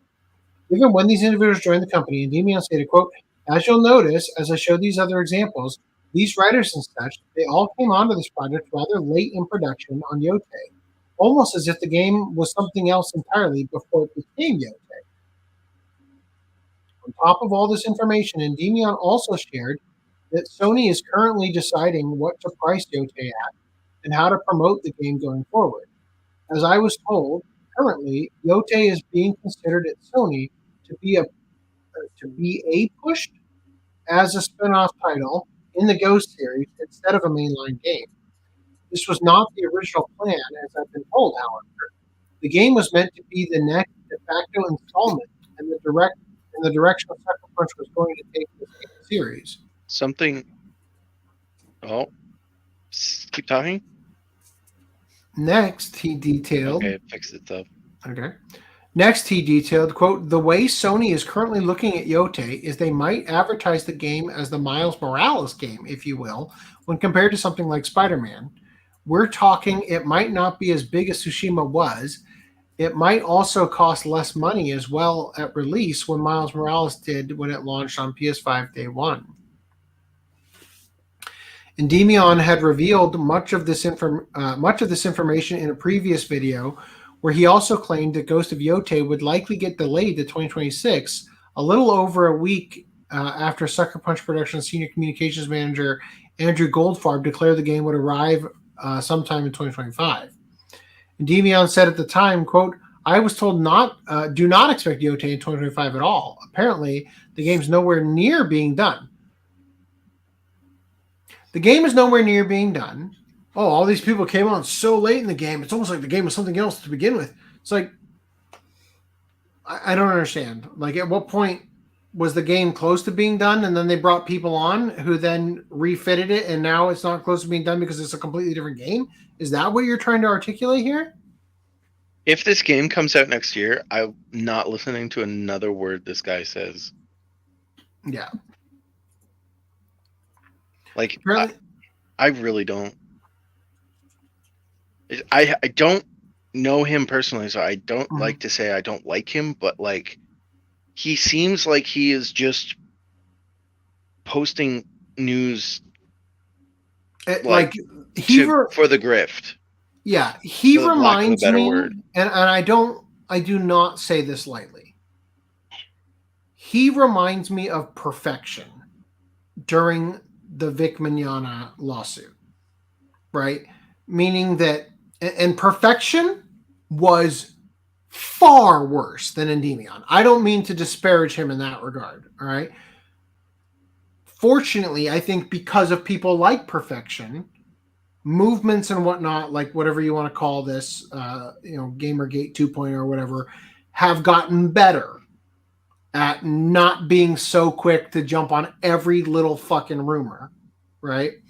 But he does strike me as, I am in it for churning the content out as quickly as possible, and that's how I stay relevant. That's how I continue to make money off of this and all that kind of stuff, right? I totally think that that's what's happening here. Apparently the game's nowhere near being done, but it's a very slim chance that this game actually releases in 2025. It could very easily fall into 2026, but if you're getting your hopes up for coming out next year, probably don't do that. Every source that I spoke to say that they fully expect the delay at some point to be announced. He also shared that the game was supposed to be a sequel to Tsushima. Quote, "I was told that originally Yōtei was not the original game idea at all. It was actually indeed Ghost of Tsushima 2 starring Jin Sakai. But sometime during development, the game was halted and then completely changed in vision. This is also similar to what we're talking about with the rumors coming out of Ubisoft. Mm-hmm. The fact that the game was initially considered just to be the sequel of Ghost of Tsushima is like a nothing. Yeah. That's like obviously, when you finish the game, your first thing is like, let's do a sequel. Okay, well, it's got the same guy. The question is, how late in the game did it change? I really have to assume that Ghost of Tsushima ends with none of the conflict being resolved. I mean, I've only just gotten to the second island or whatever, and then I took a break from it, so I haven't finished the game. But the way that people act, like, oh, of course Jin Sakai is going to be in the sequel.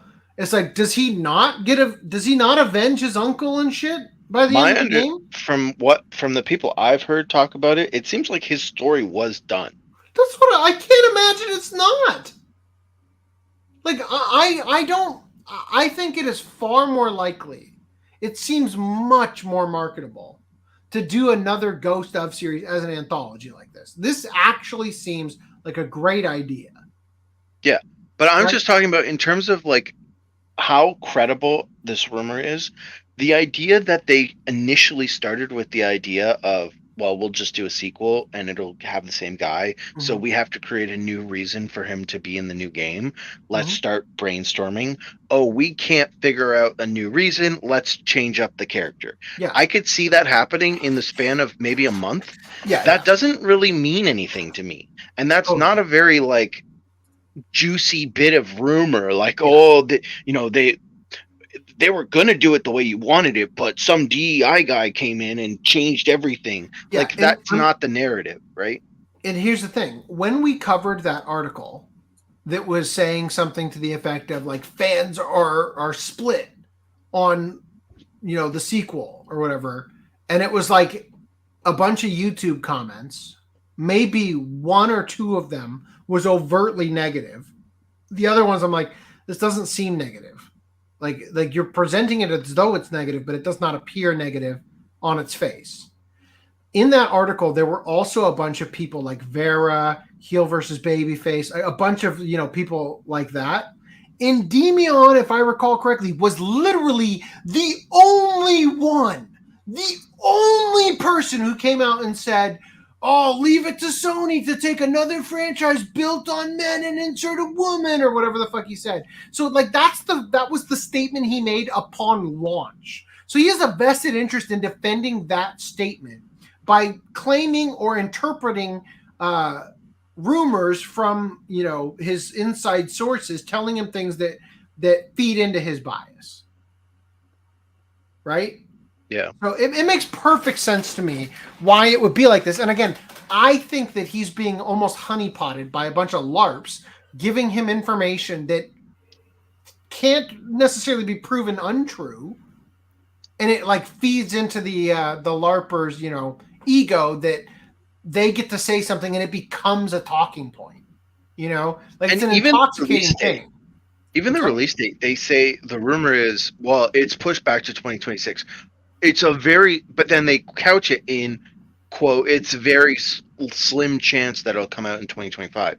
So that if it does come out in 2025, you're like, there's still the out, like, well, we said it could still come out. It was just very slim chance.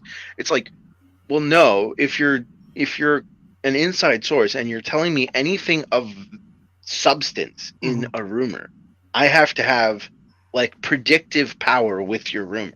Yeah. Right. So if you're saying, well, it can come out anytime and like the odds are the odds, and if it just happens, then whatever, then your rumor is worthless to me. Then your rumor is just like stupid gossip that could be made up by anyone.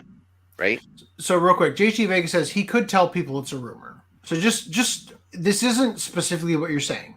I'm not sure that he mentions it being a rumor, but I do want to just point out that when I started reading this, I skipped the word rumor at the beginning, just so we're clear. So that Park Place is representing it as a rumor. Just I didn't verbalize it before, but just so we're clear, it is being presented that way by that Park Place. So let me come back to these chats so I can catch up.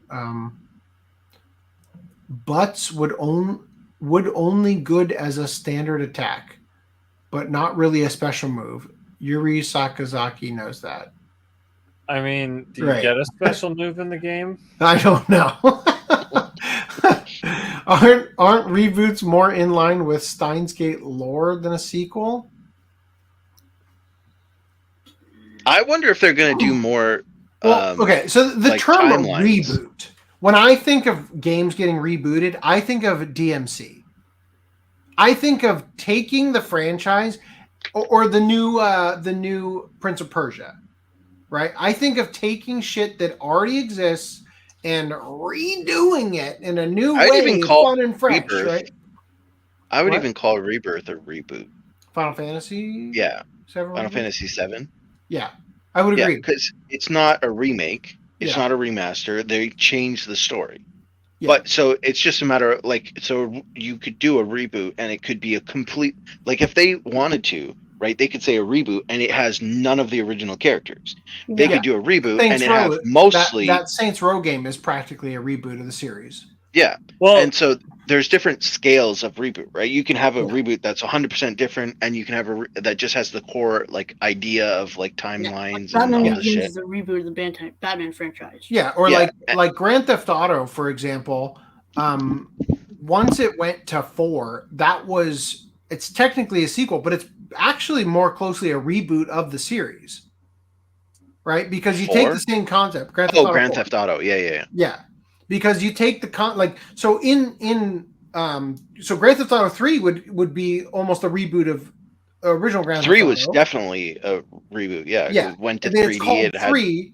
It's considered a sequel, but it's more of a reboot because you're completely revamping everything. You're reinventing everything, right? Yeah. So addressing his comment, though, he's saying because the Steins Gate lore, they have world lines, different continuities that, it's in the flavor of now they have a reboot, they can just reshape the story. It's a remake, not a reboot, by the way. Well, they advertise it as a reboot. The game. I don't know where he's coming from with reboot. It's not a reboot, it's just a remake. That's the way it was advertised. The article refers to it as a reboot. Well, that's the name. That's what the name of the name of the remaster is. I don't know. Well, if they're calling it a reboot in the name. Oh my god, he's not kidding. Yeah, the game is titled Steins Gate Reboot.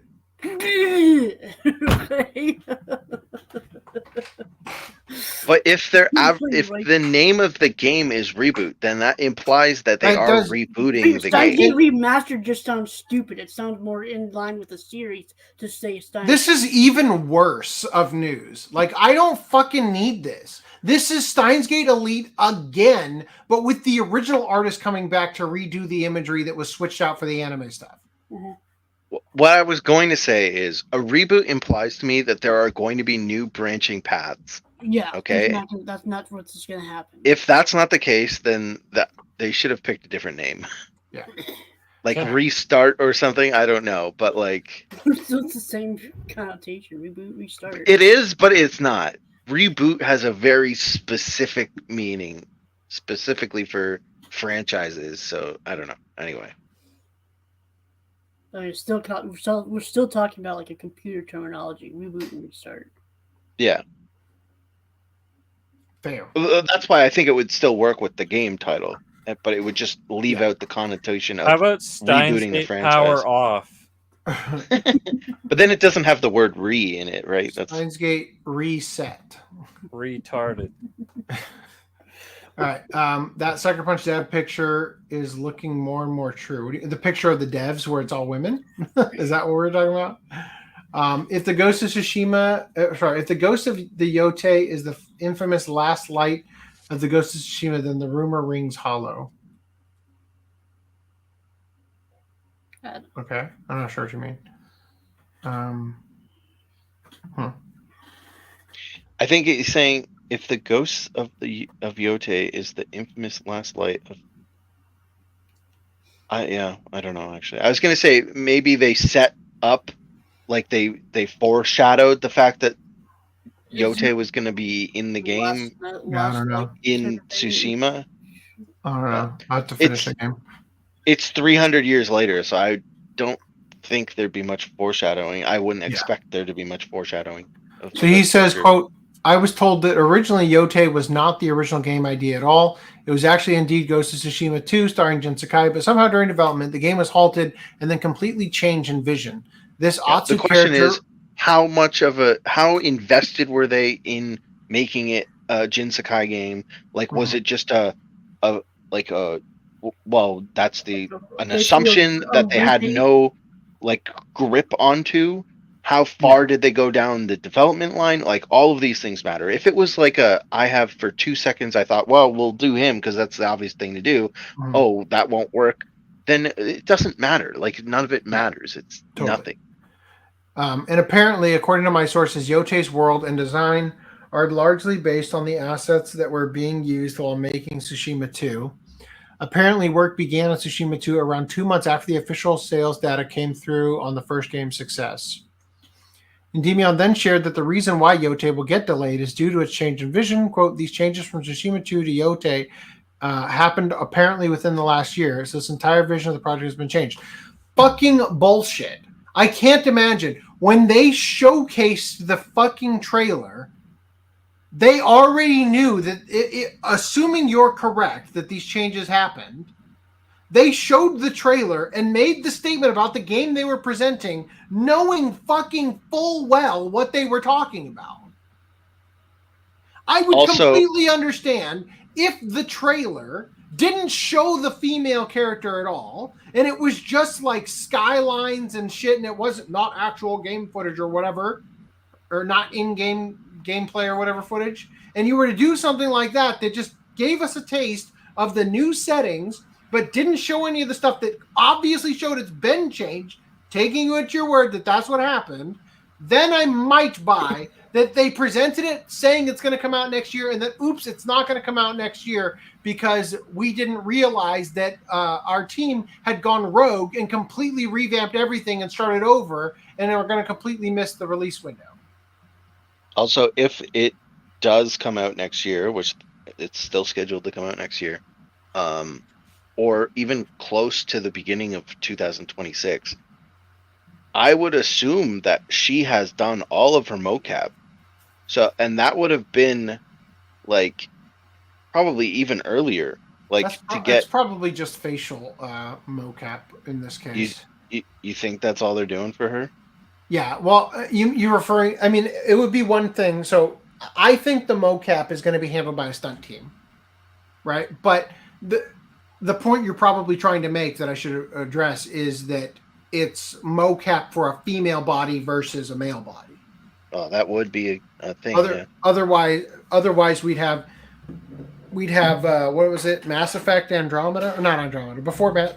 Wasn't there one? What were we talking about? It was a Call of Duty, right? Where the female operatives use the mocap of the male operatives for their like idle animation and stuff, so they looked fucking weird.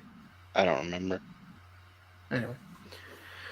Sorry, you were saying, so you think that they would have had to record all the mocap, and what were you saying beyond that?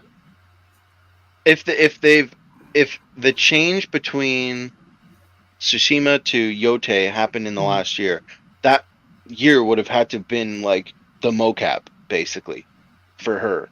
That'd be the entire like focus of that year changing is just to get her mocap down. Like it doesn't seem like they would need more time.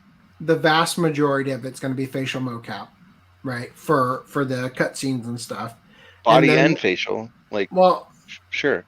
Maybe well yeah, so for the cutscenes, yes. But if you stack all the cutscenes together, you could probably get that mocap done in less than a week. Right? Assuming you can direct her properly, right?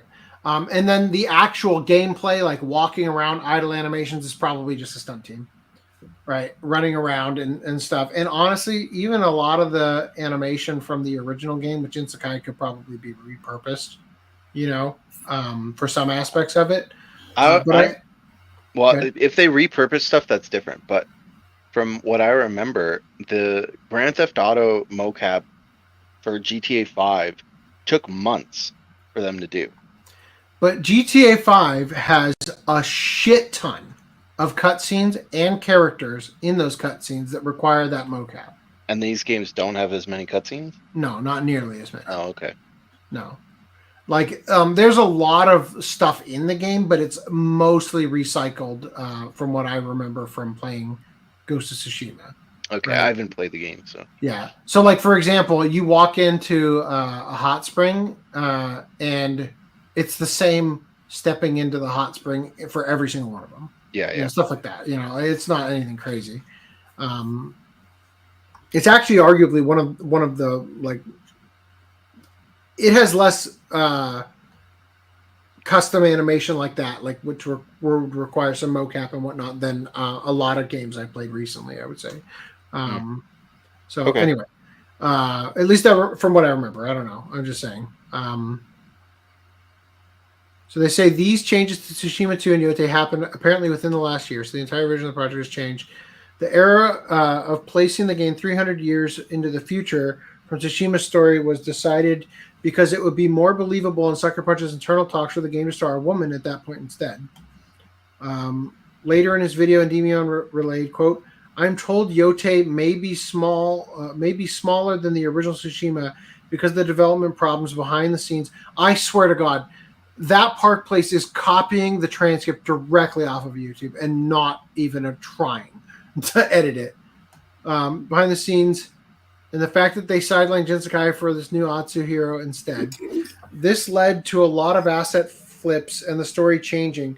But the core idea, literally the only assets you're going to need to change are the character model for the Jin Sakai swapping out. And you're mostly going to use Jin Sakai from the previous game.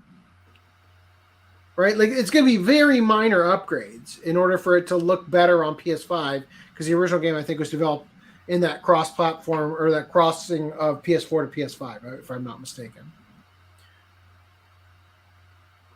The core idea of Jin being hunted by Ronin was kept, but of course he was replaced by Atsu instead.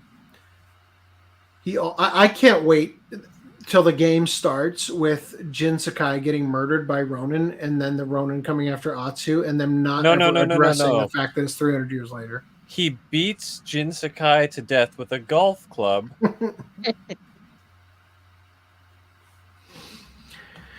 He also shared that Yōtei is also allegedly being developed as a cross-gen game for PS5 and PS4 because Sucker Punch and Sony are worried that the game won't sell if it isn't available to a larger install base.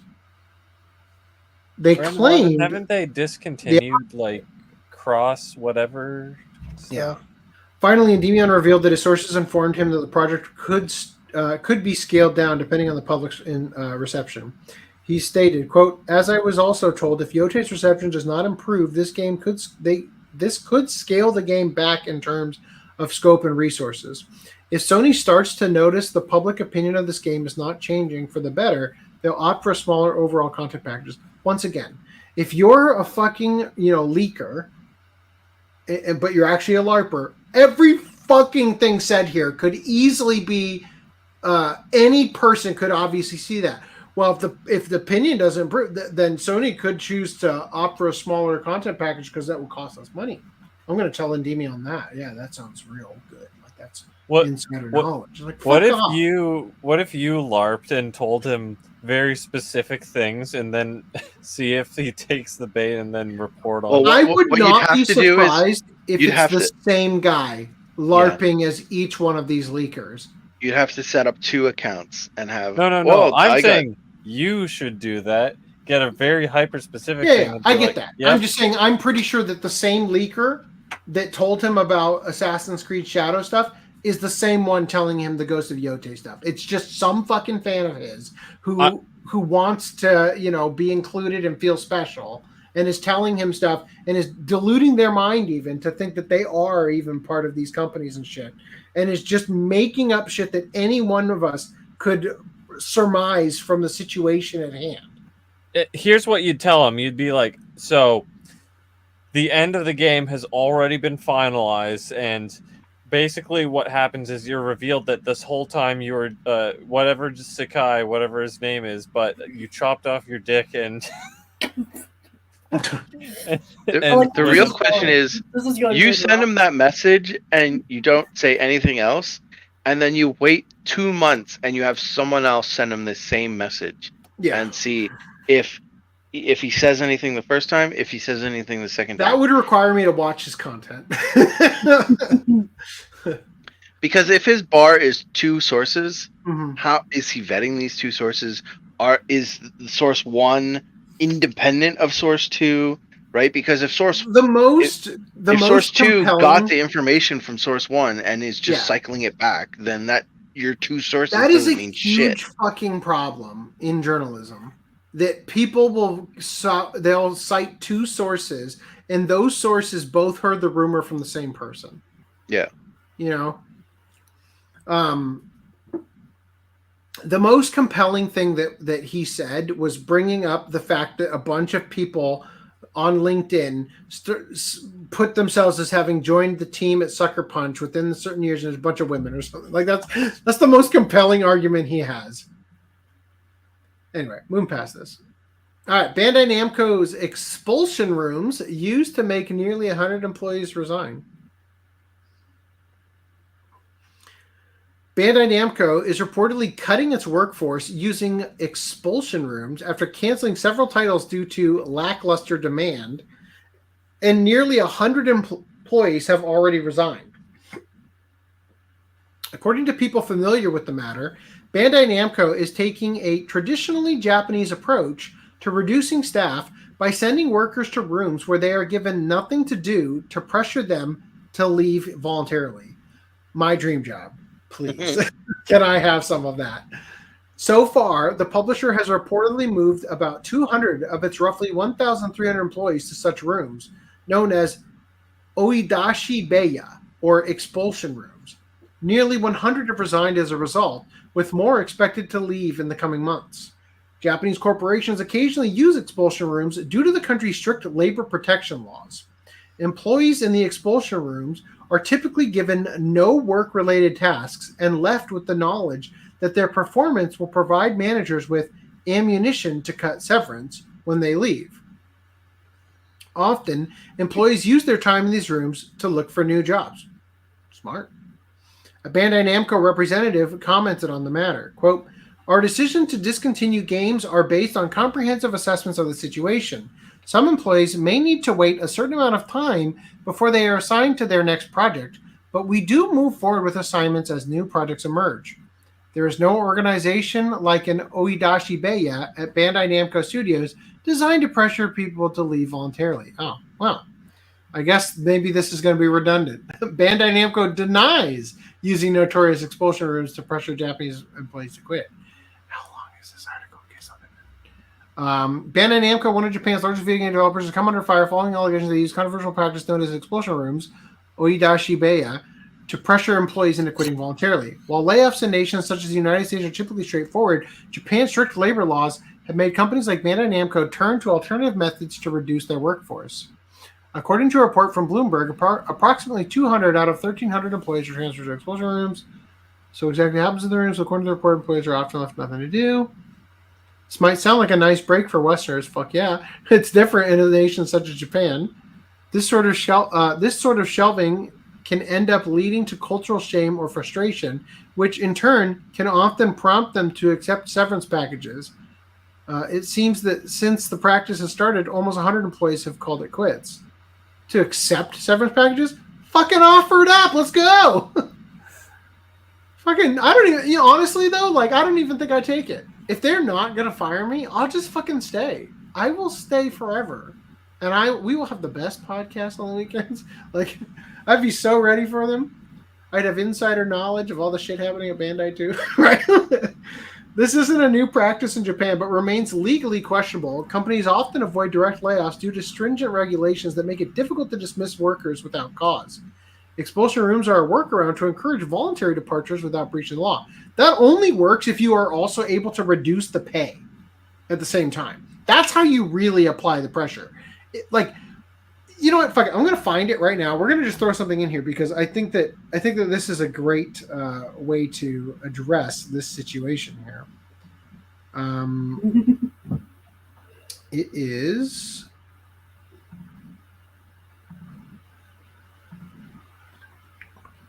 Did I put it in opening discussions? I think I did. What's the one about the article we were looking at with the Japanese contest for staring off into space and doing nothing? Do you remember that one? No.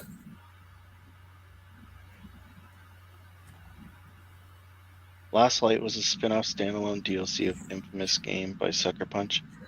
The Last Light had a female MC and was last Infamous game. Oh, okay. I was saying if Yōtei is standalone DLC as well, it could come out next year. Yeah. All right, here's what we're gonna do. Sora. I'd rather have the anime graphics and contentful video games since they're able to separate fantasy from reality better. Motion capture should copy both men and women acting. Generally does. I forgot I moved it to streaming news. I'm going to cover this now. They give. Hold on one sec. They give no work, so they have cause to fire. I don't think they're firing. Well, that's what the article kind of said. Is that because their performance is going to suffer, to give them cause to fire them because they've been given no work to do. Oh, that's what the Sonkaku Complex article was saying. So I just want to address real quick. It says, this is a new practice in Japan, but remains legally questionable. Companies often avoid direct layoffs due to stringent regulations to make it difficult to dismiss workers without cause. Expulsion rooms are a workaround to encourage voluntary departures without breaching the law. Except Tokyo Space Out Tournament draws nearly 100 competitors, finds who's the best at doing nothing. You're never getting rid of these guys. Like, they're in for life. You're paying them to do something that they would already be, competing for. There was I don't know if you played this game when you were a kid, but we used to play this game called Sleeping Beauty, where it would basically be this. Well, I don't know about what they're doing, but you would try and not move. The whole point of the game was to try and not move, and if there'd be the camp counselor or whatever walking around, and if he saw you move, he would touch you and you'd be out. And I was so good at that game. I'd sit there and I had a baseball cap. I put the baseball cap on my face and I just lie down in the grass, and I almost won, except an ant was crawling on me one time when we were playing, and I was like, I gotta get the ant off me, and then I lost. Damn. Well, there's a reason you're not Ant-Man.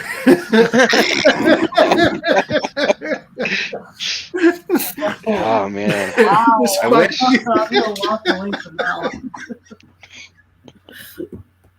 Despite these reports, Bandai Namco denies the claims. The company spokesperson told Bloomberg, quote, some employees may need to wait a certain amount of time. So this is the thing we just read.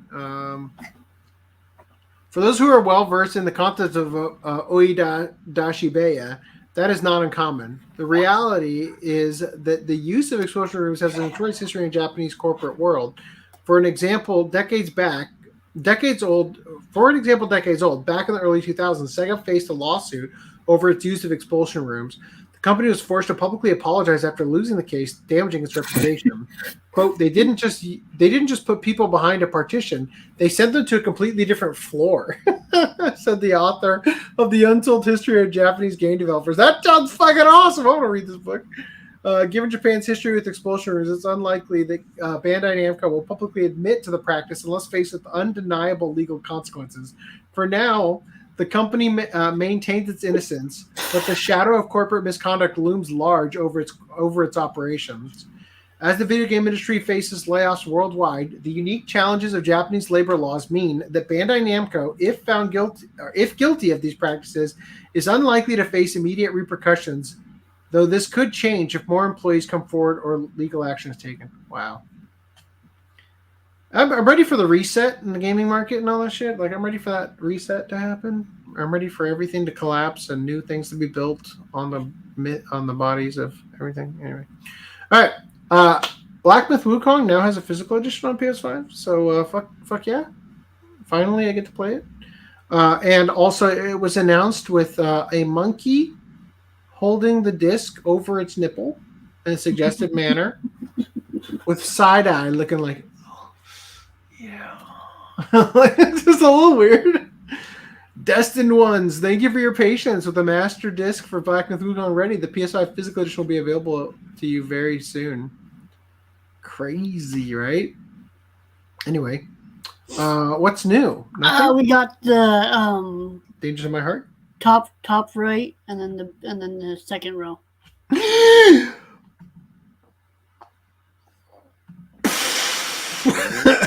Just those four. That's it, right? Okay, cool. Yeah.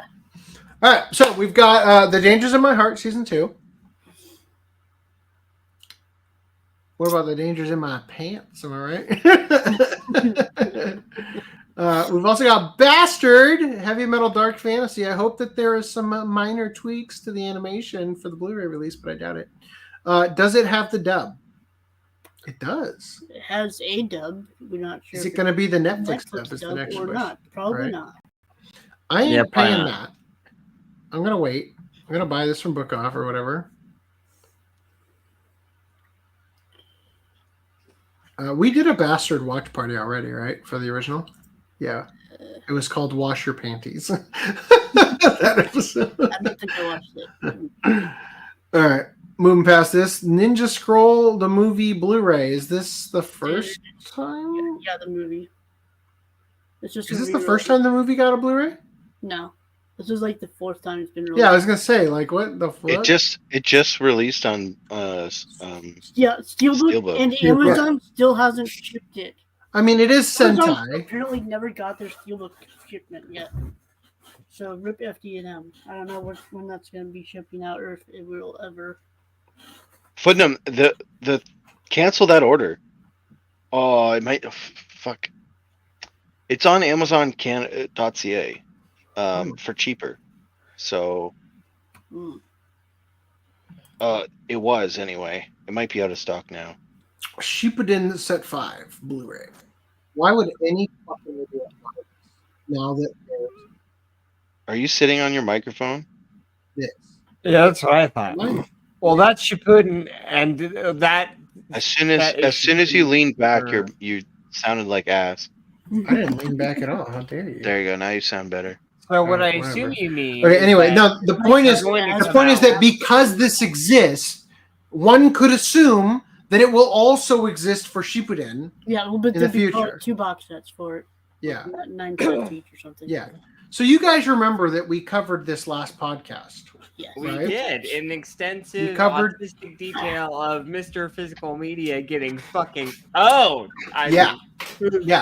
That you will recall that they said starring Junko Takeuchi, 45, and Maylee Flanagan. Now, Maylee Flanagan is no longer highlighted.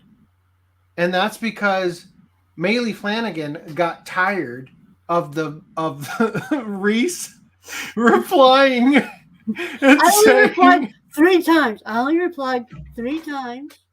so when you reply to a tweet that has ats in it, it replies not just to the person who made the tweet, but also the people tagged in it. Reply all. Unless you go into a little known feature in Twitter and remove the tag of those additional people.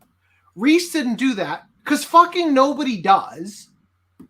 And Maylee Flanagan blocked him for daring to say not the first time. Right? Because the tweet says for the first coming time. to Blu-ray for the first time ever. Right? Like, anyway, we had a whole thing last podcast about how we nitpicked this statement, which is completely and utterly untrue. And the goalpost got moved to an entirely different stadium and somehow fucked them over so hard that in the other stadium, the kick that Footnam made at Stadium 1 went up and over and into the other stadium exactly where he moved the fucking goalpost because he's that fucking stupid. Right?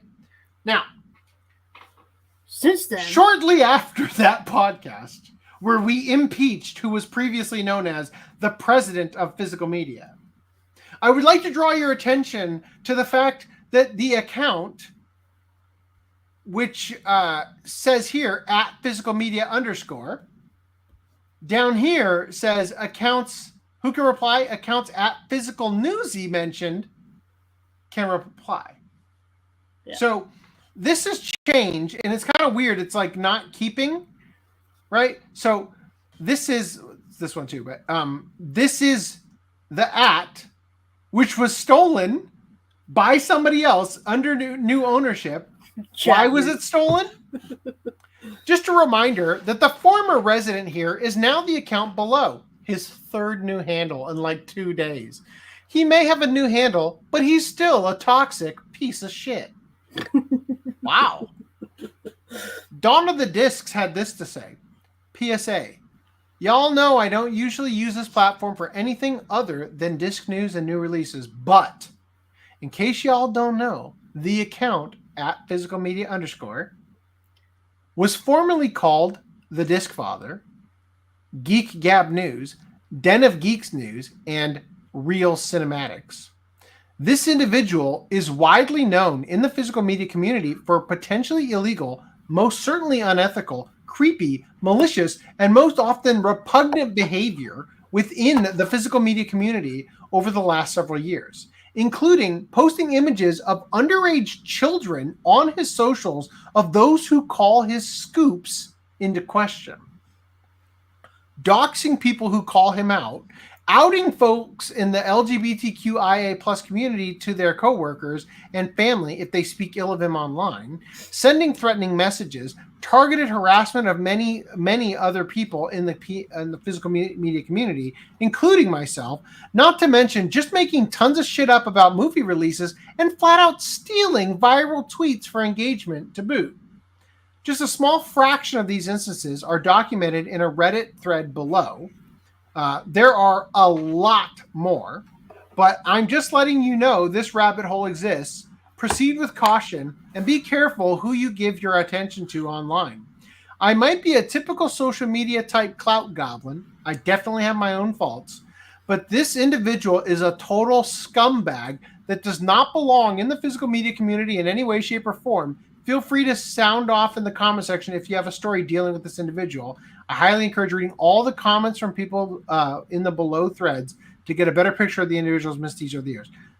This is a lot to go through, so we're not going to read this. I just want to share one.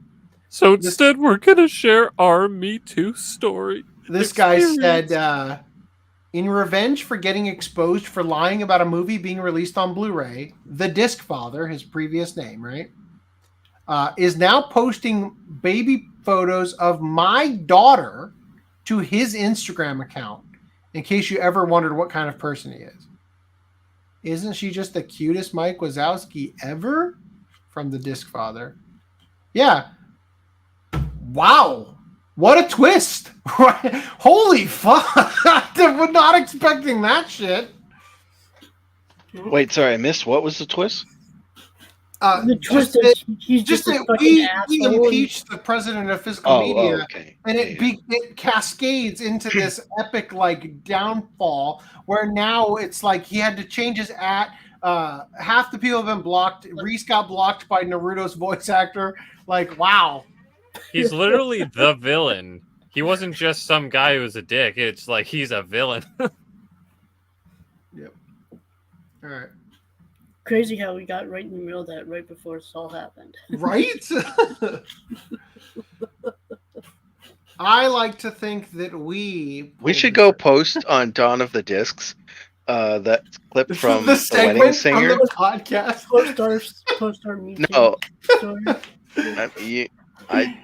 You could do that, but I was going to say That'd be great. the clip from The Wedding Singer where Adam Sandler goes, where she's like breaking up with him on the wedding day, and he's like, "This is all information that would have been useful yesterday."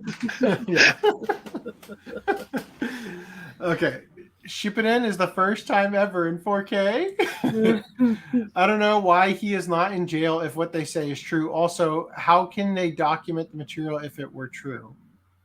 Actually, you know what? Isn't okay, he wouldn't have the pic if they hadn't posted it. Yes. So the point is that it was an antagonization of the person who pointed out his mistake. Yeah. Right. So yes. Yeah. Like if you follow the person and you try to figure out who they are, you find their Facebook account, you find pictures of their kids, deliberately then posting them as a way to attack somebody. You know. I know where you live. Basically. Yeah. It is a intimidation tactic. It's right? literally what Donald Trump did to that terrorist guy. Where why did you post a picture of my house? Yeah. Like, why'd you send me a picture of my house? Yeah, basically. All right. If you guys like support the OCA podcast, you can shop at stealthweep.com. You can buy lots of great stuff. So many great stuffs here, including Naruto things in commemoration of Reese getting blocked by Mandy Flanagan. I don't know who watches Naruto in English, but you can buy the shirt. I do. Or you can go to ocapodcast.com/store and you can buy any number of these great things, including the OCA Porncast shirt. I wore that when I was at Mount Rushmore. Sadly, I had to wear it underneath a hooded sweatshirt because it was cold outside. Oh. I'm sorry. So what you're saying is I need to sell it as a sweatshirt. All right. In random real quick, to address this comment. The joke, but let us remember that, what is it? Naruto the movie? I guess that one's Naruto the last whatever. Oh wait, no. There was the Boruto movie, yeah. That one is getting a 4K from that one's coming to 4K, so it kind of does exist. It kind of will happen. So then I can't wait for president of social media physical media. President of online stalking. I can't wait for him to post first time ever 4K Naruto Shippuden, and we'll be like, actually, Naruto. Everyone knows that when you say Boruto, you're talking about Naruto Shippuden, okay? Yeah. Cool. Can we take the comment, Oscar, real quick? Yeah. All right. Grimace frightens schoolgirls. Rides a Japanese train as the cult shake arrives at McDonald's Japan. Yeah, let me just show you the fucking ad. グリマスグリマスグリマスシェイクマクドナルドのグリマスシェイク忘れてないよね覚えているよねみんなのグリマス久しぶりグリマスグリマスグリマスシェイクブルーベリーのグリマスシェイクバッチバチにアメリカで売れたシェイクが生まれ変わったよ謎にうまいよブルーベリーヨーグルト味グリマスシェイク今だけMr. Shaker. Wow. Why can't we have commercials like that over here? Grimace shake, Grimace shake. All right, I got another McDonald's news here. McDonald's Japan debuts a new anime girl mascot character with incredibly long name. God, the name is so fucking hard to say. So good. New Dabuchi burgers arrive with new mascot. Food often comes with a side order of linguistics in Japan, and McDonald's Japan is serving up an extra large helping with the introduction of their new anime girl style mascot character. With her cheerful smile and red and gold attire, she immediately conveys a sense of youthful energy and fun. So what takes quite a bit more time to convey and comprehend is her name. So without further ado, here's Imadake Dabuchi Tabemi. That's a name. If you're thinking that's a very long name, you're not alone. Even by the Japanese language's high syllable count standards, Imadake Dabuchi Tabemi is a both cheeks stuffed mouthful. So let's dig into the explanation behind it.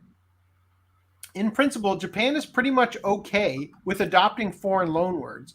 So on the McDonald's Japan menu, the chain calls its double cheeseburger double cheeseburger. However, because of the Japanese language's limited number of consonant blends and lack of terminal R sounds, it is pronounced as Double Cheeseburger. Among fans, though, McDonald's Double Cheeseburger is more commonly called by its abbreviated nickname, Dabuchi. That's her. What was the thing? The pussy, or what is that thing? The bussy? What is it? Like, you know what I'm talking about? Oh no. No. As of October 23rd, though, McDonald's Japan is now offering a pair of special burgers that officially use the Dabuchi moniker. The garlic onion Dabuchi and Kara, the spicy debuchi.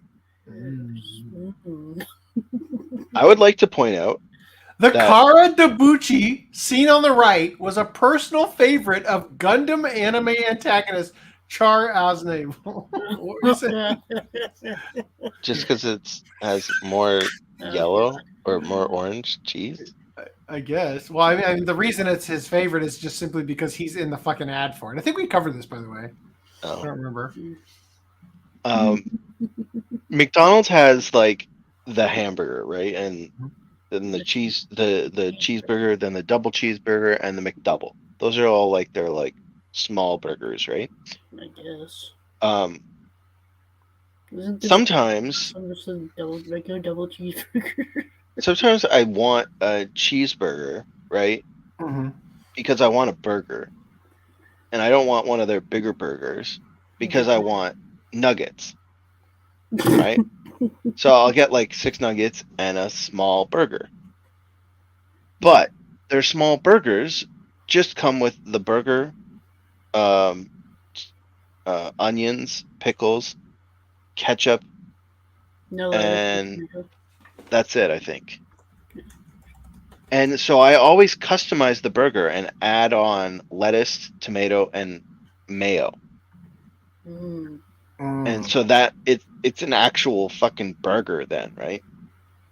I guess. And they charge you more for it, but Of course. I think it's worth it, right? And now today, just today, I noticed that they added an official menu item on the app called a cheeseburger deluxe, which is basically the normal cheeseburger with the lettuce, tomato, and mayo. So I think I've ordered this custom menu item enough times that they're like, Does it have mayo on it too? pardon? Does it have mayo on it too? Yeah. Lettuce, tomato, and mayo is what I generally add. So But now that's the. Does the new item have mayo? Oh yeah. The deluxe thing is exactly what I ordered every time. Wow. Is it cheaper or more than what you like when you previously ordered it? It's cheaper now. It's cheaper than doing it custom on your own. And the other weird thing was, it's the same price as a McDouble, which is like you're getting one less. Like you're not getting the patties, so like you're still paying more than what you would pay for a normal hamburger or cheeseburger, right? But the weird thing is the McDouble meal was like, we're talking like $4.10, right? $4.10 for the burger for McDouble, $4.10 for the deluxe cheese. The McDouble meal is like $6.50. The cheeseburger deluxe meal was like $10, and it's the same. Like once you get to the meal part, it's the same fries and drink. So why is, if they're both $4.10 by themselves, why is one $10 for the meal, one $6 for a meal? Where's the $4 going? But I'm happy they added the burger. I totally asked them that. That's fucked up.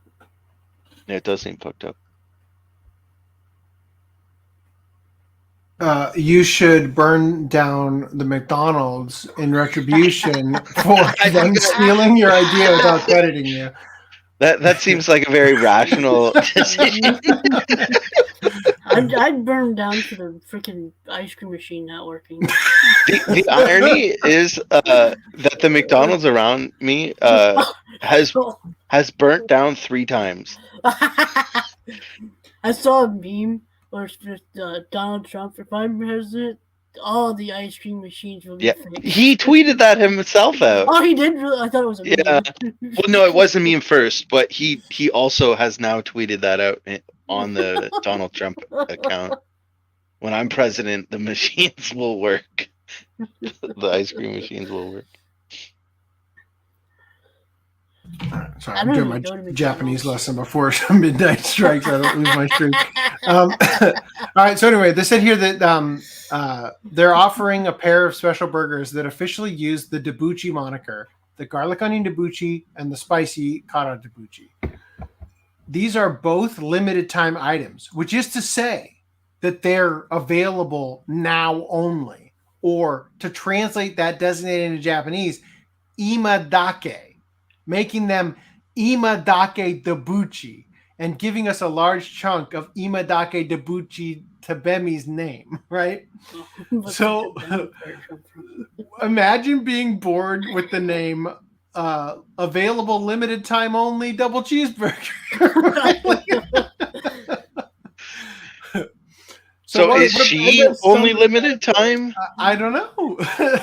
So what about the Tabemi part? Tabe comes from taberu, meaning to eat. Imagine getting born as a kid and getting named temporary kid.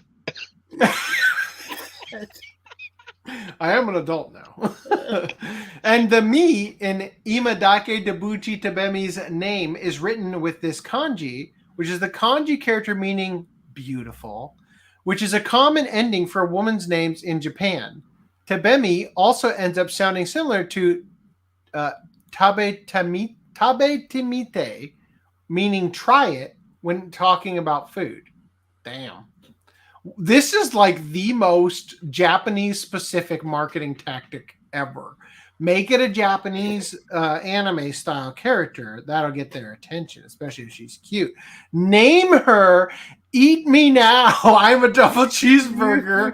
Try it. I'm only available for a limited time. It's like, oh, look at, she's so cute. What's her name? Right? Like, this is the kanji for ima, meaning like now. Yeah, I love this. It's like hajimemashite, imadake debuchi tabemi toimasu. Wow. I'm surprised they didn't use like what's the. I've never seen Devil as a part timer, but they work at a burger joint. There's a girl that has the same kind of like the short really busty girl has the same kind of pigtail haircut. Like, why didn't they use her for like the watch image? Adding an extra layer of complexity is that usually no space is placed between a person's family name and their given name when writing in Japanese. So it's not clear whether Imadake Debuchi Tabemi is the character's given name or if her family name, which is said first in Japanese, is Imadake Debuchi, or some other combination of syllables. So while Imadake Debuchi Tabemi's visual design is getting a lot of thumbs up online, a lot of index fingers are being used to scratch heads at the same time with comments such as, that name breaks my brain, but the character design is cute. The naming is beyond lazy. Come on. That's genius naming. I like how she's got a late 90s, early 2000s anime art vibe going with those oversized accessories. It's taking all of my mental capacity to try to parse that name. If you think if that was a 90s mascot, she'd have more boobs. If you think of her last name as Ima Dakeda and her given name is Buchi Tabemi, Buchi Taberu, meaning to gorge on, she sounds really tough. Oh boy. McDonald's USA. Donald Trump is working here today. Meanwhile, McDonald's in Japan. Meet Imadake Debuchi Tabemi. I can tell that McDonald's thinks that as long as there's a cute girl, I'll be satisfied. They are correct. They are correct. In her debut tweet, McDonald's Japan says that Imadake Debuchi Tabemi will only be around for a short while. Even the badge on her jacket says Ima, meaning now. But the mysteries of her name will likely linger even after she's gone. Okay, I want to share something with you. They should have made an ad with her serving that that animated family that went viral. Yeah. I'd like to share something with you that I can never find another opportunity to include, so we're going to include it now. After his first McDonald's meal in 1967, Fujita was amazed by its efficiency and popularity. After selling imported bags and shoes, Fujita seized on the opportunity to start McDonald's franchises in Japan in 1971. His strategy for selling McDonald's to the Japanese people involved the following statement. This is fucking serious. Quote, "The reason Japanese people are so short and have yellow skins is because they have eaten nothing but fish and rice for 2,000 years. If we eat McDonald's hamburgers and potatoes for 1,000 years, we will become taller, our skin will become white, and our hair blonde."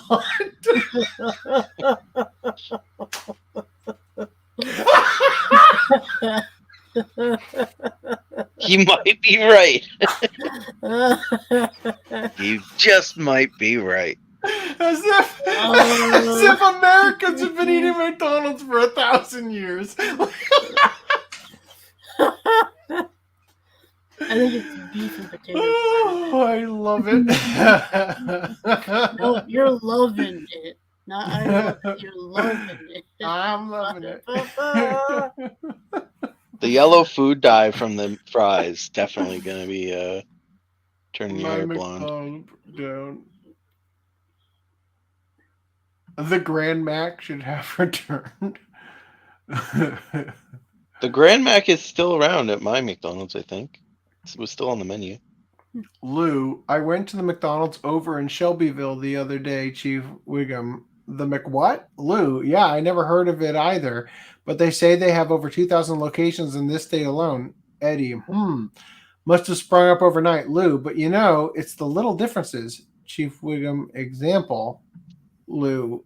Well, at McDonald's, you can get a Krusty Burger with cheese. But they don't call it a Krusty Burger with cheese. Chief Wiggum, get out. What do they call it, Lou? A quarter pounder with cheese. Okay. Quarter pounder with cheese. Well, I can see the cheese, but do they have Krusty's partially gelatinated non-dairy gum-based beverages? Yeah, they call them shakes. Shakes? You don't know what you're getting. Wow. Grand Mac is a Big Mac that is bigger than the Big Mac. Oh. I wish they bring that back on the menu. Debucci reminds you of the English word debauchery. Oh. Fugata is based. You mean Fujita? Don't Japanese hate blonde hair? No. It's the Grand Wizard Mac, according to Fujita. Oh, no. Why would you... McDonald's are going to make these pretty Japanese people look like fat American people. Whoa. Oh, sorry. Should I tell the story about what happened at the... Hold on, I just want to correct myself. It's not the Grand Mac. They have something called the Big Arch, which is it's very similar to the Grand Mac. The Big Arch Wizard. As far as I'm concerned, the only thing on the McDonald's menu that's edible is the McGriddle. Is what? The McGriddle. No. It's like the breakfast sandwich thing. Maybe it's like the pancakes that are really nice and sweet. Yeah. Yep. Those are pretty good. All right, continuing from here. Japanese arcades now have crane games where you can win sweet potatoes and then roast them in store. In the microwave. Wow. Wow. Wow. I've never cared for sweet potatoes. I've never that or squash. I mean, like I'll eat them, but I just never saw the appeal of them. Mm-hmm. Imitation fish sperm appears at 7-Eleven Japan. Imitation. Oh my god, I missed that. This is a fishy situation, boss. Is it like the imitation crab where it's like may contain real fish sperm? Is plant-based? Wait, we were reading this earlier. Did you think it was actual fish? Okay, no, hold on. Why he's confused, as we're about to read, is because this is a real delicacy in Japan. And this, the article is about, is an imitation version of it. Get this. Is plant-based shiraka worth putting in your mouth? In Japanese, there's a phrase, kuwazugirai, which means to dislike something even though you've never tried it. It can be applied to anything, but the literal translation of kuwazugirai means to hate something without having eaten it, which is a prime example of how some people bristle at foods they're not accustomed to, but might love if they just try a taste. However, in some situations, you can kind of see how someone could feel an aversion or even repulsion towards something that's biologically edible, even though, even having never put it in your mouth, such as with shirako, which is fish sperm. And no, Shirako isn't just a drop or two of potential future fishies added as a little extra seasoning. Shirako sushi, the most common way to eat it, involves a generous dollop of the creamy stuff, as shown in the photo here. Wow. Now, you know as well as I do that the inventor of putting fish sperm on the sushi he's serving is literally just Shinji cum-handing his way into giving you his sperm, right? I mean, that's fucking obvious. Nobody's too stupid to realize that, right? That's absolutely what's happening here. Note, this Shirako I just want to know how they jack off the fish. Fish in Japan don't just citrus fruit peels. I'm pretty sure as they're cutting, oh, this one's a male fish. Save the sperm sac. No, but really we know what it actually is. You know. Though it's not super hard to find in Japan, Shirako is still a pretty divisive food.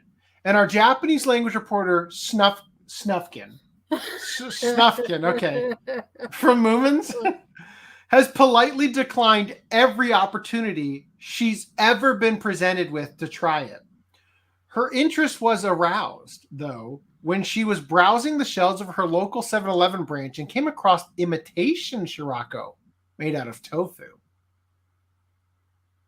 I'm not loving it.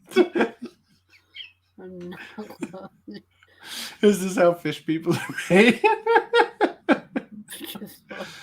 Oh, God. We've gone too far. Aquaman's secret origin. Plant-based would have putty, not fully plants as like fruits and vegetables. Okay. Gura taught me about Shirako. Apparently she wants her and her co-workers to try it. Wow. Plants do have sexes, but I would not be sure if the male plants can make semen. Pine cones are a pine tree's sex organs. Thanks. I will stomp on them harder next walk. This is the newest edition of Tofu Maker's Sagamiya Foods Beyond Tofu line. Beyond. The secret ingredient is jizz. This imitation fish jizz is made with human jizz, right? Which also includes imitation uni, or sea urchin. Ordinarily, when the food industry uses the term beyond something, it's an indicator that tofu is being used to replicate something, like a Beyond Burger being a tofu-based hamburger substitute. So calling something Beyond Tofu feels a little strange, but what feels even more shocking, of course, is that tofu-based imitation fish sperm exists. Intrigued, Snufkin decided to pick up a pack of Beyond Tofu that's like Shirako, as the product is officially named, for 246 yen, or $1.65. You could go to the glory hole for free, just say. Opening up the package, she could immediately detect a smell reminiscent of imitation crab. Imitation crab made from other fish, not from tofu. Visually, tofu-based imitation Shirako is arguably less intimidating than the real thing, since tofu and Shirako actually look quite similar to each other. Yeah, I'm not sure if I agree with that, considering the dripping jizz all over this. Hard disagree. Yeah, hard disagree on both of them.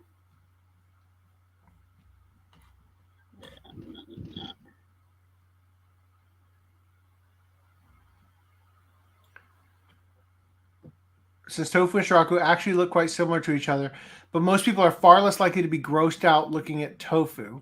The Shirako Beyond Tofu comes with a packet of kombu, kelp ponzu sauce, which Snufkin poured on after plating it. Have you ever seen not the really video? A taste test, then, is it?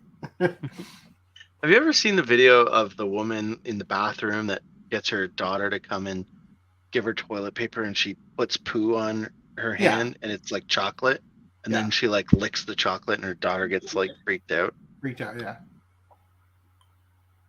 There's a scenario where like you think the chocolate is poo, and you have a physical gag. Like, yeah. ah! But Absolutely. you know, your brain knows, like it's chocolate. Don't worry. But you're like, ah.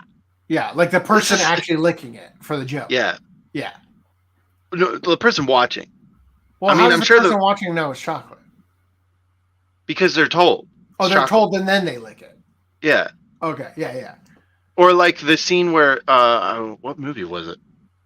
There was a movie where they have a chocolate bar floating in the and the guy works at the pool place and he's like, "You want a break?" And he throws the chocolate bar in the pool and then they all like and they run out and then he's like, "Okay, we got to shut down the pool because we got to clean the pool." And then later on because it looks like a turd. Yeah, So later on in this, he throws an unwrapped like Snickers bar. Henry bar. Okay. I think if something similar to that. Anyway, and then later on he grabs it and eats it, and you're like, but because you're like I wouldn't eat it for the chlorine. Jesus. as you're watching it. Well, it was a movie, but as you're watching it, you're like, that's shit. So you're.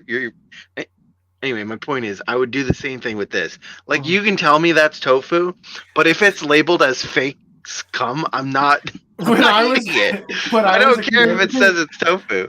When I was a kid, I was at my grandmother's house for like Thanksgiving or something, and like my entire family. My dad has like 3 brothers and 4 sisters, right? So like the whole family is there, and their families, family and stuff. My dad, and I'm like 6. Right? My dad gives me a brownie, but first he rolls it in his hand into a ball and like a little like turd shape and gives it to me to eat in front of everybody. And they have the exact reaction you're describing as I put it in my mouth. Yeah. Like, oh! I'm like, yum. After taking a moment to steady her nerves, Snufkin took a bite, and it was good? Yeah, good. She could hardly believe it. But after a life spent avoiding eating Shirako, from her first taste of imitation Shirako, she liked it. Yeah, it's like we were joking before, like, how do you know you hate horse semen if you've never sucked off a horse? Like come on. The first thing she noticed was the texture, which is distinctly different from regular tofu. As you probably already imagined / feared, it's sticky with a smooth surface area, but a finely fibrous quality. It's also a little denser than normal tofu, feeling close to goma tofu, sesame tofu, but melts once it reaches the warmth inside your oral cavity. I still do not understand. When I look at this, I only see the dripping cum. Right? I do not see this thing there. Like, it's the same almost. It looks just like it. I refuse to eat tofu. And is that picture of the real thing sushi with it on top? Or is that whole pink thing? That's a generous dollop of fish jizz wrapped in seaweed. But it says the Shikaru the Shirako sushi has been garnished with yuzu zest. Oh, with the zest. Fish don't jizz citrus fruit peels. Yeah. Okay. But so they described it as it isn't just a drop or two of potential future fishies. So it must be this whole thing on top. It's a freaking. How does it have solid jizz? I don't get it though. Like, how's that a thing? Chat GPT. Describe Shirako to me, please. Oh, God. Often called cod milk in English, is a Japanese delicacy made from the sperm sacs of male fish. Most commonly cod, but also pufferfish, anglerfish, and salmon. The word Shirako translates to white children. Oh my God. I don't think so. No. Shirako's white. Wow. Get the McDonald's guy on the phone. He'll want to sell this for sure. Technically, white is the master race because that's where all referring to its creamy, pale appearance and soft, almost custard-like texture. When served, shirako can be steamed, grilled, or eaten raw, often topped with a ponzu sauce, served in hot pots, or enjoyed as sushi or sashimi. Its taste is mild and slightly briny, with a silky mouthfeel. Although its unique flavor and texture make it a treat for adventurous eaters, it can be an acquired taste due to its rich, somewhat gelatinous consistency.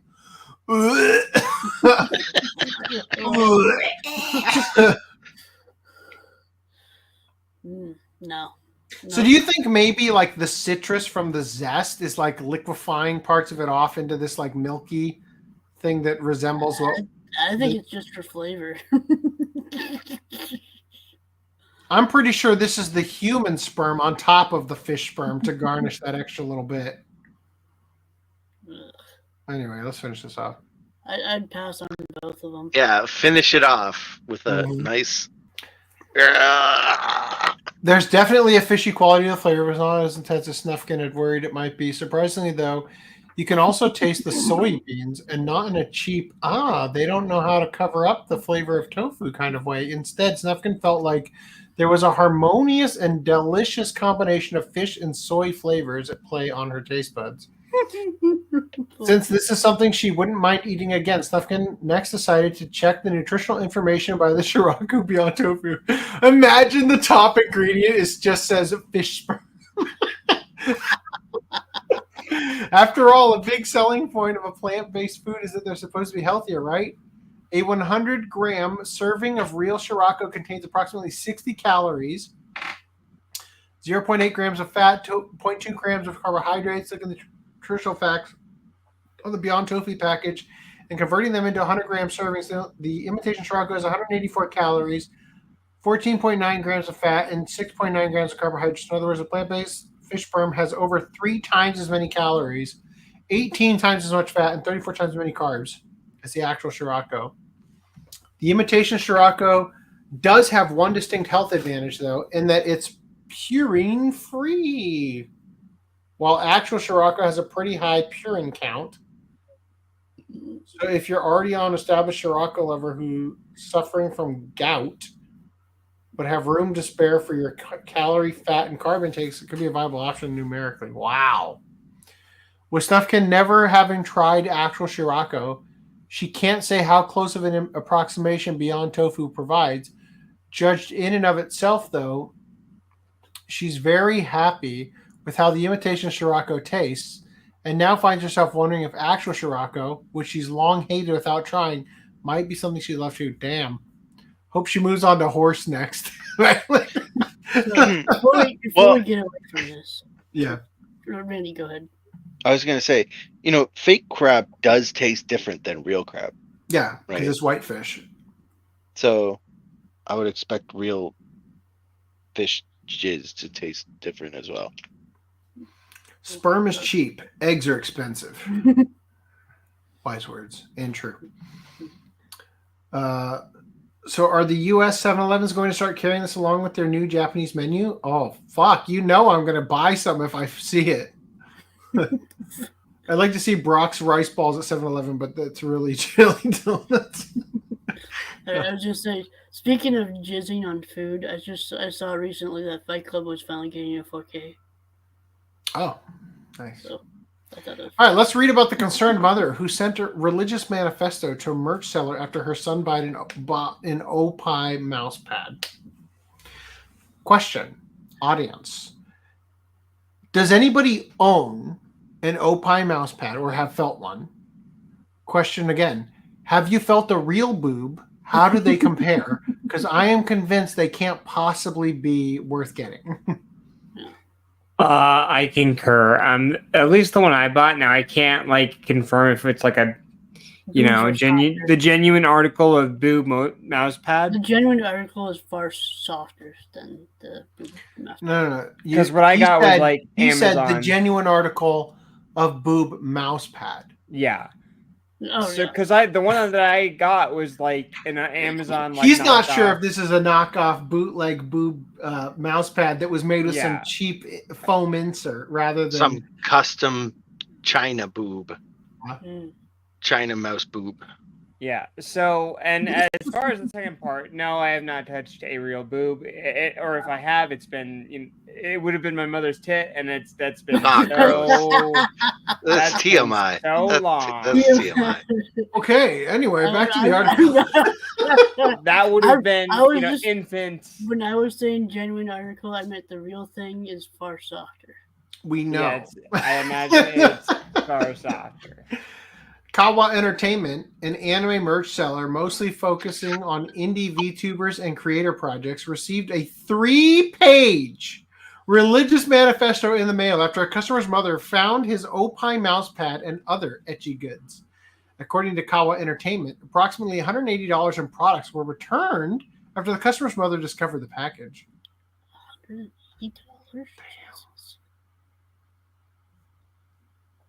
You better have used it. You see, your body belongs to God. You are not your own. He paid the price by dying on the cross. He suffered for you. Oh, wait, when they said religious manifesto, they actually meant, okay. The pictures you draw are not respecting the body. They undermine women.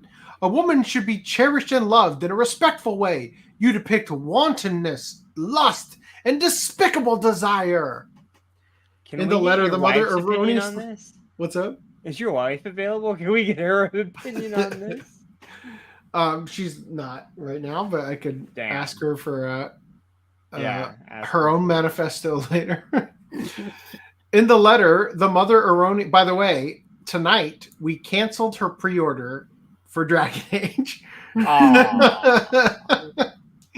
Good, save your money. I read her some of the leaks that we didn't cover tonight, but might in the future, and she rage quit on the walk with the dog. We canceled it. In the letter, the mother erroneously attributes the product solely to Kawa Entertainment, assuming that she's speaking directly to the artist and accuses them of misusing the gift of art. The images you send to my son have given him a tainted image of a true woman. A woman with wisdom, understanding, hope, to give strength to a man, not weakness. These pictures play on a man's weakness like Delilah to Samson, who deceived Samson into getting what she wanted. A man needs encouragement in the things of God so he can face the world like Joseph, who fled from immorality. Wow, she's really... But she would know, right, about how to get a man's weakness going? Like...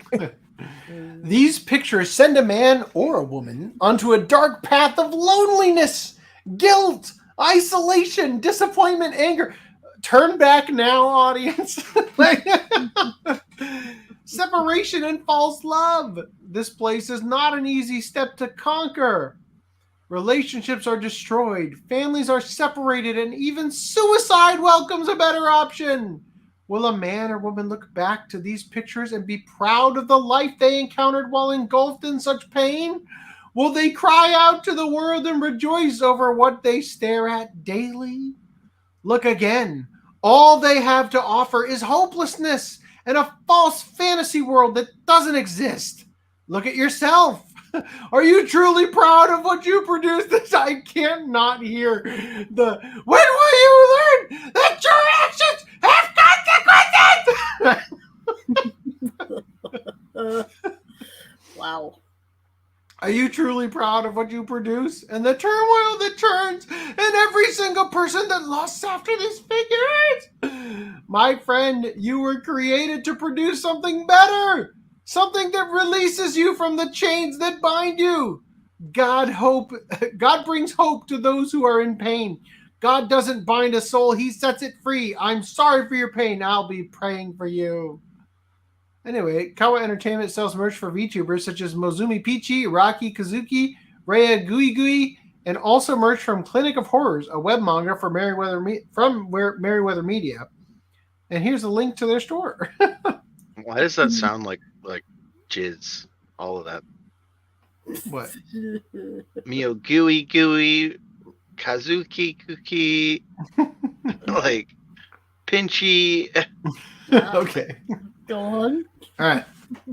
We have a very important scientific question to answer. Oh, no. What happens if you feed pufferfish poison to pufferfish? First of all, is it Poison or venom? Poison. I don't think it is. It's poison because if you eat it, it fucks you. If I ate a scorpion, I would still get fucked by the venom. No, you can eat venom and it doesn't hurt you. Venom only, assuming you don't have any cuts or shit inside you. Venom only affects you if you get injected with it into your bloodstream.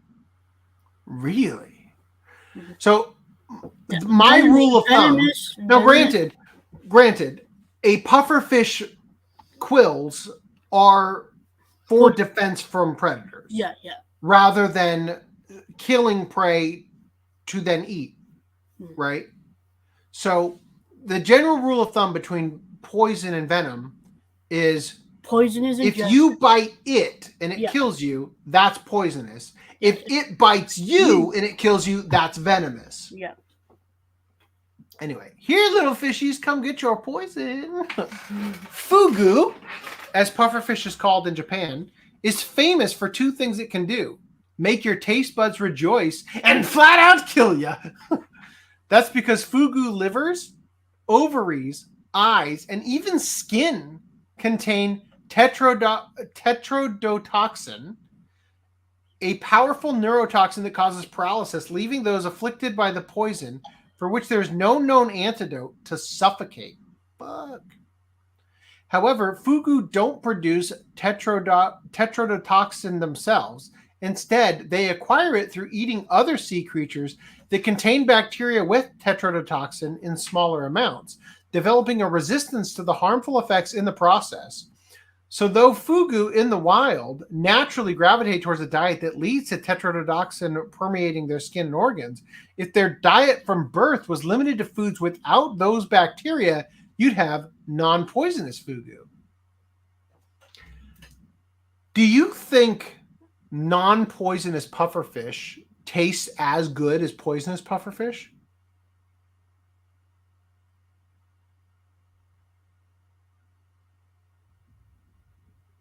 Tough to say because you're not eating the poisonous part. So, but the poison that is in their system may affect the taste of the rest of their body as well. Also, the what they're eating would affect the taste of the fish. And so if the substitutes aren't a 1-for-1 substitute of their normal diet, they would naturally taste different. Yeah. Yeah, sans the so the reason I ask is because it is extremely difficult to prepare pufferfish in a Japanese restaurant. Like, you have to be certified in the ability to cut it exactly perfectly to remove all the stuff that would kill someone so that it can be served to them, which honestly, if you think about it, is kind of a ridiculous, like, evolutionarily, you would imagine it would be impossible. What the fuck? Sorry, I just got distracted by something else screen.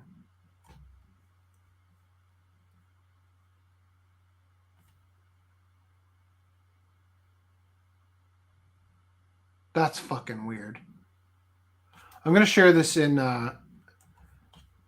private chat with the immense displeasure that this didn't get seen early enough.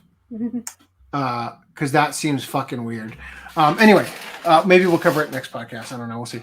I lost my train of thought. But the idea, I guess, was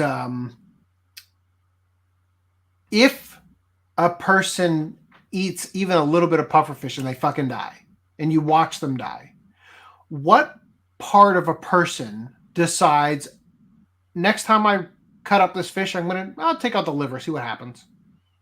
Yeah, and some will take out the eyes too.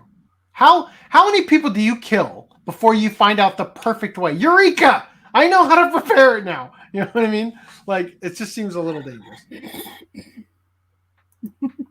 Well, in theory, you could just feed it to a dog or something. See if the dog dies. Quote, Jesus, flat as justice, and so are my mouse pads, even the etchy ones. Also, drawings are not the body. All right. Sorry, what was that last thing you said, Randy? You could practice by cutting up the fish and feeding the pieces to a dog. I like And this then this way of doing it. See if the dog dies. That's how I'm going to be certified. What would Well, it happen didn't if work, you, and I lost interest. Oh well. What if you cut up your dog and fed them to fish? I like this idea too. Have you seen the piranha fluid? No. The piranha. So there's like a chemical they call piranha fluid or something like that. Oh. Have you seen this? Yeah. I recently saw this guy. He puts like a napkin, like a little torn off piece of a paper towel, into it, and then like a half second later, it just disappears. It evaporates into the fluid as bubbles, and it's gone. Like, yeah, I know what you're talking about. Yeah, it's fucking crazy. I think it's called like a piranha super acid, basically. What was that last part for them? I think it's like piranha solution or something like that is Yeah. what's supposed to be called.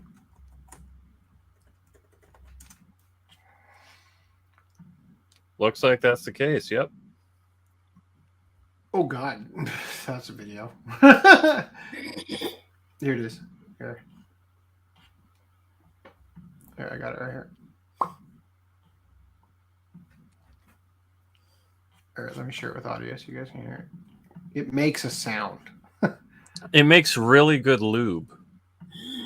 Unless you really want to. Sure. really quick. And, It makes a great solution for transitioning quickly.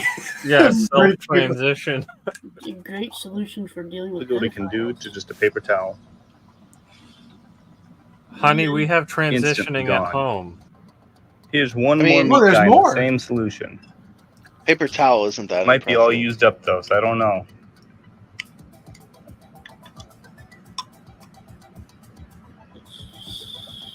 Yeah. Lame.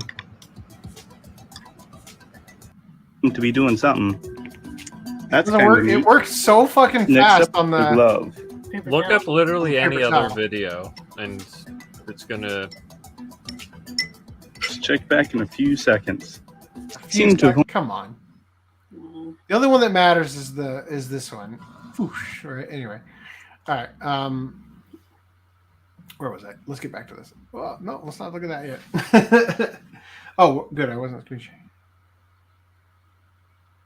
My wife asks if the sound outside is fireworks. It's been going on forever. I haven't heard anything. That okay. Anyway, let's read about this piranha or pufferfish. I lost all my trains of thought on this. What if you took some non-poisonous fugu? Oh, well, I guess the question about if they taste the same is, I think a portion of the flavor comes from the fact that you are at least internally think, when I eat this, I might die. Right? Like there's the thrill is part of what makes it taste good. So if you had the ability to create perfectly safe pufferfish and served it as though it was deadly, do you think the person receiving it would not be able to tell the difference? That's the question. Anyway, but what if you took non-poisonous fugu that who'd been hatched and then raised in a research facility and were thus tetrodotoxin free, and started feeding them tetrodotoxin? That's the question being asked by scientists at Nagasaki University, who started mixing a dose of tetrodotoxin in with the food of the group of non-poisonous fugu.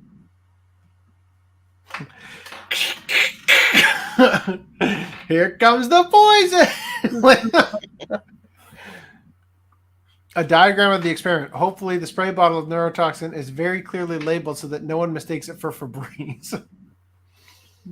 To answer the most immediate question that springs to mind, the fugu haven't died, as apparently the dosage is small enough to not be life-threatening.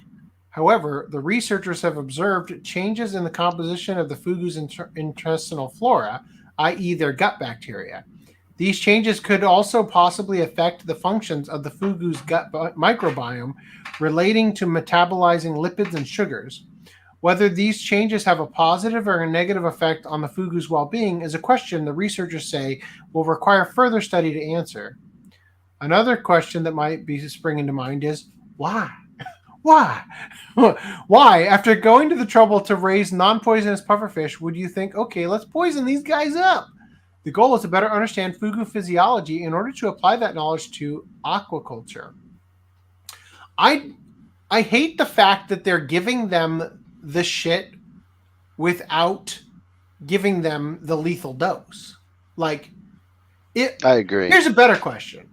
If you had a pufferfish that had the toxin and it was already built up the immunity and you gave it what would otherwise be a lethal dose, will it survive? Because if both are going to kill them, then you don't have to do this fucking thing at all.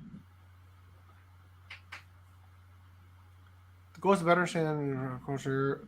Though non-toxic fugu were first bred more than 20 years ago, also by scientists at Nagasaki University, farm-raised fugu is yet to fully catch on among foodies, leaving demand for the fish to be supplied almost entirely on wild catches. Being able to more effectively raise fugu with a flavor replicating that of wild caught fish could lessen the environmental impact of the pufferfish eating practice.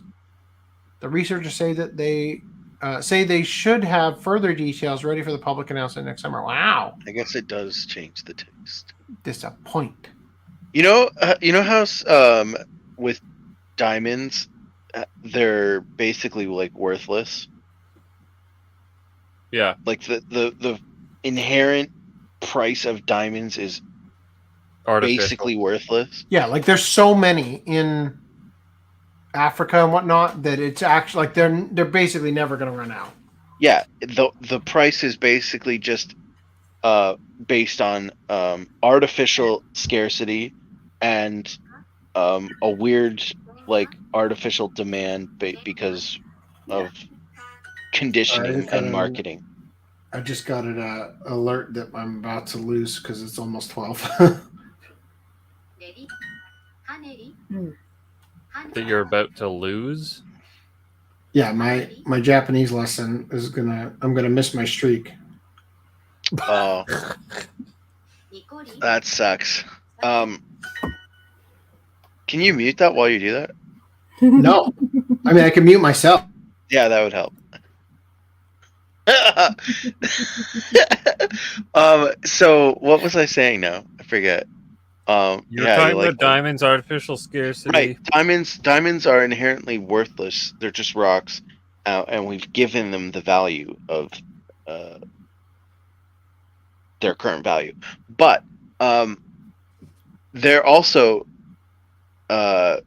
unethically mined, right? So people have a problem with paying for blood diamonds, right? So they've made these things called lab diamonds, and some people are purists and they say we want the rock, the mined diamonds. We don't give a shit about the fact that they're blood diamonds. We want real quote unquote diamonds. We don't want the lab diamonds, right? So that there's those people, and then there's the people that are like, well, we want the lab diamonds. We don't want to support the unethical mining, so give us the lab diamonds, and the lab diamonds happen to be cheaper. Nice. There you go. Great. Now unmute yourself. And we don't need to be zoomed in on. But nice. But so what happens is the lab diamonds are actually expensive to make. So diamond sellers. Oh, you're still going. Okay. Never mind. Then mute yourself while you're still going. I thought he was done. I thought that's what he was showing us. So what happens is a lab seller, or sorry, a diamond seller will label mined diamonds as lab grown. Sorry, I have two separate apps. God damn it. I love this Pokemon Go too. I've yet to learn new words that I didn't already know, and I've been doing it for like almost a year. So my point is that the diamond sellers sell a diamond as lab grown to attract the people who have ethical issues but then will turn around and just give you the mined diamond. Mhm. And you inherently think, well, they won't give me the more expensive diamond. I find for that the cheaper hilarious. price. Actually. Yeah, I do But find that because hilarious. they're worthless, they don't give a shit. So I would argue that the reason that you would be a purist is because value is determined, in my mind, by the effort used to achieve something. Right?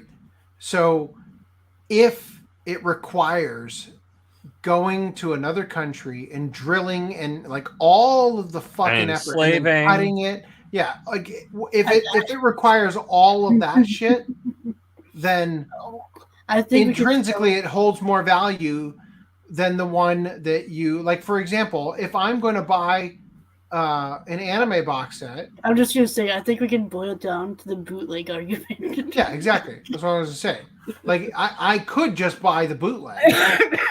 But if I would rather spend more effort put into it. when It took them something's out of longer to print, make making by sure hand. that I got the official release. Because the bootleg is easy to just repurpose after the fact. Yeah, but in this case, the bootleg is ironically, the in this case, same it's opposite, right? as the. I don't know about opposite, but it's the same. I mean, it's opposite in the sense that it would be like arguing that that they're selling you the legit one and claiming it's the bootleg as a marketing tactic. Yeah, kind of. If that's your goal, in this case. I can adopt those people are like few and far between. Who people? The people that have ethical problems with it?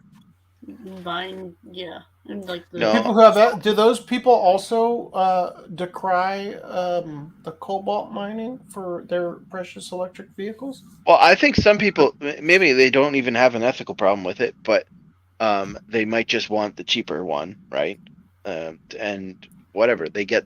My point is that the diamond people give them the mined ones anyway. They don't care because it's cheaper for them to just give you the ones they have than go make the ones from the lab. And it's kind of this whole like marketing gimmick to say that there's a difference between lab diamonds and mined diamonds. And so my whole point is that if there is fugu that is created in the farms that are not poisonous, right? They would not disclose. Yeah, you could just tell them that it's not 100%. that it is still poisonous. The effect is lost because that's what I'm arguing is that the flavor is better because you're sacrificing the potentiality that you might die to get to taste it. Yeah. Like that's the fucking point. So even if you could offer it poison free, you would not disclose because it literally takes the thrill out. If you know it's not, if there's zero chance it's going to kill you, then the thrill, the added boost of flavor and experience that comes from the thrill is diminished completely. Yeah. Real quick. Mao from Apothecary Diaries would love to test pufferfish for poison. she loves she loves eating poison. That's the main character. Would non-poisonous puffer be considered imitation puffer? Pufferfish have like the quills, right? When they puff up. Yeah. Do they, when they poke you, does that put the poison in your hand too? Yes. So I've told this story on podcast before. My biology teacher in high school had a puffed up pufferfish petrified, what do you call it, like a taxidermy kind of thing in her classroom. And one year over summer break, she was cleaning her classroom and she bumped the bookcase it was in and it fell. And she instinctively went to catch it, even though it was, not containing any of the internal organs or anything anymore because it was just a prop or whatever, her hand swelled up to like the size of her face, like just huge. And she was like hospitalized from it because there was still a little bit of the neurotoxin in the end of the quills, even though the thing was like 20 years old, that it was still potent enough to. So then I'm just wondering, because it is a poison, because when you eat it, that's why I asked. That's the entire reason I asked. Yeah. That's why I asked if it was a venom instead of a poison, because it comes out of a appendage that strikes you, but it is a defense mechanism. That's specifically why I asked that question when we first started. Yeah. It's not biting you. Yeah. All right. So most of the selling point is the thrill of potential death. There's no point if it's not originally poisonous. Yep. Plus the skill required to remove the poison contributes to the price. If the fish is cheap and non-poisonous, it might as well be cheap tuna. Yeah. Again, value is a really amazing phenomenon in human beings, like where the perception of value is. And diamonds is a really good example. I was having a conversation about something else. I'm trying to remember what it was recently, where the perception of the value was the thing that gave it the value versus the actual thing itself, right? But I'm not going to remember off the top of my head. Breasts are nice, but body parts should never block the whole body. Okay. I'll take AC, the that's the communist labor theory to... of value. No, you don't understand. Well, let me keep reading because I'm going to address it with this next comment. If value is determined by the effort to achieve it, then AI art is worthless because it requires no effort. I agree with that statement. Right? It's commoditized. Right? Hold on. Excuse me. Do you think this is worthless? This backdrop? Do you think this is worthless? I don't think so. I don't think it's worth enough. Look, what I'm saying. What? You guys might have a different interpretation of what I mean when I say value. But I have artwork that I personally sat down and slaved over for weeks. And that will always be more valuable to me than something I typed into a computer and hit enter. Yeah, sure. Do you get what I mean? Well, especially the difference between like just typing in one prompt and like spending hours going through different prompts, narrowing down what you want, using control net even when it comes to AI art, there will be degrees to the value in that if I hit enter and I get something and I run with it versus I spend literally hours tweaking it, modifying it, rendering it over and over and over and over again, spot changing this and that, and doing it like that's dramatically different in terms of value because I'm crafting it with intention versus happenstance. Yeah.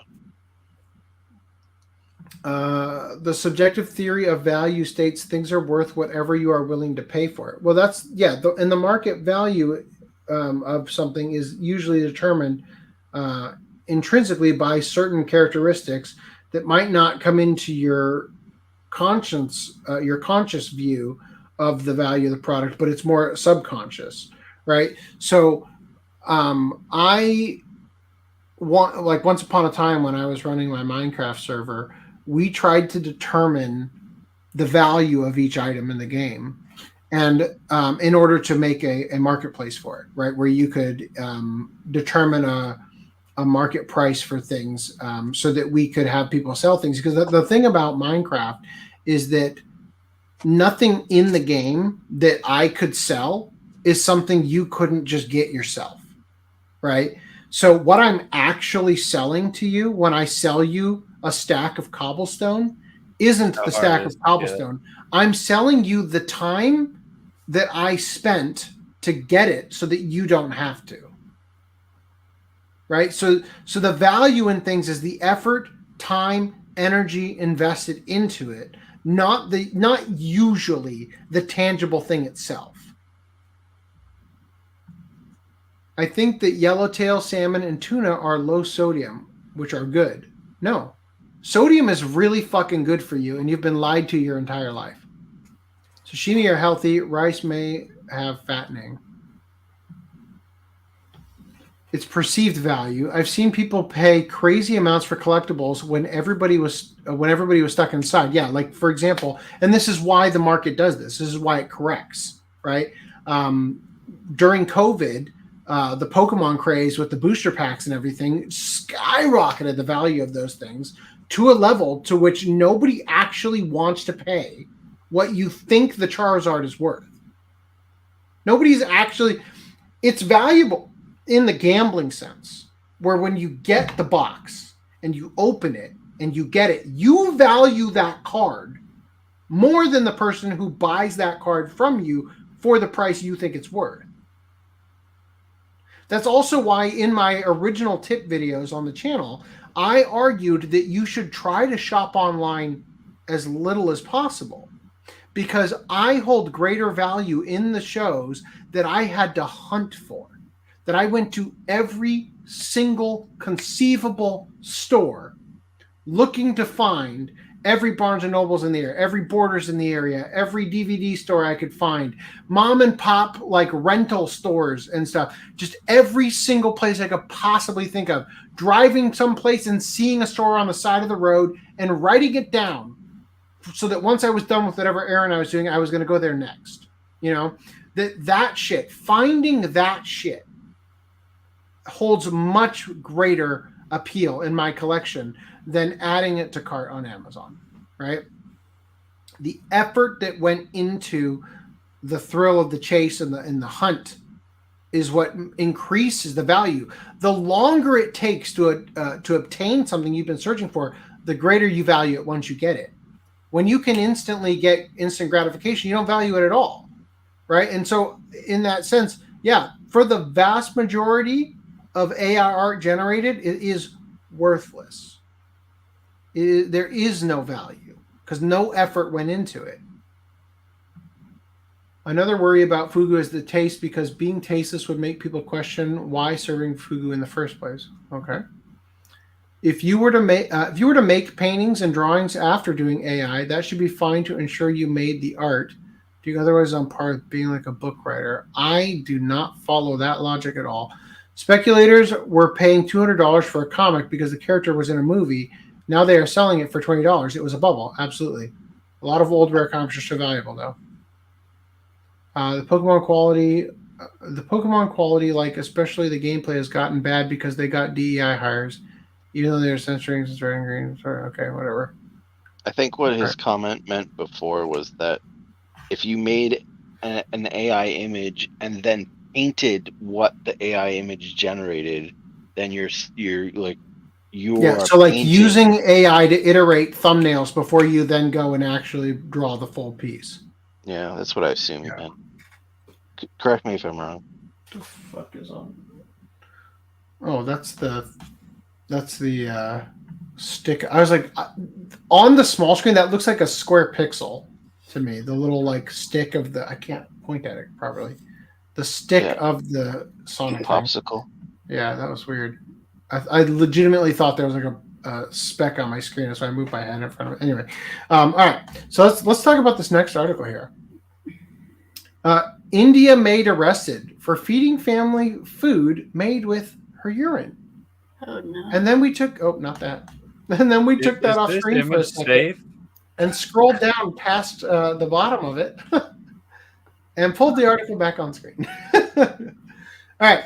A maid in India was arrested after she was caught urinating in the kitchen and using her urine to cook food for a family that suffered from liver disease as a result. If they didn't suffer from liver disease, you think it would have been okay? Here's the Free Press Journal reported on October 16th that a maid named Alina, who worked at a household in India, was arrested by the local police on the night of October 14th. Is she a papa squat? Papa squat over a pot? Lena had worked as a maid for the family that employed her for the past 8 years, but the family was recently diagnosed with liver disease and was undergoing treatment. However, due to their condition not improving, members of their family secretly installed a camera in the kitchen. Security footage showed Lena tucking up her clothes in the kitchen and urinating into a bowl. She then used the urine to prepare the food and served it to her employer's family. The family immediately reported it to the police, and Lena was arrested on the same day. According to the report, Lena initially denied her actions, but after watching the video, she remained silent and did not refute the allegations. Furthermore, a member of the family said that there had been thefts at the house in the past, but they had never suspected Lena, who had worked there for many years. The local police are currently investigating the incident to get clarification on the circumstance. Wow. I think it was Lena. Just do a little peeing, shove it in her vagina, walk out with it right there. That's a disgruntled employee if it sounds like lube it up a little bit with the pee, and then shove the fancy wristwatch or whatever right up there. All right, let's talk about a woman who was in a sexual relationship with a plane for 9 years who has finally broken up with it. Damn.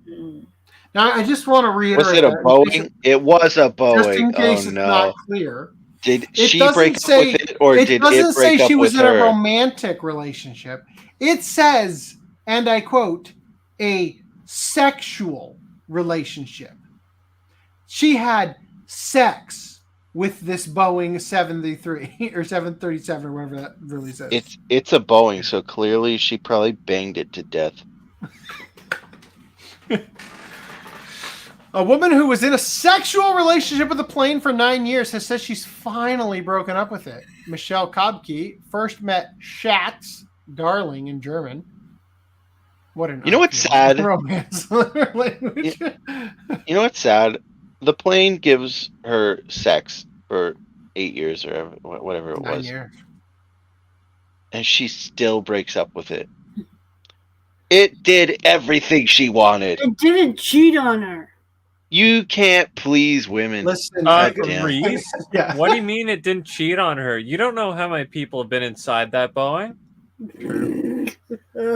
My headcanon. Do you know how many people had sex with that plane? My headcanon is that she got one night in a stealth bomber, and once you go black, you never go back, right? Michelle Kobke first met Schatz, darling in German, in May 2014 at Berlin Tegel Airport. What is it specifically about this Boeing that as soon as she saw it, like she was moist? You know what I mean? Like the paint the job. 30-year-old was attracted to the 737-800 Boeing plane's wings, winglets, and thrusters, and carried out a long-distance relationship with it. Doesn't look very long distance there. It's inside of me, Lisa. Kobke previously said her biggest dream was to be married and live with the plane, adding, "I sleep with my darling every night, either with real components like the spoiler, flat track fairing, and tank valve, or 5'2" model." Oh, God. I want to see this sex. It was a long distance relationship, so they have to exist. She ends us with intimacy as a part of our relationship. So literally what she's actually doing is just masturbating with parts of a plane. So does she does she fly it when she Uh-huh. does it? Like, does she use the joystick in her Oh, coupe? she takes it for a ride, all right. How often are they sex messaging each other? However, these are the real questions of their relationship.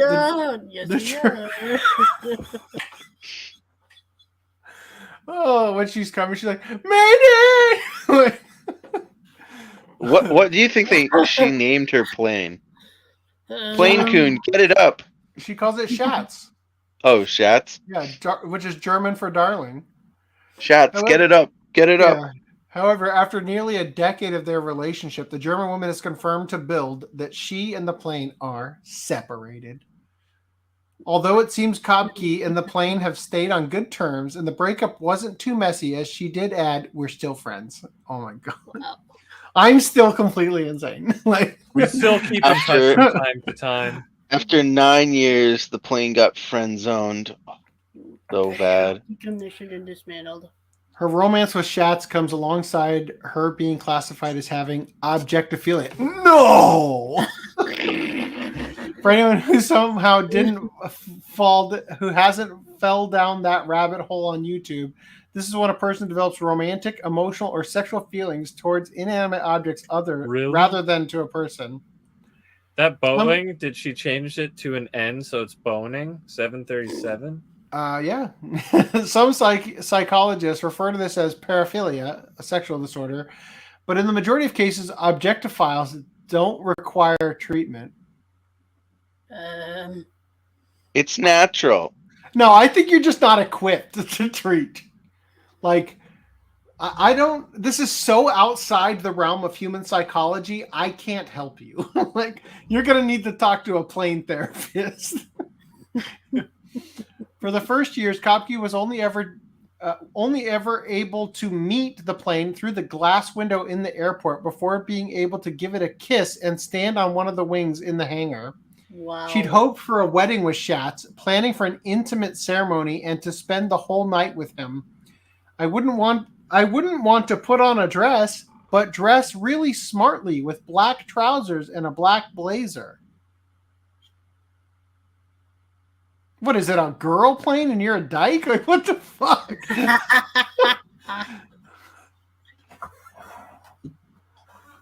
I want to have someone to marry us and say, do you want to marry your 737-800? That's a 737-700. You cheating already, bitch. And I say, yes. How does we the plane kiss. say, yeah, I do? And then I'm immortalized with him, and we can be together forever. The woman had brought various parts of the plane. Pulls out its landing gear, Reese. So I just want to point out, to the transgender people who are constantly affirmed with their beliefs and everything. If you ever for one moment thought to yourself, if I was mentally unwell, my doctor would do something and tell me.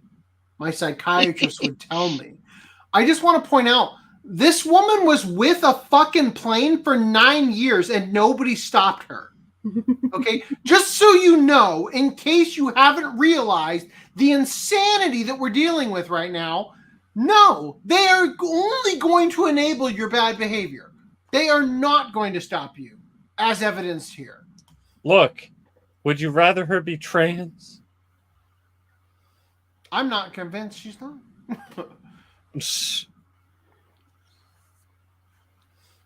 The woman had bought various parts of the plane for a while, for while they were apart, joining the hundreds of aircraft souvenirs she owned. But now, ending her love affair with Schatz. Was it Schlatz? No, it is Schatz. Okay, yeah. Kopke has sold 300 of them to make space for something else. Instead, she's gathered things related to the Middle Ages, as she said, I now love wearing knight's armor. Oh my god. Wow! Oh, okay. Can't wait for that article in the future. Now, I couldn't help but think that this woman looks an awful lot like this woman. Piano teacher poured bleach on partner and tried to sever his penis after being refused sex. She's settling for a Boeing plane. No, the Boeing plane is the one she passed on. How could they stop her? Every time they tried, she flew away.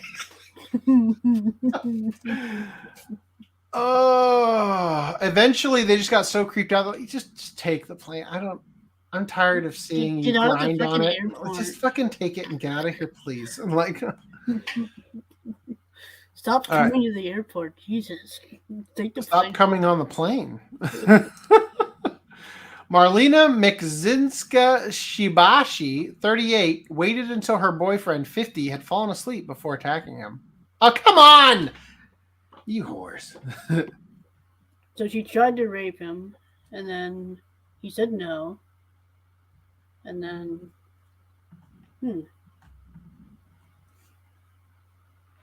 A pianist poured bleach over her partner and almost severed his penis when he refused to have sex with her, a court heard. Marlene Mekzinska Shibashi, 38, waited until her boyfriend, 50, had fallen asleep and then poured bleach on his face. Fuck, man. We give women the right to vote? My God. You get told no once? And you poured bleach on his face? As he was confused and fumbling for his clothes in the dark, she stabbed him in the groin, narrowly missing his penis. The music teacher later said in court, I wanted to harm his penis, but because he moved, I got his thigh instead. Wow. On Friday, she was sentenced to 7 years in prison at Louis Crown Court after she pleaded guilty. There are a bunch of veins in your thigh. Like, yeah, you could freaking die from that. Easy. Yeah. You got lucky if you didn't die. Mutilation became attempted murder, right? Like, after she pleaded guilty to wounding her boyfriend with intent to cause grievous bodily harm. The court heard, imagine going to jail for murder because you got told no to sex from a 50-year-old. The court heard that the couple had been in an on-again, off-again relationship since 2011. On the day of the attack in April last year, Magzinska Shibashi had tried to initiate sex with her partner at her home in Hastings, East Sussex, but he refused, saying, please don't. I realized it was bleach. He then went to sleep, but was awoken when he felt liquid being poured onto his left cheek. He told the court, my next recollection was some liquid being poured over the left side of my face. When I inhaled, I realized it was bleach. It went into my nose and ear. I sat up straight away, and that's when she threw the remainder of the contents of the glass onto my face. The victim said he tried to use his phone torch, meaning his flashlight, to find his clothing and managed to get his socks on when he was stabbed in the groin. Imagine even stopping to put your fucking socks on. Never going to sleep without my socks on again. Right? I mean, where did this take place? That's what you should do, Reese. That's what you should do. That's what I always do because my feet are fucking cold and my feet always lay on top of my legs, and it's very uncomfortable unless I'm. So it's in like East Sussex, right? Yeah, Hastings, East Sussex. So like, would it be a death sentence to walk outside in just pants? Like, if you're going to put something on, skip the fucking socks.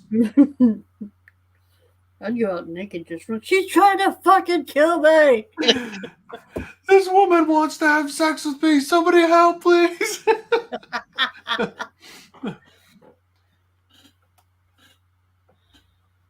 He got his socks on, but was when he was stabbed in the groin. Blinded by the bleach, he described feeling warm liquid running down his leg. He said, my initial thoughts were I had wet myself out of fear of what was happening.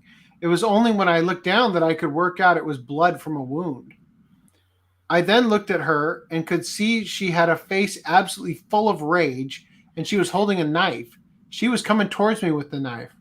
The man was able to escape the flat and was discovered by police. Do you think that's what was going on when that Asian officer answered the door or what did that wellness check on that end of that basketball chick? Maybe. She just wanted sex with him so badly. Right? I'd say no too. A forceful no, right between the eyes. Gotta let us in. She had full of rage, and she was holding a knife. She was coming towards me with the knife. The man was able to escape the flat and was discovered by police lying naked. You got his socks on. He wasn't naked.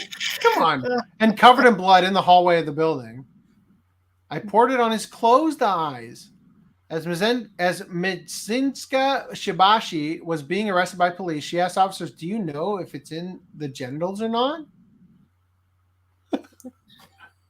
She later told the court, I got massively drunk and stoned with marijuana. I grabbed a kitchen knife and bleach and poured the bleach in a glass. I poured it on his closed eyes.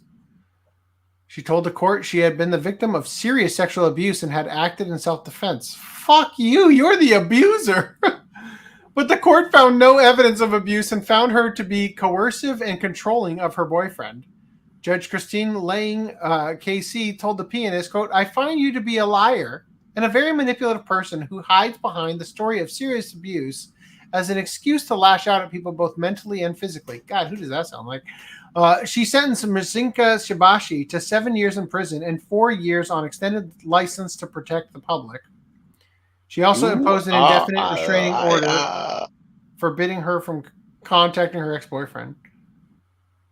Well, we're sewing up your vagina. It's caused too much trouble. All right. You guys ready for this? Mirage, I hope you're still watching. A 26-year-old with 2 vaginas reveals that 99% of men don't even notice her condition. All right. She's been with 100 guys and 99. Does that mean she can be the very first person to receive triple penetration? I think you're looking at. I don't think you've seen enough porn. I think you mean quadruple penetration. No. So, quintuple penetration. So, no, there's oh God. I'm guessing, my guess here is that although we refer to the external as the vagina, actually the vagina is the canal inside. So having 2 of those is that, like, the reason you wouldn't notice is because it's up inside, and once you insert, you go left or right, just like when you put it on your pants, right? It just happens. Anyway, let's read about it. Annie Charlotte has 2 vaginas, but it doesn't impact her sex life much because 99% of men don't realize. I try to have sex with virgins who wouldn't know better. Does that mean she has 2 virginities? That's a question. Maybe she's half a virgin. Like, So they only use the one hole. A couple of years ago, it might even be this woman. I saw a post on Reddit where somebody was like posting that it was a woman who had 2 vaginas, right? Like exactly like this, right? And wouldn't you fucking know it? Like 2 weeks later, a man posts that he has 2 penises, and then all of Reddit was like, They're made for each other. "We found your soulmate!" Do they both lead to the same uterus? These are good questions. I'd like to know. This is the fun hole, and this is the working hole. Like,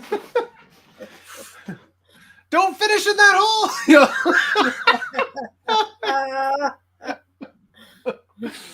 A 26-year-old discovered she had 2 vaginas when she was 16.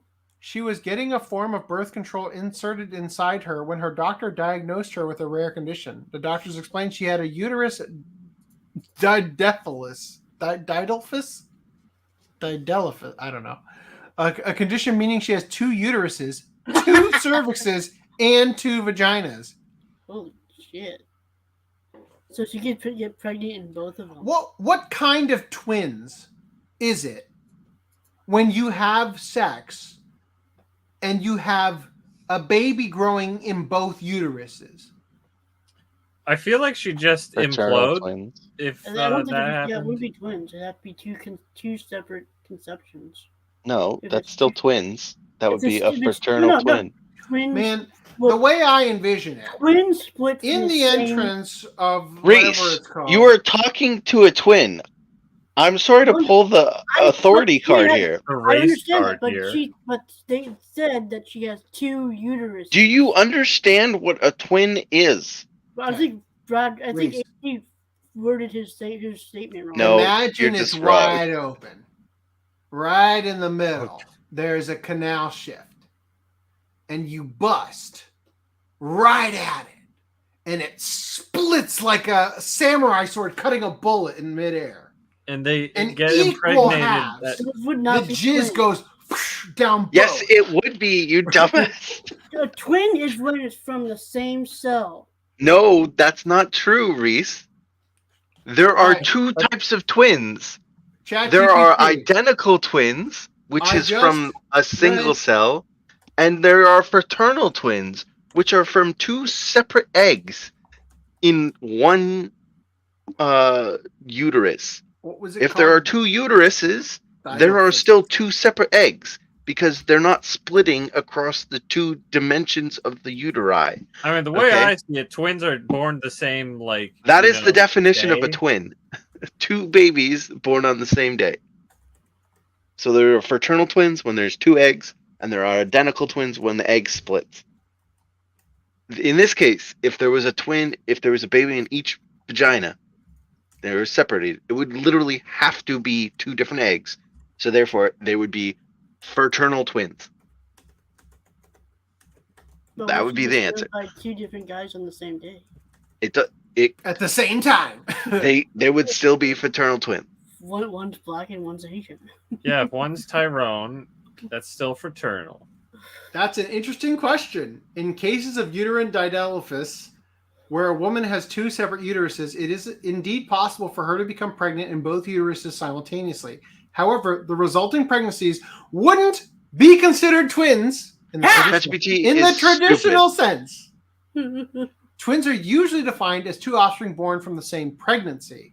In the scenario you mentioned, each uterus could potentially support its own individual pregnancy, meaning the babies could be conceived at different times or result from different acts of fertilization. This would lead to a situation more akin to having siblings who are very close in age rather than twins. These cases are relatively rare, but they have been documented in medical literature. So I would argue that it's actually incredibly rare or near impossible, even if you got pregnant 2 weeks apart or even months apart, for you to then have the trauma that is childbirth with one and have it not induce the birth of the other fetus. Yeah. I'm going to ask ChatGPT. Define twins. Imagine getting pregnant in one and then having the 2 offspring produced by the same pregnancy. 2 main types, identical or fraternal. So I'm right. We're all right. We're all right. Let's just keep going. Ev also sleeps with the socks on. They would be twins. Everyone in their world would call them twins. Not a single person would not call them about twins. this article is the fact that it is also an ad for an OnlyFans, as evidenced by the fucking photo. Like, it has since been an uphill battle dealing with the medical system ever since. Really, you didn't even notice until you were 16. What are you fighting for? She has to have 2 tampons. Oh. It just made me realize how terrible the medical system is, especially with female health. So is she a thought? She happens to be a thought as well? Double thought. When she was diagnosed, she was a teenager. Does that make her a super genius thought? Because she's got so much thoughting going on. Her content must be really interesting if she utilizes both at the same time. I don't even want to see it. It sounds horrible. When she was diagnosed, she was a teenager. She wanted to be just like everyone else and was concerned having 2 vaginas would make sexual relationships harder. But while it has been difficult to get basic medical treatment, her sex life has never been a problem. Double abortion time is so hard. We aborted the wrong fetus. I slept with hundreds of men, and 99.9% don't realize I have 2 vaginas. Wait a minute. None of them Wait a minute. ever know. Yeah, is she the girl? She's a No. thought. If you've slept with hundreds of men, how do you get down to 99.9? You would need to sleep with 1,000 men to get to 99.9. She's not the super genius thought I thought she was.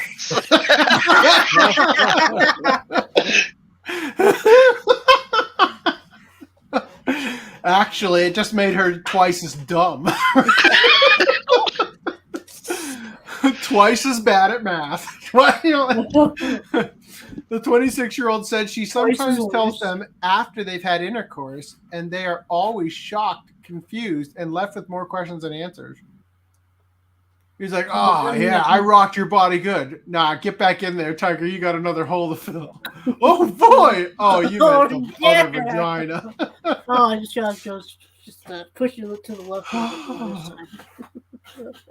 I've had experiences where I've told them, by the way, I have 2 vaginas. And they're like, what? She said. Can I see? McCharlotte? Has that been her name the whole goddamn time? Annie Where did McCharlotte come from? That's a porn name. It's not even close to the C on the keyboard. No, it's McHarlot. Charlotte explained that her vagina on her right side is bigger and more dominant. So men don't notice or completely miss her smaller vagina located on the left. Tiny My pocket right one's a vagina. massive slut. God, babe, you're such a whore. It's all loose. Try the left vagina. Do what? Imagine. What, baby? One size fits all. We'll just have to. I could be satisfied by men of any size. You're Is this small, you go on the left. Is this the gender recasting of Two-Face in the new Batman? 2 vagina. Yeah. Oh. 26-year-old said she thinks men don't notice that she has 2 vaginas because they aren't paying attention and they certainly aren't expecting it. Quote, to be honest, I just think men don't even think about it. It's completely not on their radar. I feel like some of them don't even know where a clit is. How many of those? Let alone where have? a second vagina would even be.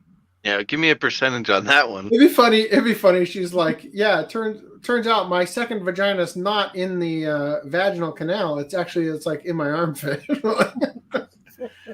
It's probably a bit mean, but it's so true. And because it's like all internal, when you can't see it, you can just feel it.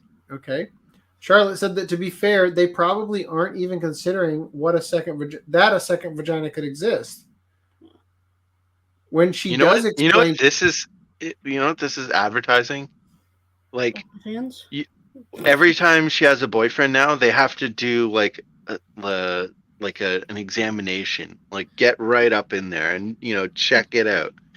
Double check that she has the 2 vaginas. Triple check. Because if you miss it, I don't know which one's the real McCharlotte. if you miss it, then you'll offend her. She doesn't notice it because you don't notice it. That's a weird McDouble. All this says is that 99.9% of men aren't giving her head. When she does explain to men that she has a second vagina, she said men are often in complete disbelief. How many times are you going to say the exact same fucking thing? Got to get the word count in. In general, if she's up front with a new sexual partner and lets them know before intercourse that she has 2 vaginas, men aren't weird, but occasionally they get a bit intimidated. I had someone say that he was nervous to have sex with me because I had 2 vaginas before. Oh. He was like, what the hell? What do I do with them? She said that he kept asking how he was going to feel and seemed extremely nervous about what is going to happen when they had sex. But in general, she finds men are fine about it. Wow. That must have been the 0.9. Woman, because she's or the 0.1. years old. Is it me or does she look ancient for 26? It's all the sex. Wears you down. God. You know who is also ancient? A 78-year-old man whose autopsy revealed he had 3 penises. God damn! This is the first documented adult case of triphalia. Did 99.9% of his female partners not notice? I'm gonna ask ChatGPT. If you had 2 penises and they were in each vagina and you came at the same time, would it be a twin?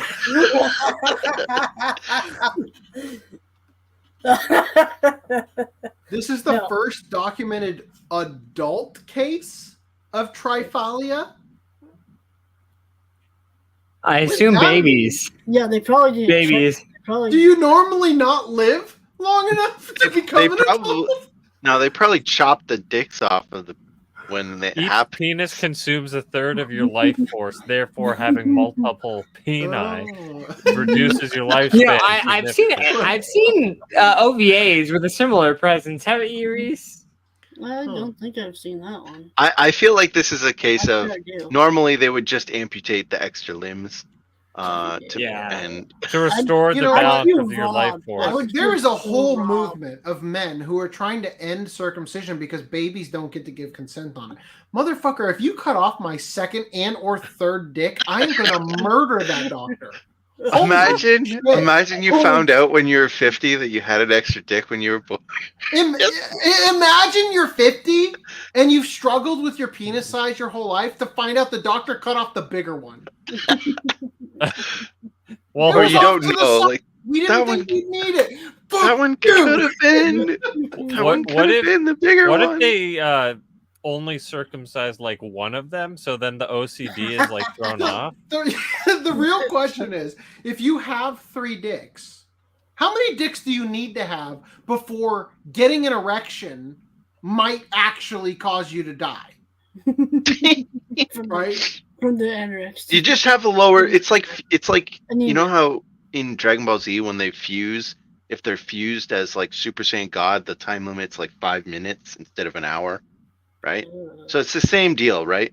With normal penis, the erection lasting 4 hours or longer is the issue. With 3 penises, its erections lasting more than 20 minutes. So do you think, theoretically, that you could ejaculate with one penis and then reload with the next penis immediately? Or do you think you would have a refractory period on all of them? Unless you had, if you had 3 sets of balls, then maybe. But if it's a single ball, to do with the balls. I think if you're just stimulating the one, yeah, you probably could. I bet you could do. I bet you could do 3 rounds in one go. When after the release, the hormones are now gone, so you're not needing the hormone. Like the hormones aren't there to keep everything up. What if they all simultaneously burst? That's fair, because your brain produces, I think it's called prolactin.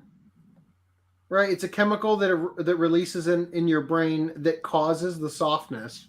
Are you saying you can't go right again after you're finished, Randy? That's weak. It's sometimes, but I mean, rookie numbers. Usually takes a couple minutes at least, just a little rest. There are some guys who have a hormone deficiency in prolactin who can go for hours. Right, like there are literally cases of porn stars who have this deficiency that allows them to just go on forever, who literally die from sex because they can go for so long their heart just gives out. Best way to go out. Yeah. So I can't wait to find out that that's what he did for a living and that's how he died. It says that the penis hydra doesn't burst all at once. If the penis you might hydra have bursts all at specific once, control. Regardless, I mean, there is no downside to having 3 dicks that I can think of. It's a shotgun at that point. Yeah. Versus a you sniper. get to cream pie and body glaze at the same time. I think it's a fucking win. I have 3. You can cream and pie. If you're having sex with the girl from the previous article, you got them in all 3 holes down there. Like everybody's happy. You got the cream pie, the body glaze, and the facial. Yeah. All in one shot, right? Yeah. Or you could do the anal. You can swap it up. Really, you'd need 4 to be like the perfect shot. Right? The real question is, do you think a woman has ever needed to get it surgically removed because she tried to put all 3 erect cocks in her mouth at once and her jaw got stuck? I feel like you wouldn't need surgery at that point. It would just, one of those would be gone after a little bit. Just keep licking; it'll be all right. Like choking on it, doing it so much, I'm gonna die. Like you're like, unless you literally had like lockjaw, like her muscles are gonna clamp down at some point. So. Unless you had like something protecting yourself from the teeth, I'd be worried. Your special ability might get taken away. Lockjaw? Do you mean cockjaw? Serious question though: does he dress to the left or to the right? How do you say yes with 3 answers? Yeah, no, yes, with one hanging out. All right. All right. A recent routine autopsy yielded a first of its kind medical finding. A 78-year-old man who lived his entire life with 3 penises. At what point do you say to yourself, like, as you're growing up, I'm different? You know? How does Because, he know? like, Maybe that's the only penis he's ever seen, and he's like, everyone Well, has 3 that's what I'm penises. saying, Yeah. right? No, Like, imagine you're having sex with your girlfriend, and she's like, "Oh my god!" And it's like, "What?" It's like, when they did sex ed, the model only had one of those dangly bits, and it's like, yeah, they come in multiples, I think. Like, you know, sometimes they're probably up to 5. I don't know. Like, when you're a kid, you're not taught about any of that stuff, right? So at what point do you have this as a kid, the self-realization, like, oh, no one else has this going on, right? I don't know. Or are you told from birth, like, you're special? You're special, but you won't know You're why. showed from birth you're special when every nurse that sees is like, can I suck him? Like, Hold on. I'll play with that shit. I want his name and your address so I can. How does the piss distribution work? Is it Yeah, like I'm dying. Like, I'm dying to find out. Like I was saying before, there's no downsides, but one potential downside I can think of is like only one of them works. So when you're smashing, you just have like these floppy ones off to the side, just it's kind of basically like rubbing. having 4 balls? Would you rather have 3 penises, but only one of them works, or 3 balls and they all work?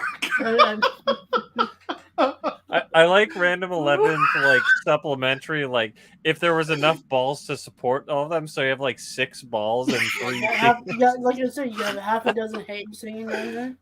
Ew. You have to have the 3 separate ball sacks, though, right? This is hands down the best article we've ever covered. I have barely read any of it. You have the balls like Newton's cradling underneath. You got like a freaking little wheelbarrow for him. Oh my god. Okay. Oh, but given the anatomical complexities, it's entirely possible he never even knew of his own extremely. Deflated on the second paragraph or second sentence. There's all like inside of him. Like after all that, the second sentence, instant boner kill. Supernumerary. We don't even need to read the article anymore. Let's just keep what ours. The head can. Supernumerary penile formation, aka multiple male genitalia, is only estimated to occur in 1 in 5 to 6 million live births. What's that in the stillbirth numbers? I mean, considering that doesn't say human live births, that's pretty good odds, right? And even then, it's not always what you might expect. Instead of clear outward signs of multiple genitals, the organs often develop within one of the penises. Imagine having a dick that's actually the strength of 3 dicks. Imagine the girth on this thing when it's filled with blood. That thing is massive. Why does my dick feel triangular, Mom? I don't know. The organs often develop within one of the penises. Because of this, actual documentation is it's like Kylo Ren's lightsaber. There's just 2 coming out the side. There's how the blessing becomes a curse. Yeah, that'd be a pain in the ass to take a piss. Right? Especially in the morning. When yeah, like it's just like, when you're hard, you can shoot in 3 different directions. Like a Mexican shootout. Oh fuck! I'm gonna pass out from laughing at this. Oh my god. Okay, so because of this, actual documentation is potentially more rare than the physical feature itself. According to the experts who reported their triphallic discovery in the Journal of Medical Case Reports, only 168 papers dating as far back as 1606 mention such anatomical features. Of those, the vast majority were classified as complete diphallia, 2 penises, and 50 displayed pseudo-diphallia. Another 5 papers didn't specify the cadaver's total count. Whoa! While the very first documented triphilia case occurred just 4 years ago in an infant boy, the anonymous 78-year-old man, however, marks the first adult displaying a penis in triplicate. Now, what was this man Chinese by any chance? Because he has 3 whole urethras to mess with, right? He can sacrifice a couple of them, and he's still good to go. Oh, expendable urethra. Shirt weighing. As Gizmodo notes, the anatomical makeup varied between each example. Inside the first penis resided a secondary organ containing its 3 primary tissues, the corpus cavernosum, the corpus spongiosum, and glands. The subpenis should be the correct term. A single urethra ran through both this one and the main penis. Oh, and the main penises. Wait, what? Okay. I also love how when I was a kid, we learned that the plural of penis was peni, P-E-N-E-S or whatever. And it's like, fucking nobody uses that. While a third lacked the corpus spongiosum or any connection to the urethra itself. Just a penis floating around in the tissue of the other penises. The cause behind developing multiple penises is generally believed to stem from genetic mutations affecting androgen receptors during development. The study authors theorize the man's condition possibly occurred through growing 3 initial genital tubercles. What?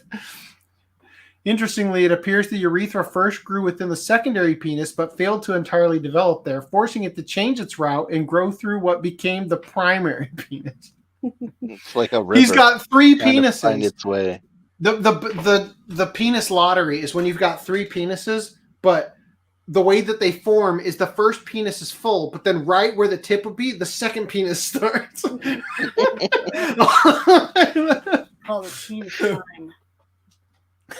I'm just picturing 3 penises and the urethra penile like centipede.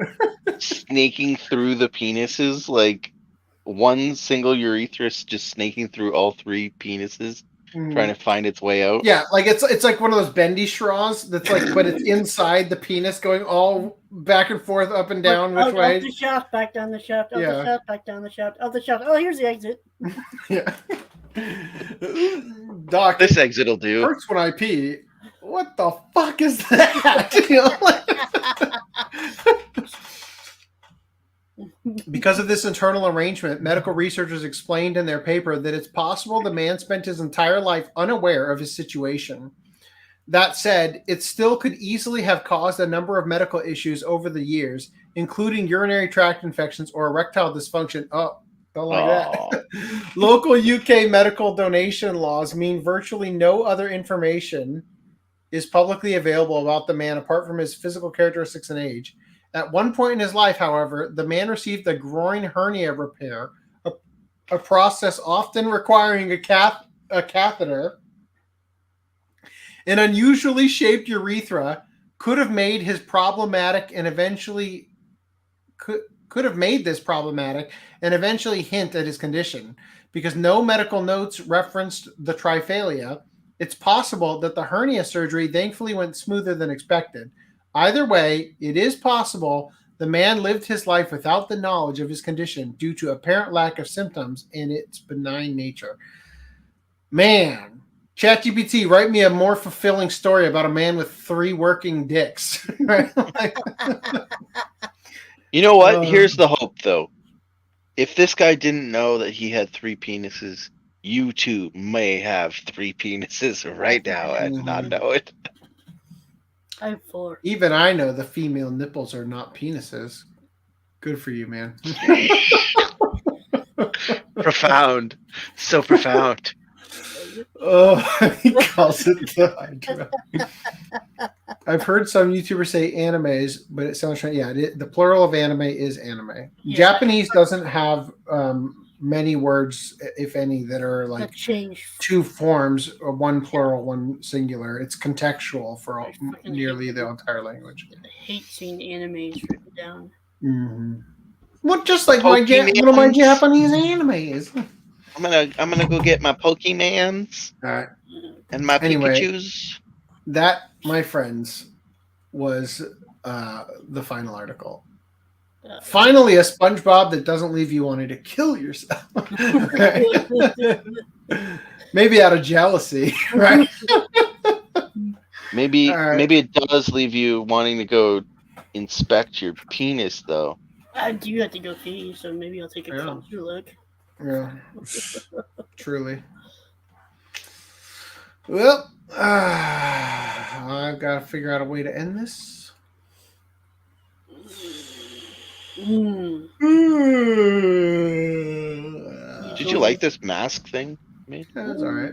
That's all right. It has no Happy articulation. Halloween also for all the people. I can't select the Brazzers outro for the outro clip. I'm just going to have to do it manually. All right, Happy everybody. Halloween, everybody. Wait. Oh, yeah. Thank you. Happy Halloween. Well, Random said it first. Tired old man. Happy Halloween. All right.